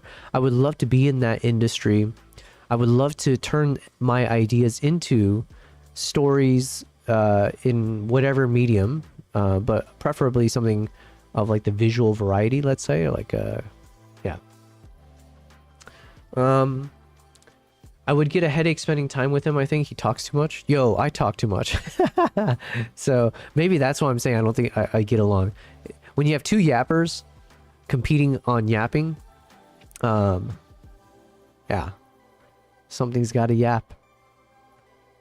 If you watch the movie again, pay extra attention every time a story is told about something. You get to see it from one person's perspective, how they picture the story in their head.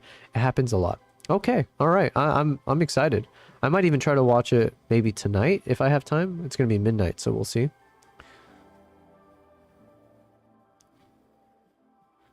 All right, I'm excited.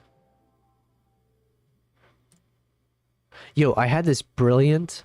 I think it's brilliant. I had a really cool short film idea. But there's like no point in I don't know what I should do with it, right? Because I can turn it into like a screenplay. Maybe I can enlist some of these screenwriters in Dubai and help me out with it. But it would be just for fun. But I had a fun little idea for something that would be in the vein of like, I could see, I would need a Tarantino skill of like the whole video, the film, the power comes from the dialogue, right? It would have to be two people having like really strong chemistry and a back and forth conversation, which is very Tarantino-esque. So I feel like maybe I should rewatch a bunch of his stuff and get a sense of that. But the other thing is I'm way too swamped. I'm stretching myself way too thin. I have to learn how to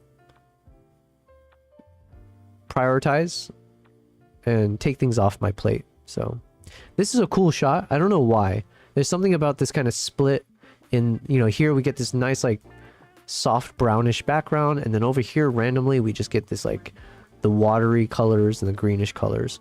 And we get the bird splitting the shot into two. And there's a bit of like, I don't know what this is, but you get this like white streaks coming through on the right. So yeah, I don't know. It just feels a bit more artistic. And the bird is nicely in focus. And the good thing about these kingfishers is that because they were dipping in the water, the contrast on the bird is like super nice. It's like very rich. So let's go through some of these. Let's see how they turn out. Yeah, what is this tufts? These like white stuff going on here. Do do do do.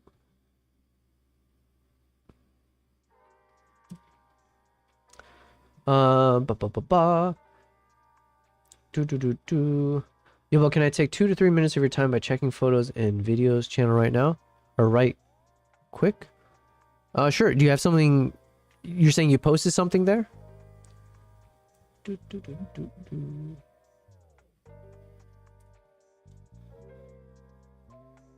Two quick edits. Can I play this without sound? Nice. Okay.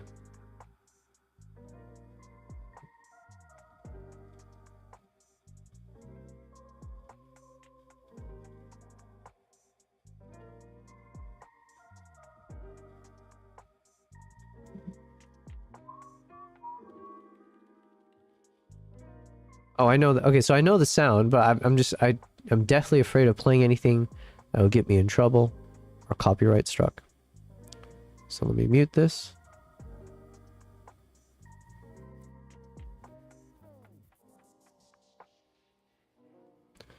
Nice. What is you did like an invert? I don't even know what you call that, but like doing that inversion thing. I like the soundtrack you used as well, because I feel like it's used for a lot of these kind of like reveal moments, right? And especially when you go with something darker and stuff. Yeah, cool, man. I like this. Do, do, do, do.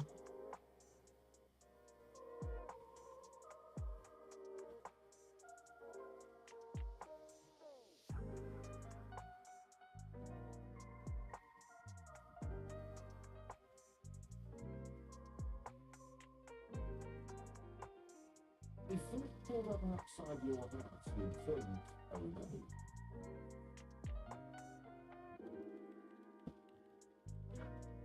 no. I couldn't hear what he was saying because I kind of muted it there. But I like the green screen. Wait, is that your car or? Wait, no, you're too young to drive, right? I forgot.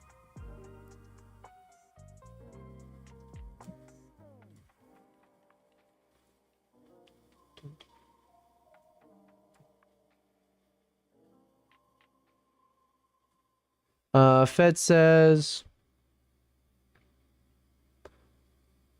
Also about Brad Pitt's character, he's a stuntman and bodyguard. I think you have to have a particular narcissistic view of yourself as unbeatable and invulnerable. So he is a bit delusional. You make really good points, man. And like to the point where I'm like, I kind of wish one of two things.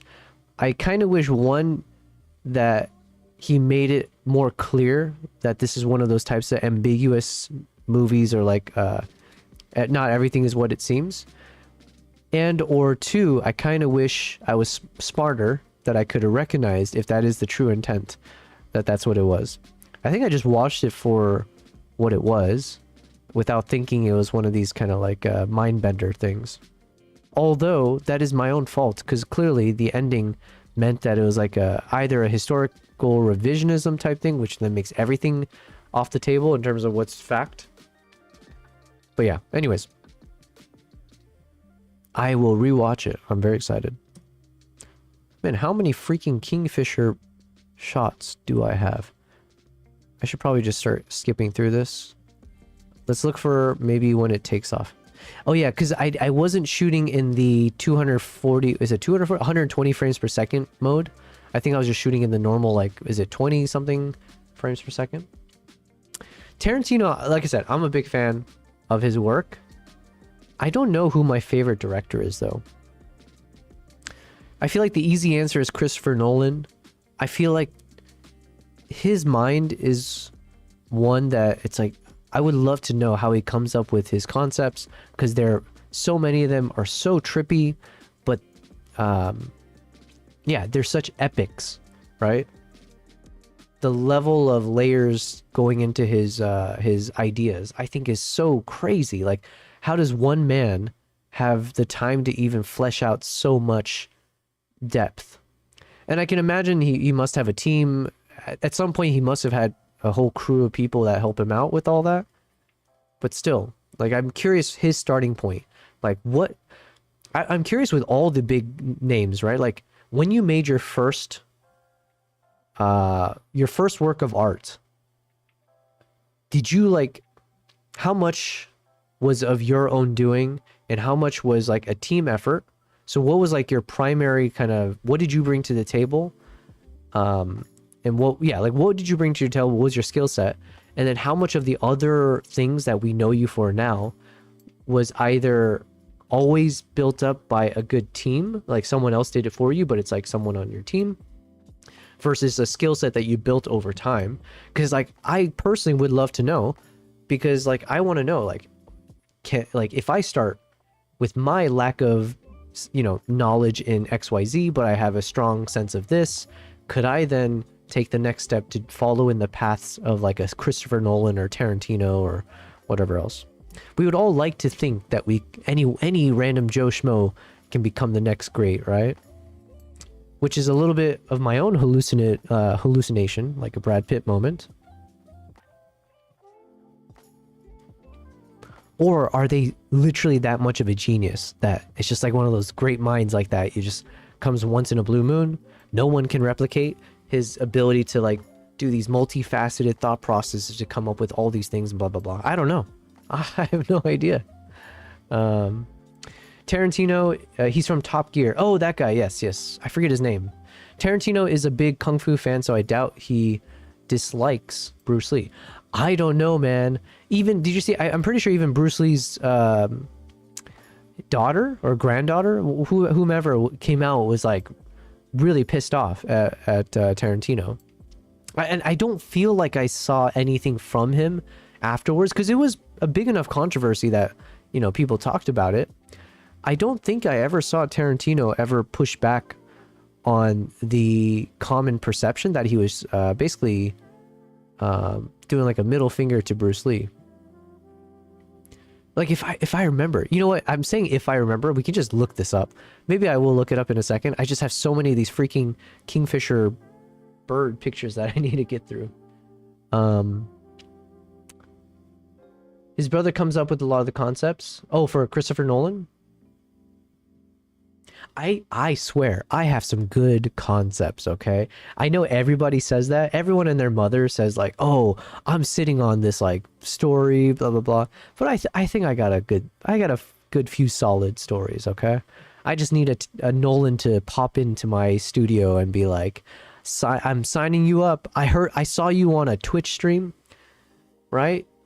I just Googled randomly filmmakers on Twitch and Yobel Prize came up. Yeah, I just need one of those moments, that's all. This framing is okay. I like the water here. I'm trying to remember. I guess I could just look it up here. Why is the water like this? I shot this at 1/2500th of a second. So how did I end up with this kind of wispy water here? I am at a loss. I have no idea.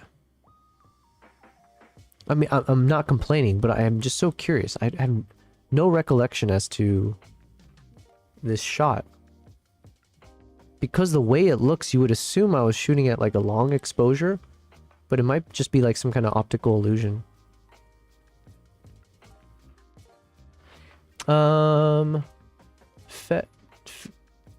Conan says 90% of my own doing. I bought the cameras. Nice, nice. And they would pay me into advance. Gotcha.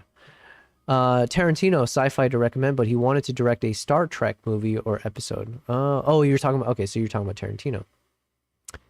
That's funny. Tarantino as a sci-fi guy, I just don't see that.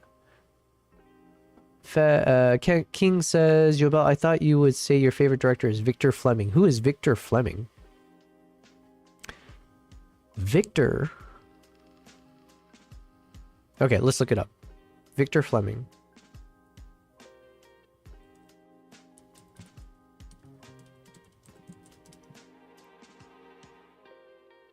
The Wizard of Oz? Yo, what do you think of me? Gone with the Wind? You think I'm that old, bro? I think I do remember seeing Wizard of Oz on TV back in the day.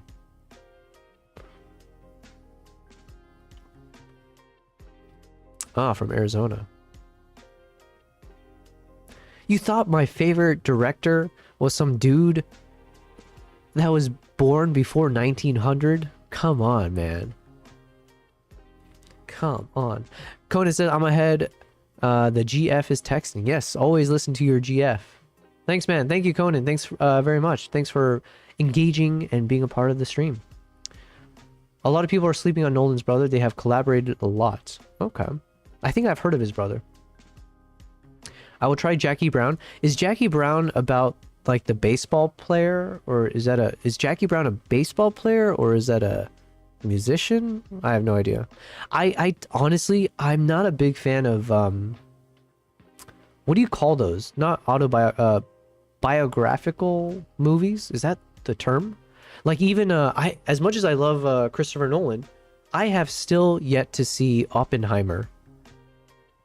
Because like these kind of biographical films, if that's the right, I don't know what the word is, but things that are based on true stories, unless it's like really adventure-y or action-y, I'm just not like sold. I don't feel anything. It doesn't get the heart going to watch a movie about a true story where it's just a bunch of people yapping, as opposed to like action or adventure, stuff like that. So if Jackie Brown, on the surface of it, my assumption was like, oh, it's like some kind of biographical film or whatever. And unless it's about the biography of some dude who survives multiple world wars, or like, you know,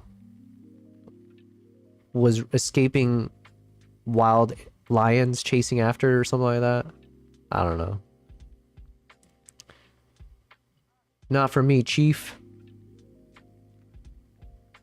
I think someone asked him and he said Bruce Lee was cocky, lol, but that's just how Tarantino will answer a question like that.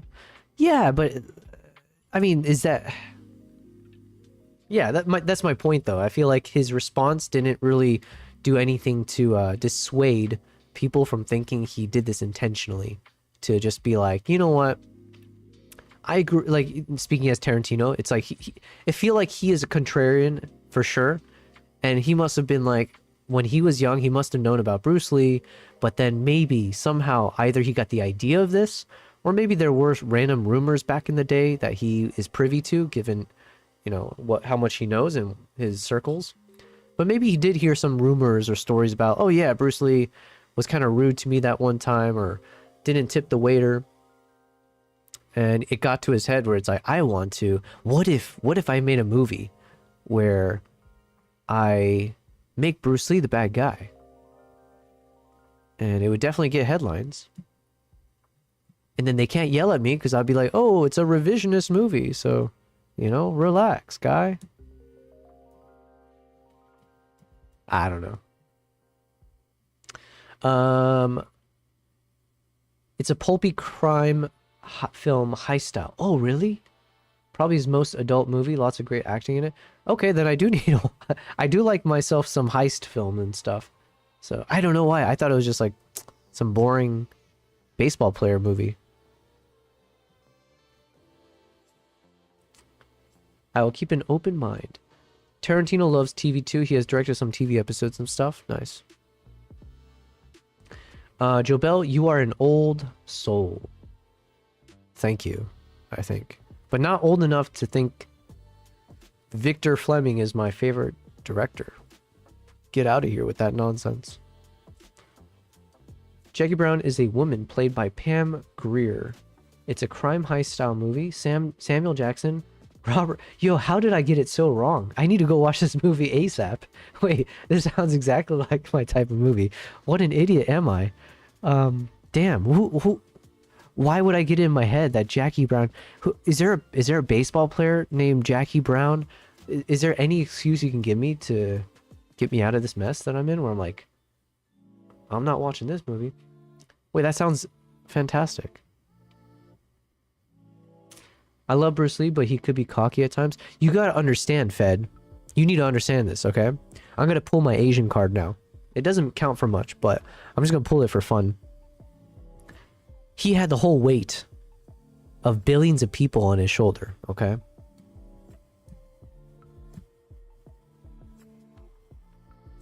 The eye's kind of sharp, but I'm sick of looking at this freaking kingfisher, man. How long did I spend just shooting this guy? But yeah, anyways. Ooh, finally, flying out of focus, out of focus, out of focus. That's the problem with these kingfishers. You have to like set the focus in advance of where they are, and wait for them to fly into it because they're so fast. You can't like lock focus while it's in motion. That's something I learned. Maybe with new cameras these days, I don't know.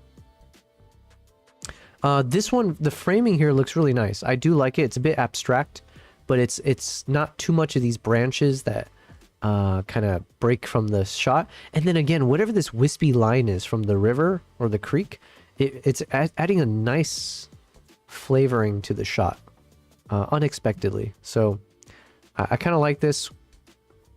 And I'm just hoping I got, just give me one shot of the bird in action, you know, just one. This one's kind of.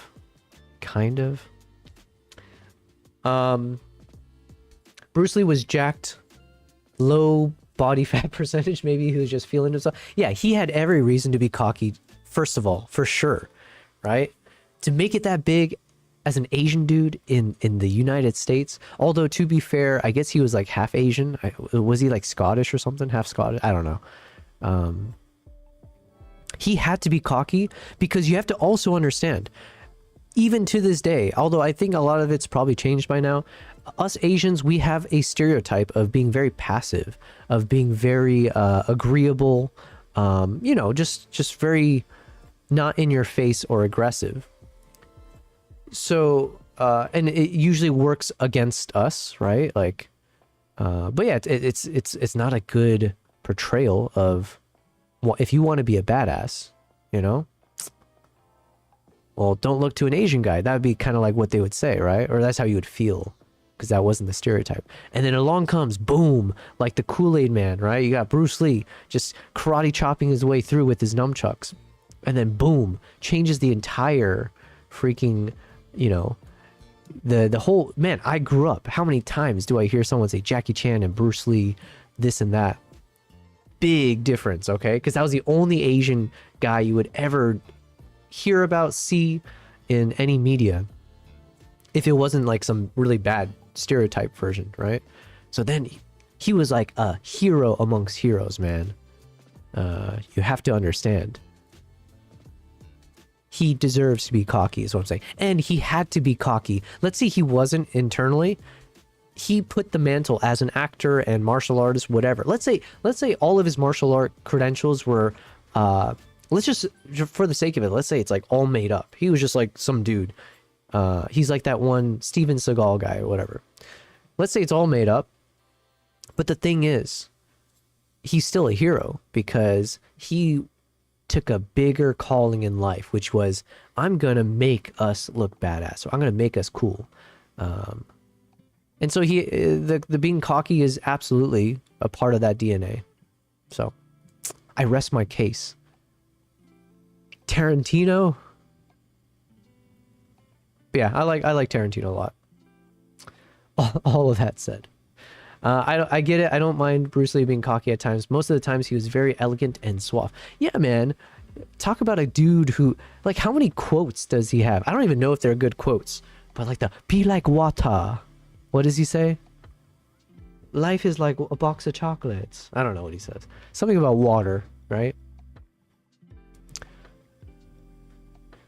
I feel like he was try hard with some of his quotes, but damn, you got your own quotes at the age of like, was he even like in his 30s? I feel like he was young when he died, right? Anyways, King's asking, are you training to be in physical 100? Yo, I am nowhere near that physique anymore. There was a time that I was pretty proud. I'm very compact with my muscles. I lift way above what people my size would be able to. And like I said, I grew up with wrestling and martial arts and stuff, so. But long gone are those days. That's like 5 to 10 years ago when I was at my peak. 10 years ago when I was at my peak.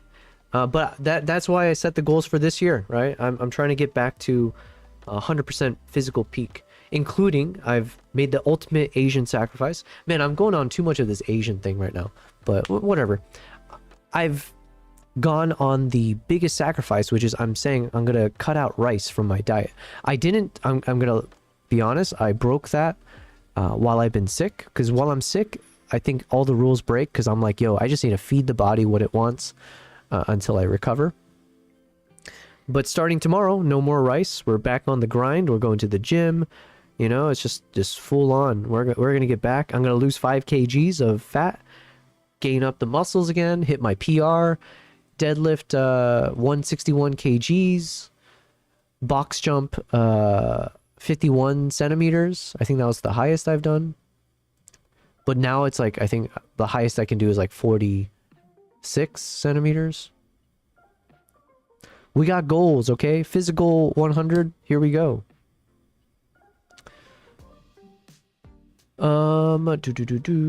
Pretty much all martial arts actors of the time were cocky as hell, boistered by Black Belt magazine. Was that a thing? Black Belt magazine, okay. Yo, dude, enough with the Kingfisher. Oh my god.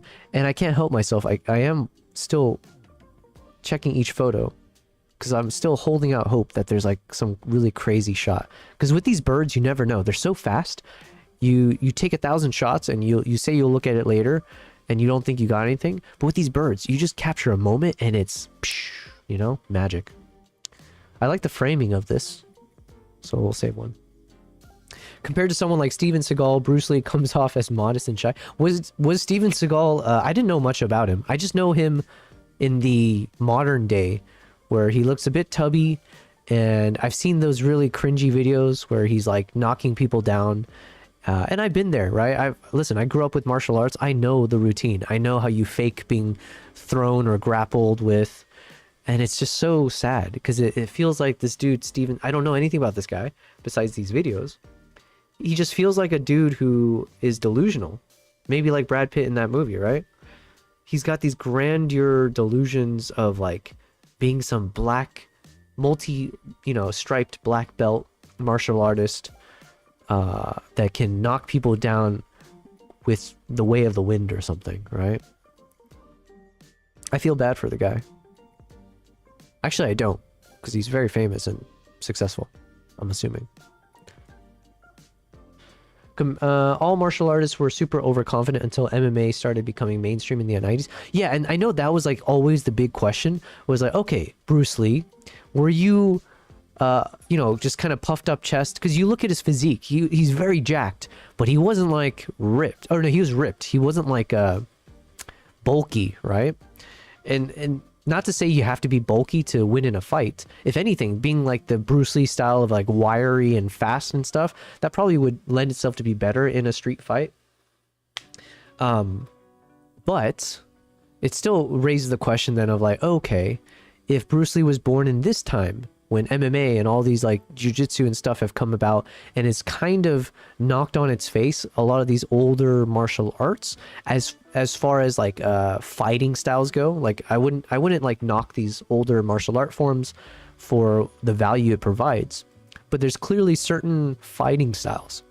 Not all martial arts are meant for like street fights or to win in a fight, in my opinion. But yeah, I wonder if like Bruce Lee's methodology, well, I forget what he called it, but it was like some form of kung fu and something else, right?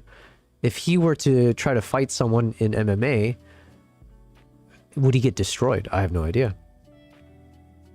But it's like apples and oranges. You can never compare the two. Again, with this wispy thing, what was that? It's so crazy.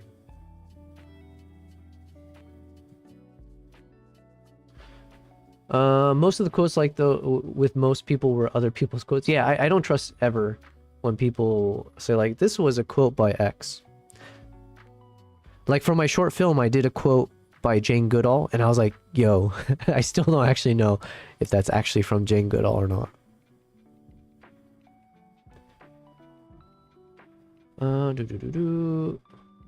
When you hear an actor deal out great quotes, it usually just means they had to read up on some ancient philosophy for a role or something.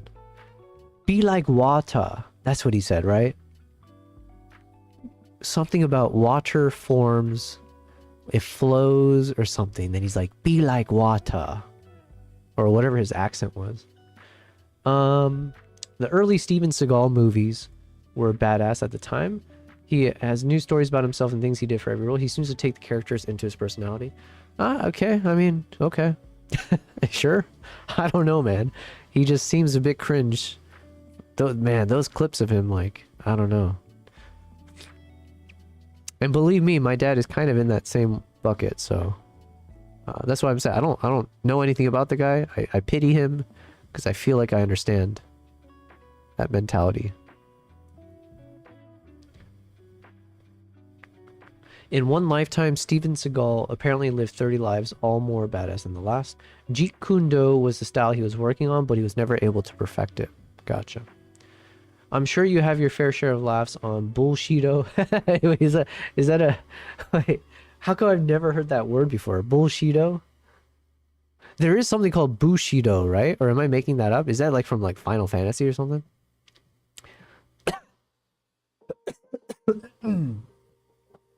All right, we went without coughing for like, I think an hour. That's good.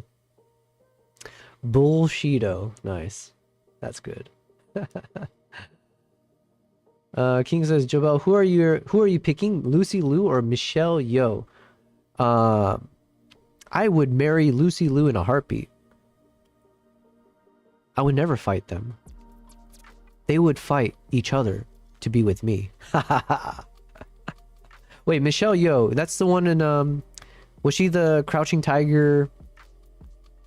I think, right? If so, man, she was so good in Everything Everywhere All at Once. I mentioned this way back before. I think it's still my favorite film of all time. Everything Everywhere All at Once. I've rewatched it too many times for me to like, I will only rewatch it if I want to show someone else the movie at this point, because I've seen it too many times, I think, for me to like really keep enjoying the value from it. But I think Michelle Yeoh was the one from that. And man, amazing actress, awesome fighting style. She would destroy Lucy Liu in a fight. I think Lucy Liu is like super, super petite to begin with. And I don't think she's ever done any martial arts stuff. Whereas like Michelle Yeoh, I don't know her past. But for her to act in Crouching Tiger, Hidden Dragon, my assumption is she must have had fairly extensive martial arts training. But then again, I haven't watched that movie since I was like a toddler, so...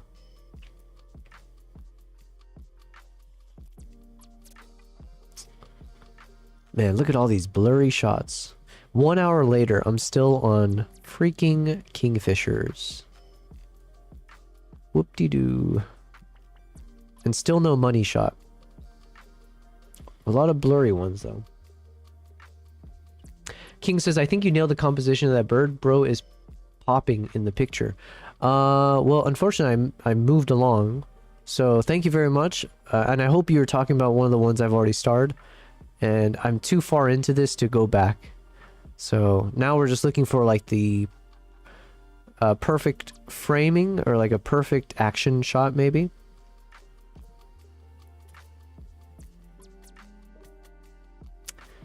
Out of focus, out of focus. Cool angle, but weird pose or weird positioning. But this bird does look really nice because of the colors right now. There was like good lighting, good backgrounds. Oh yeah, if I recall, I was in the same spot, but basically this bird would keep jumping between like 3 different spots. So that's why if you keep seeing the background changing, it's because like I could never freaking guess correctly which one it was gonna land on and try to get the focus set up. Just always wrong.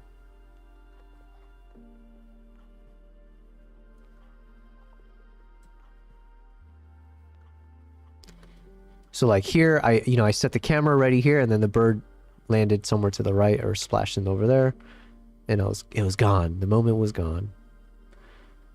Michelle Yeoh was a beast in the 80s, 90s. Martial arts movies with Jet Li in them. Lucy Liu's character in Kill Bill is based on a series of really cool classic Japanese martial arts movie. Yeah, but like her role in Kill Bill, she didn't like really do much martial arts as far as I can tell. Like, cause her whole backstory, they showed it as an anime, right? And then she didn't really ever do much crazy acrobatics or anything like that, or any martial arts stuff. They had the one sword fight, but yeah, that wasn't like parkour hardcore. Hey, look, the fish is in focus. Nice. So this could be a nice close-up for at least.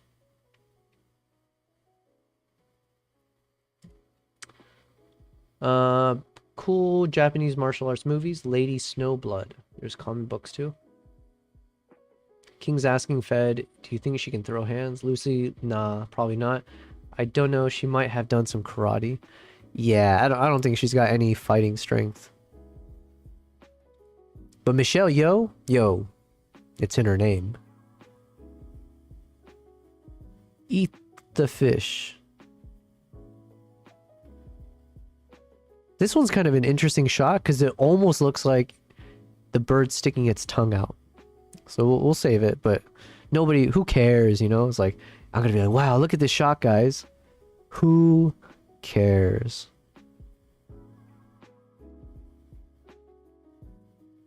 People only want the most perfect shot these days. That's why I feel like it's tougher to be a photographer these days anyways.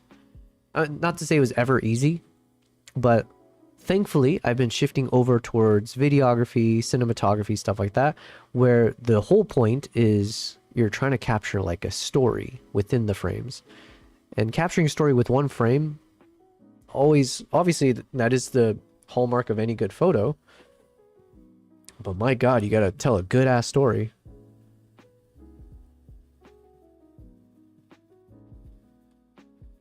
Look at this little bird. Okay, this is a decent... This could be an interesting framing, because obviously we got the bird staring down, And then we got all this space down below. But it's a little bit ugly down here. This kind of branch does, I don't know, it doesn't do any favors to the shot.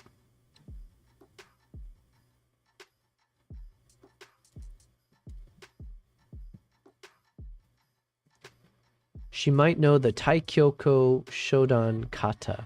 Kata. I know that word kata. Is that the gun kata? Yo, that's a movie. I would love to see a remake of... What was that movie called? Equilibrium? No. Yeah, was it called Equilibrium? Or at least a sequel. Yeah, I think a sequel would be nice to the Equilibrium.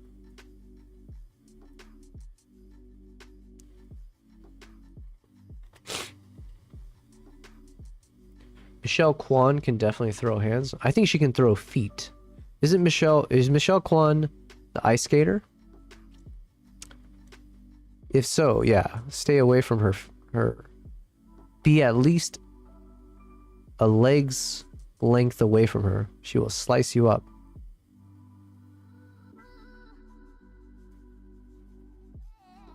Oh wow, I got the reflection of the kingfisher. That's better than nothing.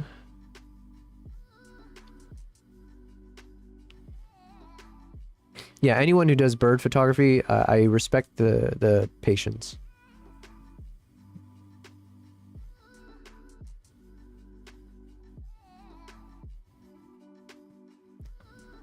Oh, so many duds.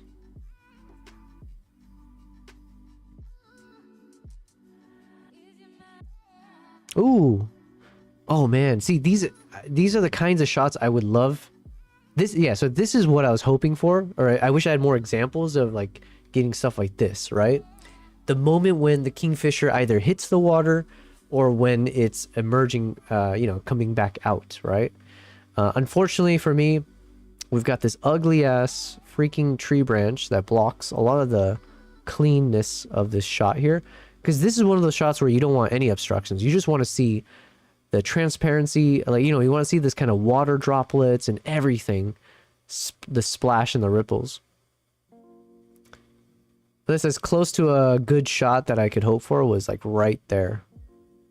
Or this one if I had got it in focus, which obviously I did not. This would have been really nice in focus. Oh man, can you imagine if we didn't have this tree branch and this was in focus and like behind the bird, you got this like nice like water droplets rising up there. Looks like some kind of a video game character attack move or something. Out of focus.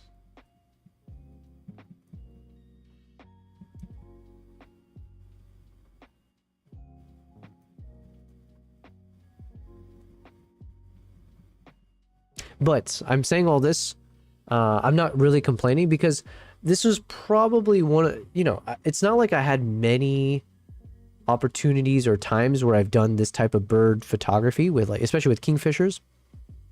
So this trip actually taught me quite a lot. So I was very, very happy with just having been out there, because like it was teaching me like, oh, okay, at least with the cameras at the time, like I said, it might get better and better over time, but with a fast moving bird like this, especially the tiny subject, you can't expect to lock focus on the bird and keep focus in autofocus mode as it's flying towards or away from you. It's just not possible. And I noticed that with the eagles as well. It's just the speed doesn't allow for your camera to track that. So what you're supposed to do is set your focus at a set location and wait for the bird to basically fly through that distance or that focal length, I guess. So it's more of anticipating the shot, not tracking the shot, or not tracking the subject. So anticipating where the subject will be as opposed to following along with the subject.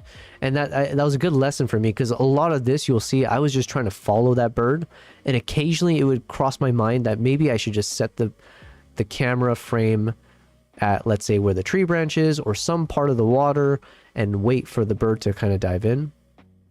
But yeah, it takes practice for me to learn, so this was a good this is good for me.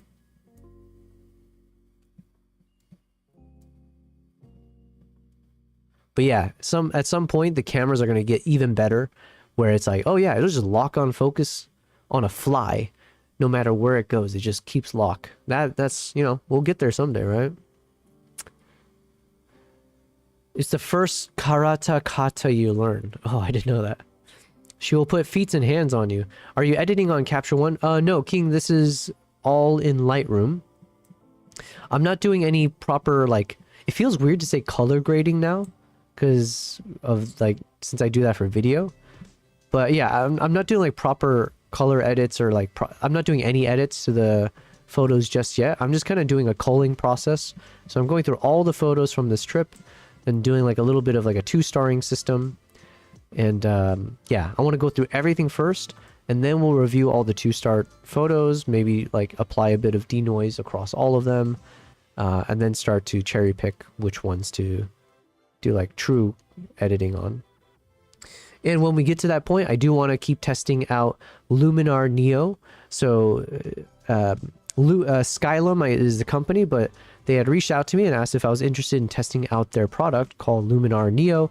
And it's a photo editing app. They do all these like AI related stuff. And I tested it briefly on one of my streams, but it actually had a few functionalities that really kind of piqued my interest. One of them being like, you can create these 3-dimensional sunlight coming in from any direction. And so we tested a little bit of it. It was fantastic. I had a lot of fun with it. So I do want to spend more time kind of playing around with it. I think they provided an affiliate link and like a promo code and stuff like that. So I'll make sure to do a proper job kind of breaking it down. Oh man, where's Low Base? I think Low Base loves all reptiles. But yeah, we got ourselves a little croc. Crikey. Oh, and we got a nice reflection here. But it's not it's not a good angle, so the reflection kind of blends in with the body here. So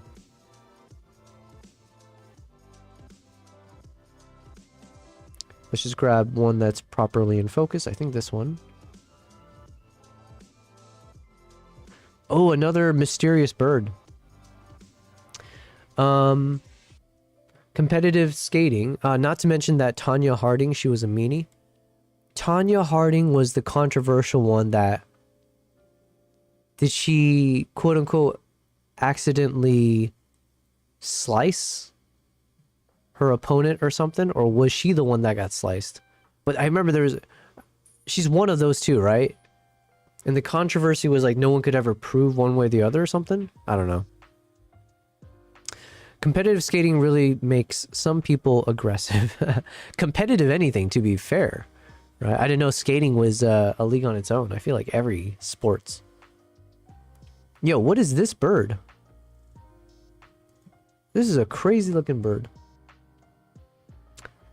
The tracking works really well on people when filming, but at a certain speed it can't keep up when it goes beyond a certain amount of frames per second in speed. Yeah. In your younger days, you would have wine, dine, shine, and ready to recline on Hardings and Quans. They did say her husband or boyfriend or whatever was in on it, so he was definitely whining, dining, shining, and even more.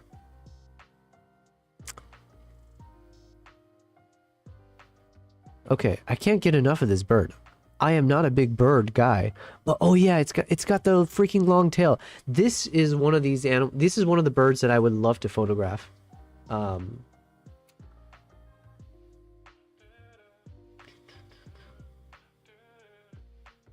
whoops! I 1 second.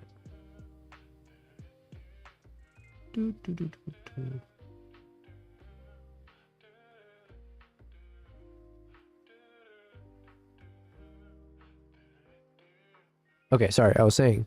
Oh yeah, this is one of the birds that I would love to photograph because there's like a iconic shot. I don't know what this bird is, but any of these birds with the super long tail, I think one of them is called like the shrike or something like that. But if you get a shot, it's like the crucifix shot, right? Where the bird's flying, it doesn't matter which direction, but when the wings are spread out like a T shape, and then the tail is like super long down, either straight or like kind of like curling and stuff. Man, that would have been epic. If only I could find out what this bird is called.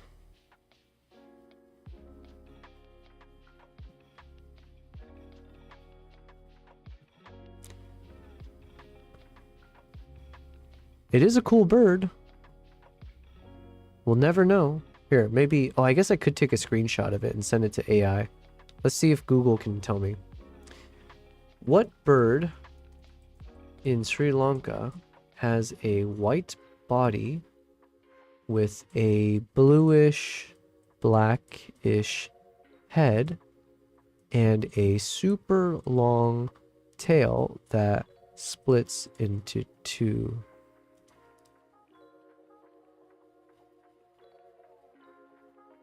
Oh my god. It's the Asian paradise flycatcher. Yo. Paradise flycatcher. This bird is crazy. There, I just saw like a small thumbnail of it. Yeah, this kind of shot. You know? This right here is the money shot. Come on.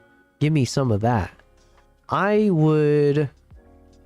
mean, I don't have FU money, okay? But if I ever get to a point where I could just like travel whenever I want to for wildlife stuff, I think traveling to try to get a shot of this bird doing that thing is, you know, in the wild, right? No artificial stuff. Yo, Anoop, thank you very much for the sub over on the YouTube side. Thank you very much. All right, we're growing. Oh, and then I think Anoop subbed through my vertical stream. So I think the vertical stream does have its benefits. All right. But yeah, thank you for subbing, Anoop. Blades of Glory told us how competitive skating was. Yeah, that too. I think the kind of perfection in skating is really high up there, so just fighting yourself is enough. Then you have competitors, so they go a little mad at times, as Norman Bates would say. I need to go photograph this guy. Oh man, or is this one better? Nah. I think that white one is on another level. The Indian paradise flycatcher. Best places to photograph the Indian flycatcher bird.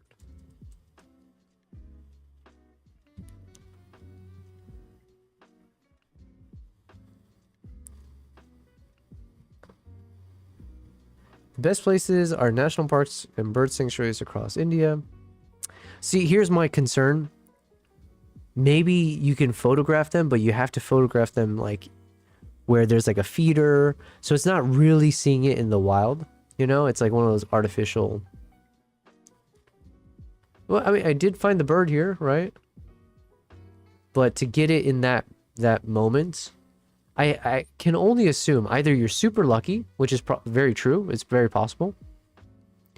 Or it's like one of those where they set up the scene.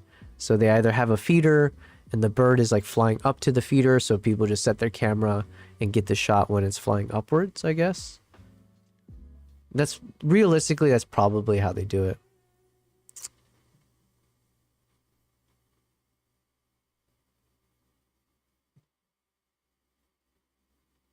Man, okay. We'll put this on our to-do list of places to travel and what to capture. Unfortunately, I guess I must have just photographed it. Just chilling there, but you know, we didn't do anything with it. So like I said, honestly, these kind of shots are more to my liking of, well, no, not more, but when it comes to like when I travel, I love wildlife photos and I love local cultural shots. So just to be able to capture any day in the life of type moments. And the more peculiar, the better, you know.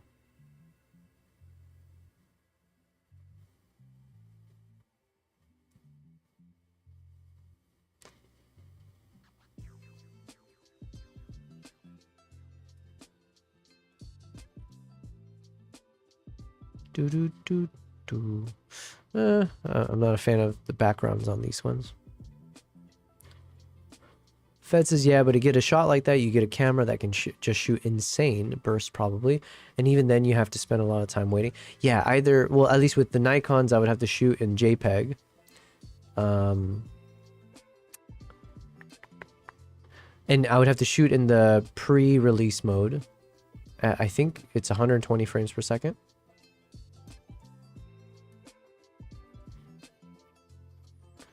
Fed asks, how well does the Z9, how well does the Z9 work in burst? I know some cameras have great buffer and offloading of buffer, so you can shoot a lot of high frame bursts over and over. I don't think I've ever had an issue shooting in burst with the Z9. Like, you know, yeah, I've never had like a buffering issue. I don't think.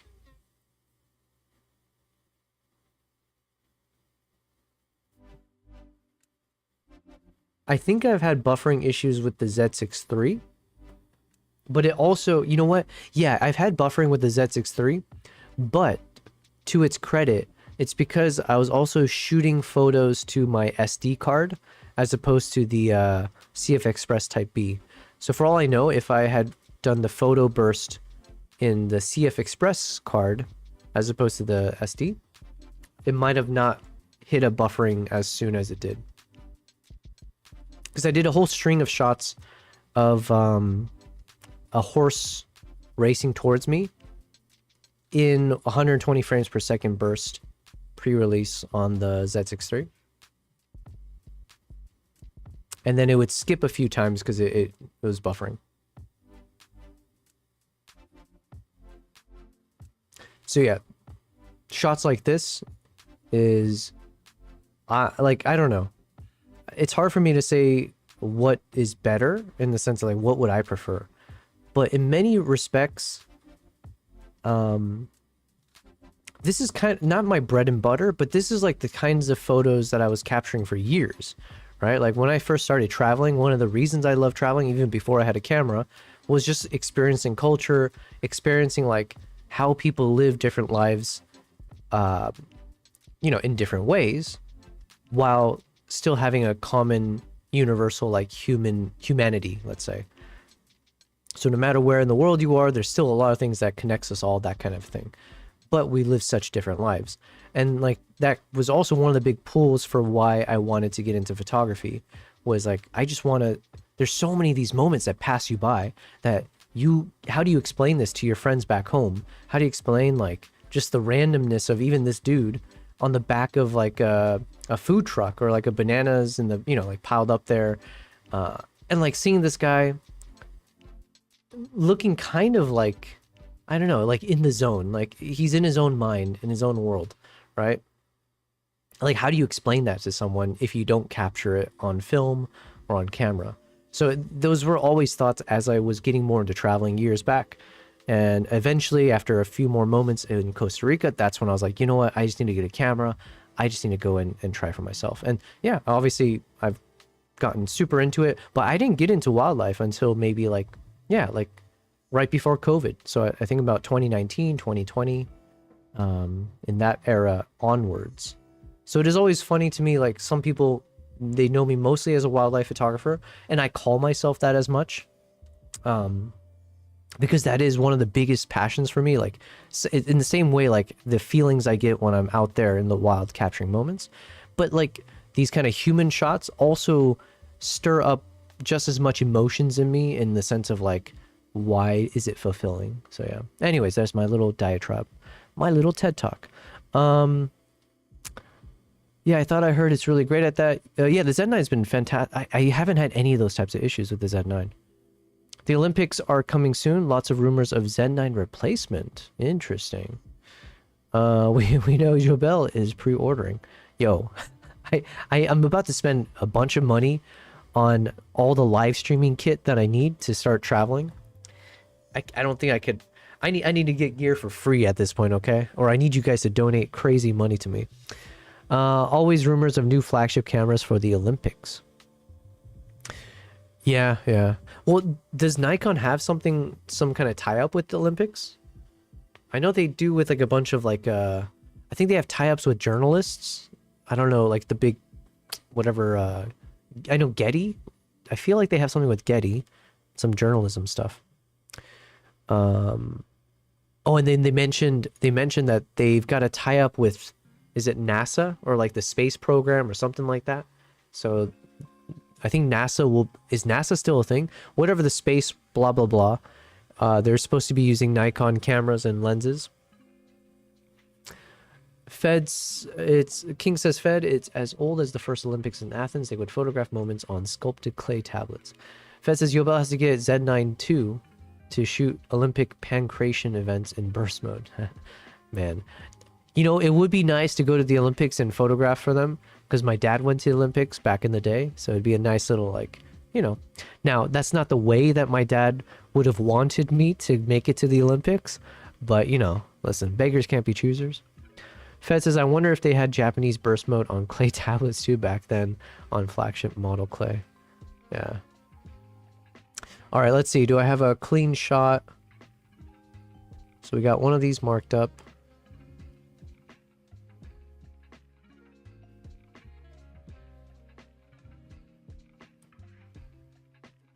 Let's grab this one. I do know at some point he waves at me, so I'm hoping I'll have that shot as well, but let me just see. This one might be better for like a close-up crop if it's in focus. It's like slightly out of focus though, because it's a bit more like eye level looking.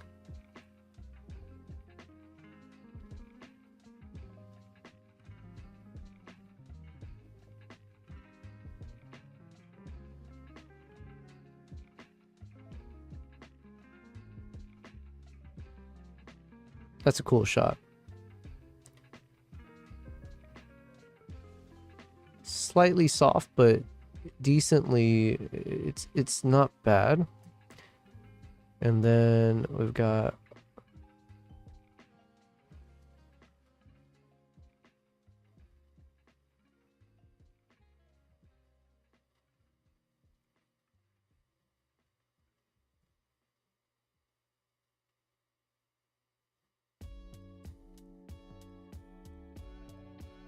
yeah.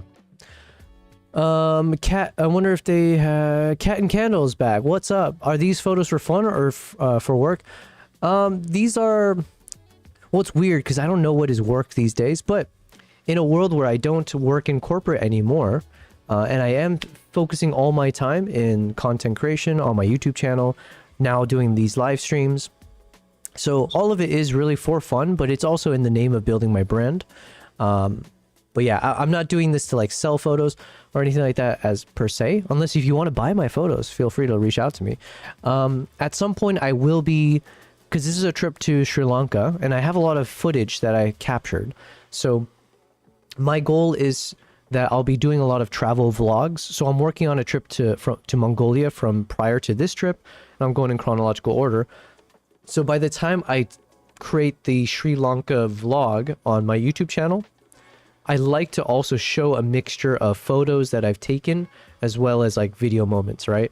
So these will ultimately get showcased in my YouTube videos. I'm just kind of working on them in advance because I'm not even on the Sri Lanka trip right now. But yeah, I've got like plenty of footage that I will kind of, you know, massage and turn into a travel vlog. Ideally, I can make them in the same vein as my prior videos. I like to try to make these travel vlogs feel slightly more cinematic at times, at least with a trailer or just kind of creating a nice montage. King says, Fed, somehow Jobel has become very interested in women's bobsleigh competitions. Jamaican women's bobsledding. Could be an idea for cool runnings too. Burst mode was created once they invented the printing press. Gotcha. Early prototypes being sheet pressing. But yeah, so Cat and Candle, it's weird what is work and all that. But yeah, generally speaking, this is just for my own enjoyment. But yeah, one thing I was explaining earlier is that honestly, like these kind of shots, I feel more, in some ways, equally as much of a fulfillment when you get a shot like this properly captured. I feel equally as satisfied and fulfilled by a shot as I would like getting I don't know, a cheetah hunting a gazelle or whatever, right? Capturing that moment obviously feels amazing. It's like seeing wildlife in its most raw form. But then these types of moments when I travel, when you can capture a bit more like a human moment, I don't know, it feels just as raw. But in a way that I need to figure out how I can convey it, I guess, in words. But it feels just as powerful, if done correctly. But yeah. Like this is just, and I feel sad sometimes that I capture these photos and then they never get to see their own photos. I have tried to fix that on some of my recent trips where I take with me a Fujifilm Instax camera. It's got like the built-in like, you know, Polaroid printer, and it's Bluetooth enabled. So basically I would take a photo with my Z9 or my powerful camera.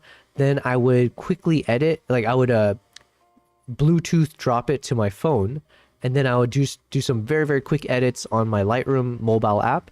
And then I would basically have it printed using the Fujifilm Instax camera. So, because obviously the quality of my professional camera is much better than shooting with the iPhone or shooting with the Instax.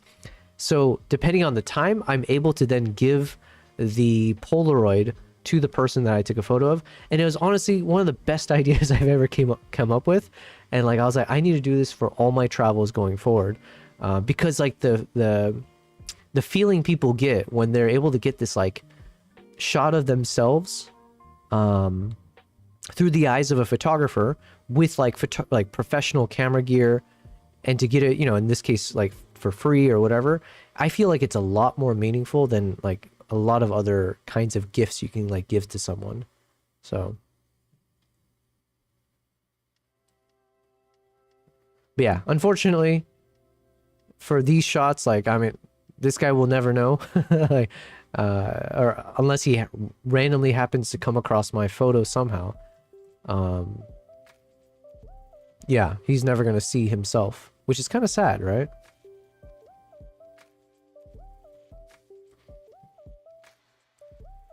Because I feel like even these photos tell a story from way back, right? Because now if you think back, before he knew he was on camera, we had these moments of him, you know, kind of like in his own world, doing his own thing. You know, it's a probably very tiring lifestyle and all that. And we're just like getting a glimpse of it, but we see it like, you know, he's just kind of in his own world, either sleeping because he's tired, or just kind of like whatever, doing his thing. Obviously, I'm being intrusive here. And so this is always the risk that I have when I'm like doing quote unquote street photography or like, you know, local photography stuff, is sometimes people don't like it. So you have to just be very mindful. Like sometimes I do my best to like ask, or I'll try to point and be like, you know, thumbs up and stuff. But other times I'll take the shot, and if they immediately act, you know, averse to it, then I'll stop for sure. And then like if they're very obvious about it, then I don't do anything with the photo. Street photography is art, is an art too, says Fed. Yes. Cat and Candle says, I use an Instax mini printer to give couples some photos on their wedding day. Nice. That's a good idea as well. Damn. Yeah, these like, yeah, the technology is crazy, man. Like, because I just pack up this little tiny, it's somewhere here, but it's like a tiny little, it is a camera too, in its own right, right? But yeah, to be able to print out a Polaroid on the spot to give to someone. I did that for a lot of the, I did that in Vietnam and a little bit in Uganda for the kids. Because you have a lot of these kids that come up to the car because they want money, they want anything that you can give them. And the locals always tell you not to give the kids money because it teaches them the wrong incentive to like skip school and just be near the roads where tourists come by, because they know they'll make money that way. So, but giving this kind of Polaroid stuff, you don't feel guilty about it in the sense of like, you know, what are they going to do? Sell it? I mean, maybe, I guess, but yeah, it's just to feel good. What focal lenses are you using for street photography? I don't know. Because it's been a while since I've done like a proper, yeah, like I've done this properly. But in my early days of photography, I was always traveling with the 24 to 70 and the 70 to 200. And for me, I felt like with street photography, those two just allows you, because like with like quote unquote street photography, I'm talking like when you want to capture locals in the moment, having like a 70 to 200 is perfect, because then you don't have time to have like to readjust yourself to get the proper framing. You need to be able to zoom in, zoom out real quick, get the shot, move on before people notice you, before you make a nuisance or, you know, whatever. So I feel like the 7200 is one of my favorites for that. I don't know what I was shooting this with. It looks like it says 135 1.8. I wonder if I was testing the, I must have been testing the 135 1.8 plana lens from Nikon.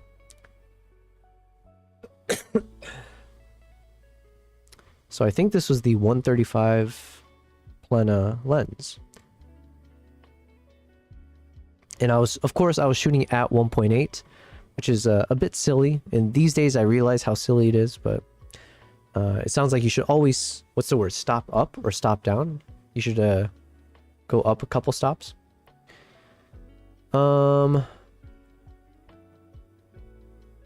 Nowadays, street photography is being outlawed in many places. Yeah, it's a bit intrusive. It's a bit like it feels a bit spying at times. That's what I'm saying. It's a little bit like it's a touch and go. Some people don't mind, especially depending on what location you're going to.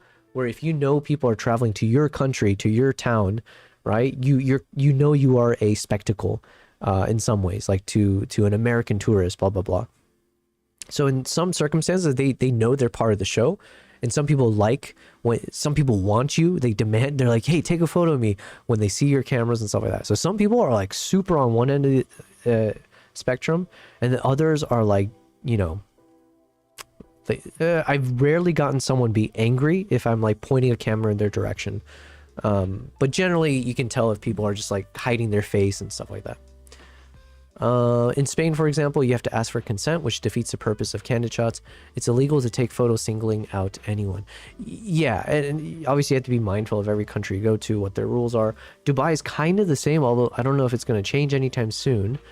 But in Dubai, as far as I know, you still can't photograph anyone in public without their permission. People are only seen as not in private if in a crowd in Spanish law now. If singled out, it is seen as a private moment, so you may only film or photograph crowds without consent. That makes sense, I think. We need to find this dude and give him a printout of his photograph for his autobiography, right? I don't know. It's not like I took award-winning shots of the dude, but it's just like a candid moment, and he's happy. So, you know, in an alternate world, you'd be able to share this back with him. Like, look at this guy. Like, this is a nice pose.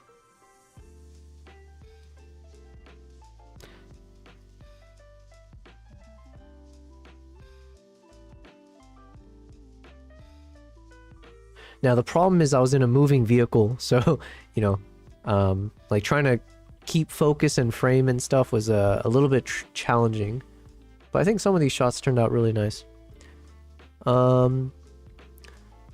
In Norway, any photos of children are illegal now without consent from parents, again, except for crowds. Without knowing what the outlier situations could be, I generally feel like that's probably a good rule. I feel like, just with the kinds of camera technology that exists these days, yeah, I think maybe, and also the way that photos of people can be abused, right? Like, you know, used for nefarious reasons or put into some kind of AI machine for like things that they shouldn't be. Like, for all of that, I can see a world where it probably makes sense to be a bit more protective, especially of kids, right? But like, yeah, just being protective of your own image. I can see that. Like back in the day when you're shooting with like a Polaroid or something, it's like your image can't do anything, jack. But now with like facial recognition and biometrics, what was that funny video I saw recently of, was it Idris Elba? and like the one of those Madame Tussauds wax figure. I think it was Madame Tussauds or whatever. But like he posed next to the Idris Elba wax version of himself, and I could have missaw this, but I think they said like he used the wax figurine to unlock his iPhone, like the Face ID literally assumed it was him, right? Which is kind of insane. But yeah, so in a world where like that kind of technology exists and it can be used in nefarious ways, I'm okay with that. I'm okay with that. Or I'd be okay if there's some way. Yeah, actually no, I'm okay with that because you ask for permission. Or if I wish they would have a little bit of wiggle room where it's like if you take a photo of a person, child or adult, in like a private individual, I wish you can take the photo, but you have to then approach the person and like show it to them. Or I feel like I'm trying to carve out a little space for myself. I'd be like, let me see this guy. I want to take his photo. I take it, and then, but with the intent that I'm going to show it to him right away. I'll be like, hey, I took this photo of you. Do you want me to delete it, or do you like it? And I can send it to you, blah, blah, blah. Because I wouldn't want it where I took the photo of him, I approach him and be like, hey, I took this photo to see if you want it. And then they're like, how dare you do that? And I get arrested. What a world. Man, we got all these shots of this guy. We got wide angle. Now the question is, do I have a good focus one? This feels a little bit soft, but okay, you know what? It's so far away. Let's look just for proper framing.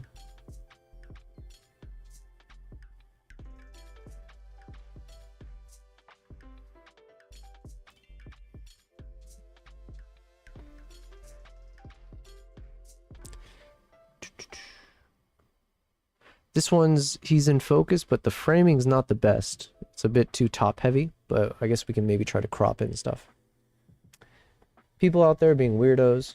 Yeah, with everyone being online now, privacy has become a huge thing in public for people. Everyone is being filmed constantly in public in big cities by surveillance of different kinds, and those, of course, have strict rules and have to be deleted. Things have changed, but of course, with rules like these, it's not like police is out looking for photographers all the time.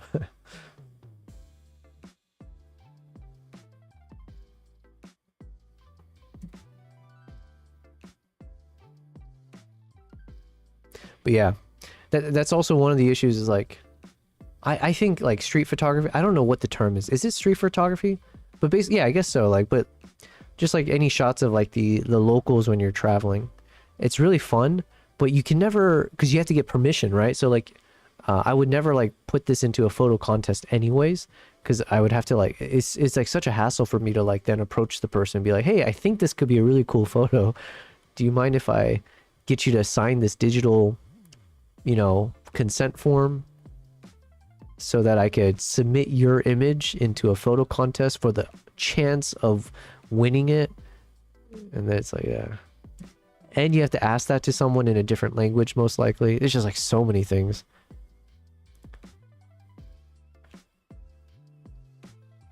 That's why one thing I feel like I've learned about a lot of these photo contests, the people, not always, but I think sometimes the people win because they're doing like model shoots of some locals where they've, they're able to get the consent form and stuff, and then they do like posing and stuff. They pose them in certain environments and stuff like that, which I'm not against, but that seems to be a formula that works to win some of these like photo contests.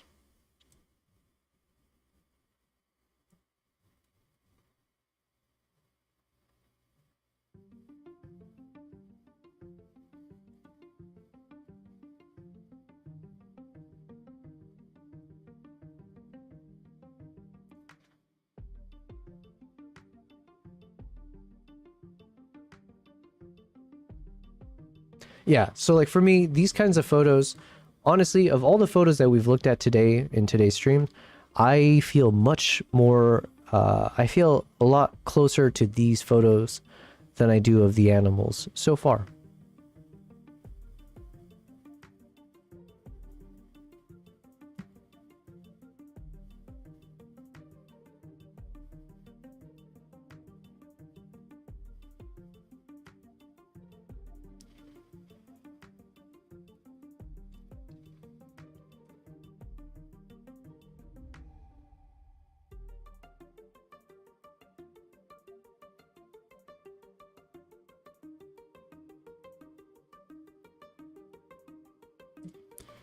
Man, what a crazy life. Can you imagine? Like, I wonder what this guy's job is to begin with. And they like driving in this crazy looking thing.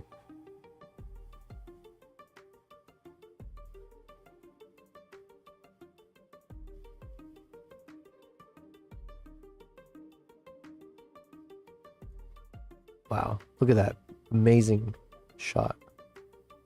Beautiful. Oh, you know what? Wait, I think Sri Lanka was the trip.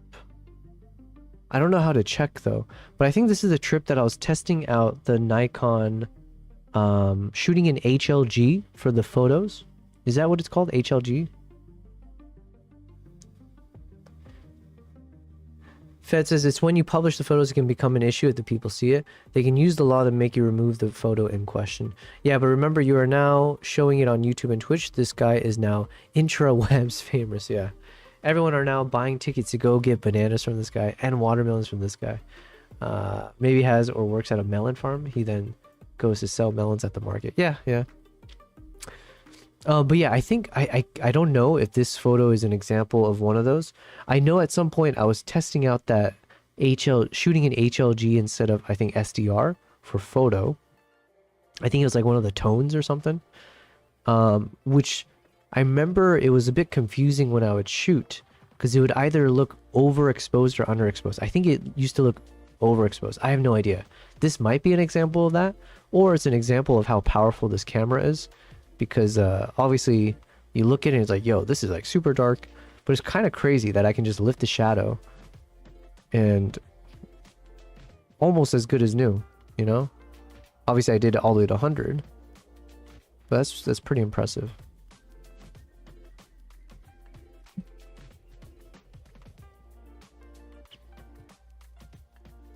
Monkey time.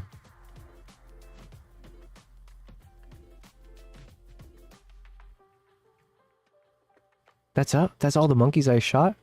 Come on, there must be more. I know I wouldn't pass up a good monkey shot.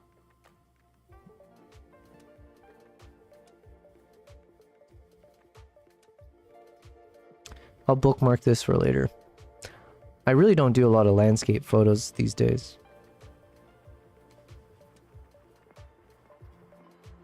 Okay, that's it. Alright, so we have basically one more day of photos to kind of go over, but also it is 10 minutes till midnight, so I feel like I need to start winding down a bit. So let me kind of think through what I need to do for tomorrow. First we will for sure get through some of Mongolia now. Okay, so my goal is to get back on track with working on some of these like travel vlogs. So Mongolia is going to be interesting because we have like a part 2 series, part 2 of my Mongolia series. But the decision that I had made a while back is that I don't want to make it a typical travel vlog, like a diary. Instead, this part 2 is just going to be like an homage to Mongolia, told through the songs sung by Mongolians, right? So I think there were 3 parts to this video. Each one had like a theme. So this one was kinship. Oh, I had 4 pillars of Altai life. So this was about kinship. And then basically the audio would be the singing from these guys, while I put a bunch of B-rolls together that kind of shows kinship. And then the next one was what? I don't even remember. Man, it's been so long. I hope I can find my notes on everything. But yeah, basically we had like 4 different pillars to talk about 4 different themes. Here we go. And then each one would have like a quote that kind of focuses in on it. And I think we were going to blend in some of these eagles in flight shots in between. Man, it's been so long. Point is, we're going to work on this again. So this is going to be the next kind of like travel vlog episode. And then after Mongolia, then we can work on the next trip, which I think is Sri Lanka. So then we can do the travel vlog of Sri Lanka, then we got Uganda, blah, blah, blah, and so on and so forth. But mixing in some of these shots with everything. The really dark blacks and highlights makes it look HLG, right? That's what I was thinking. It was kind of a extreme edit, like dynamic range wise. King saying you went back to Mongolia, as in I'm going back to editing the footage from Mongolia because it's been a while. This is what I was working on, but then I had that trip to Uganda for the Nikon ZR. So basically, the Nikon ZR situation happened, which then put all of my plans on hold because then I dedicated, you know, whatever it was, like the next 2 months really, to traveling for the trip, editing, publishing the video, and then the ripple effects of like the, you know, what happened after the video came out. Then it was promoting the video, promoting the cameras, the camera, and like creating more content with it. So I took a huge pause from like getting through some of my travel vlogs. But I think at this point I've gotten through most of the juice. I've squeezed most of the juice out of the ZR for now. There's a chance that I might try to extend the documentary because right now it's 5 minutes. Someone told me there's a Comic-Con film festival that's coming up very soon, and they have like a film contest. But I think he told me it's like you have to submit an 8-minute long video, and the topic is about dreams. So I don't know if my footage, my film would like fit into that category. It is called Island of Second Chances, so it is kind of like a dream, and the dream is about, you know, helping these rescue chimps. But I don't know. It's Comic-Con, right? So you're assuming it's like they're looking for like action or something like that. But anyways, if there's some kind of film festival type thing that I do want to start looking into, how to like promote my video and also submit and participate in film festivals, all of that, in which case I might do a bit more editing for that original documentary to extend it beyond 5 minutes. Outside of that, we're back into travel vlogs, we're back into product reviews. There's a third category or third pillar of content that I'm trying to create on YouTube. It's going to be more of these like short forms as I just talk directly into the camera, do a bit of like photo editing as well. Oh yeah, so there's a little bit of brainstorming I still need to figure out. Anyways, I'm rambling. I still got to think it through. Fed says, I think it's the old trip. Yeah, in case you're asking if I went back to Mongolia recently, no, this is footage from a trip 2 years ago that we were editing on stream, and then I paused a few months ago. So, but I'm very excited to get back to this. Like I said, yeah, and get back into storytelling and sharing a bunch of, you know, my travel stories. Yeah. But yeah, all of this though, I'm trying to be a bit more tactical with my YouTube channel, with my approach to things, and just trying to figure out, like, I need to crack the nut of how I can consistently publish good content and consistent content. I said it too many times. Yeah, consistently push out content on YouTube in a way that it doesn't take away from my DNA, but hopefully it's interesting for followers like yourselves to want to consume. So I'm giving it some thought. I'm trying to mix in a few of like these 1 minute, 3 minute type quick videos where I talk in front of the camera, as well as I'm thinking, and this is where I need to kind of get better with my technology. I'm thinking even when I'm live streaming, let's say if I do dedicated photo editing sessions, like just, I think I was calling it like the lazy edits.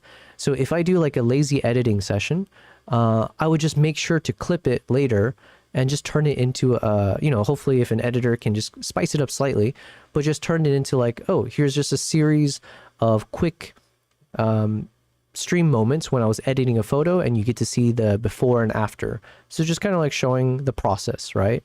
And just doing that more consistently, but turning it into like an actual YouTube video playlist.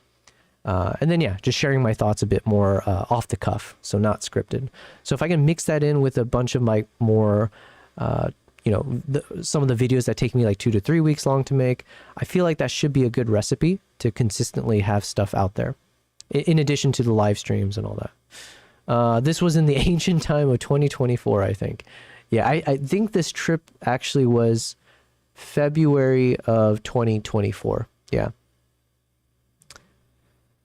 Cat and Candle says, glad to have met you. This sounds like a great channel to watch. Yo, well, thank you very much. And as I kind of wind down, I think I did this already, but I'll just, you know what? You can never promote yourself enough, right?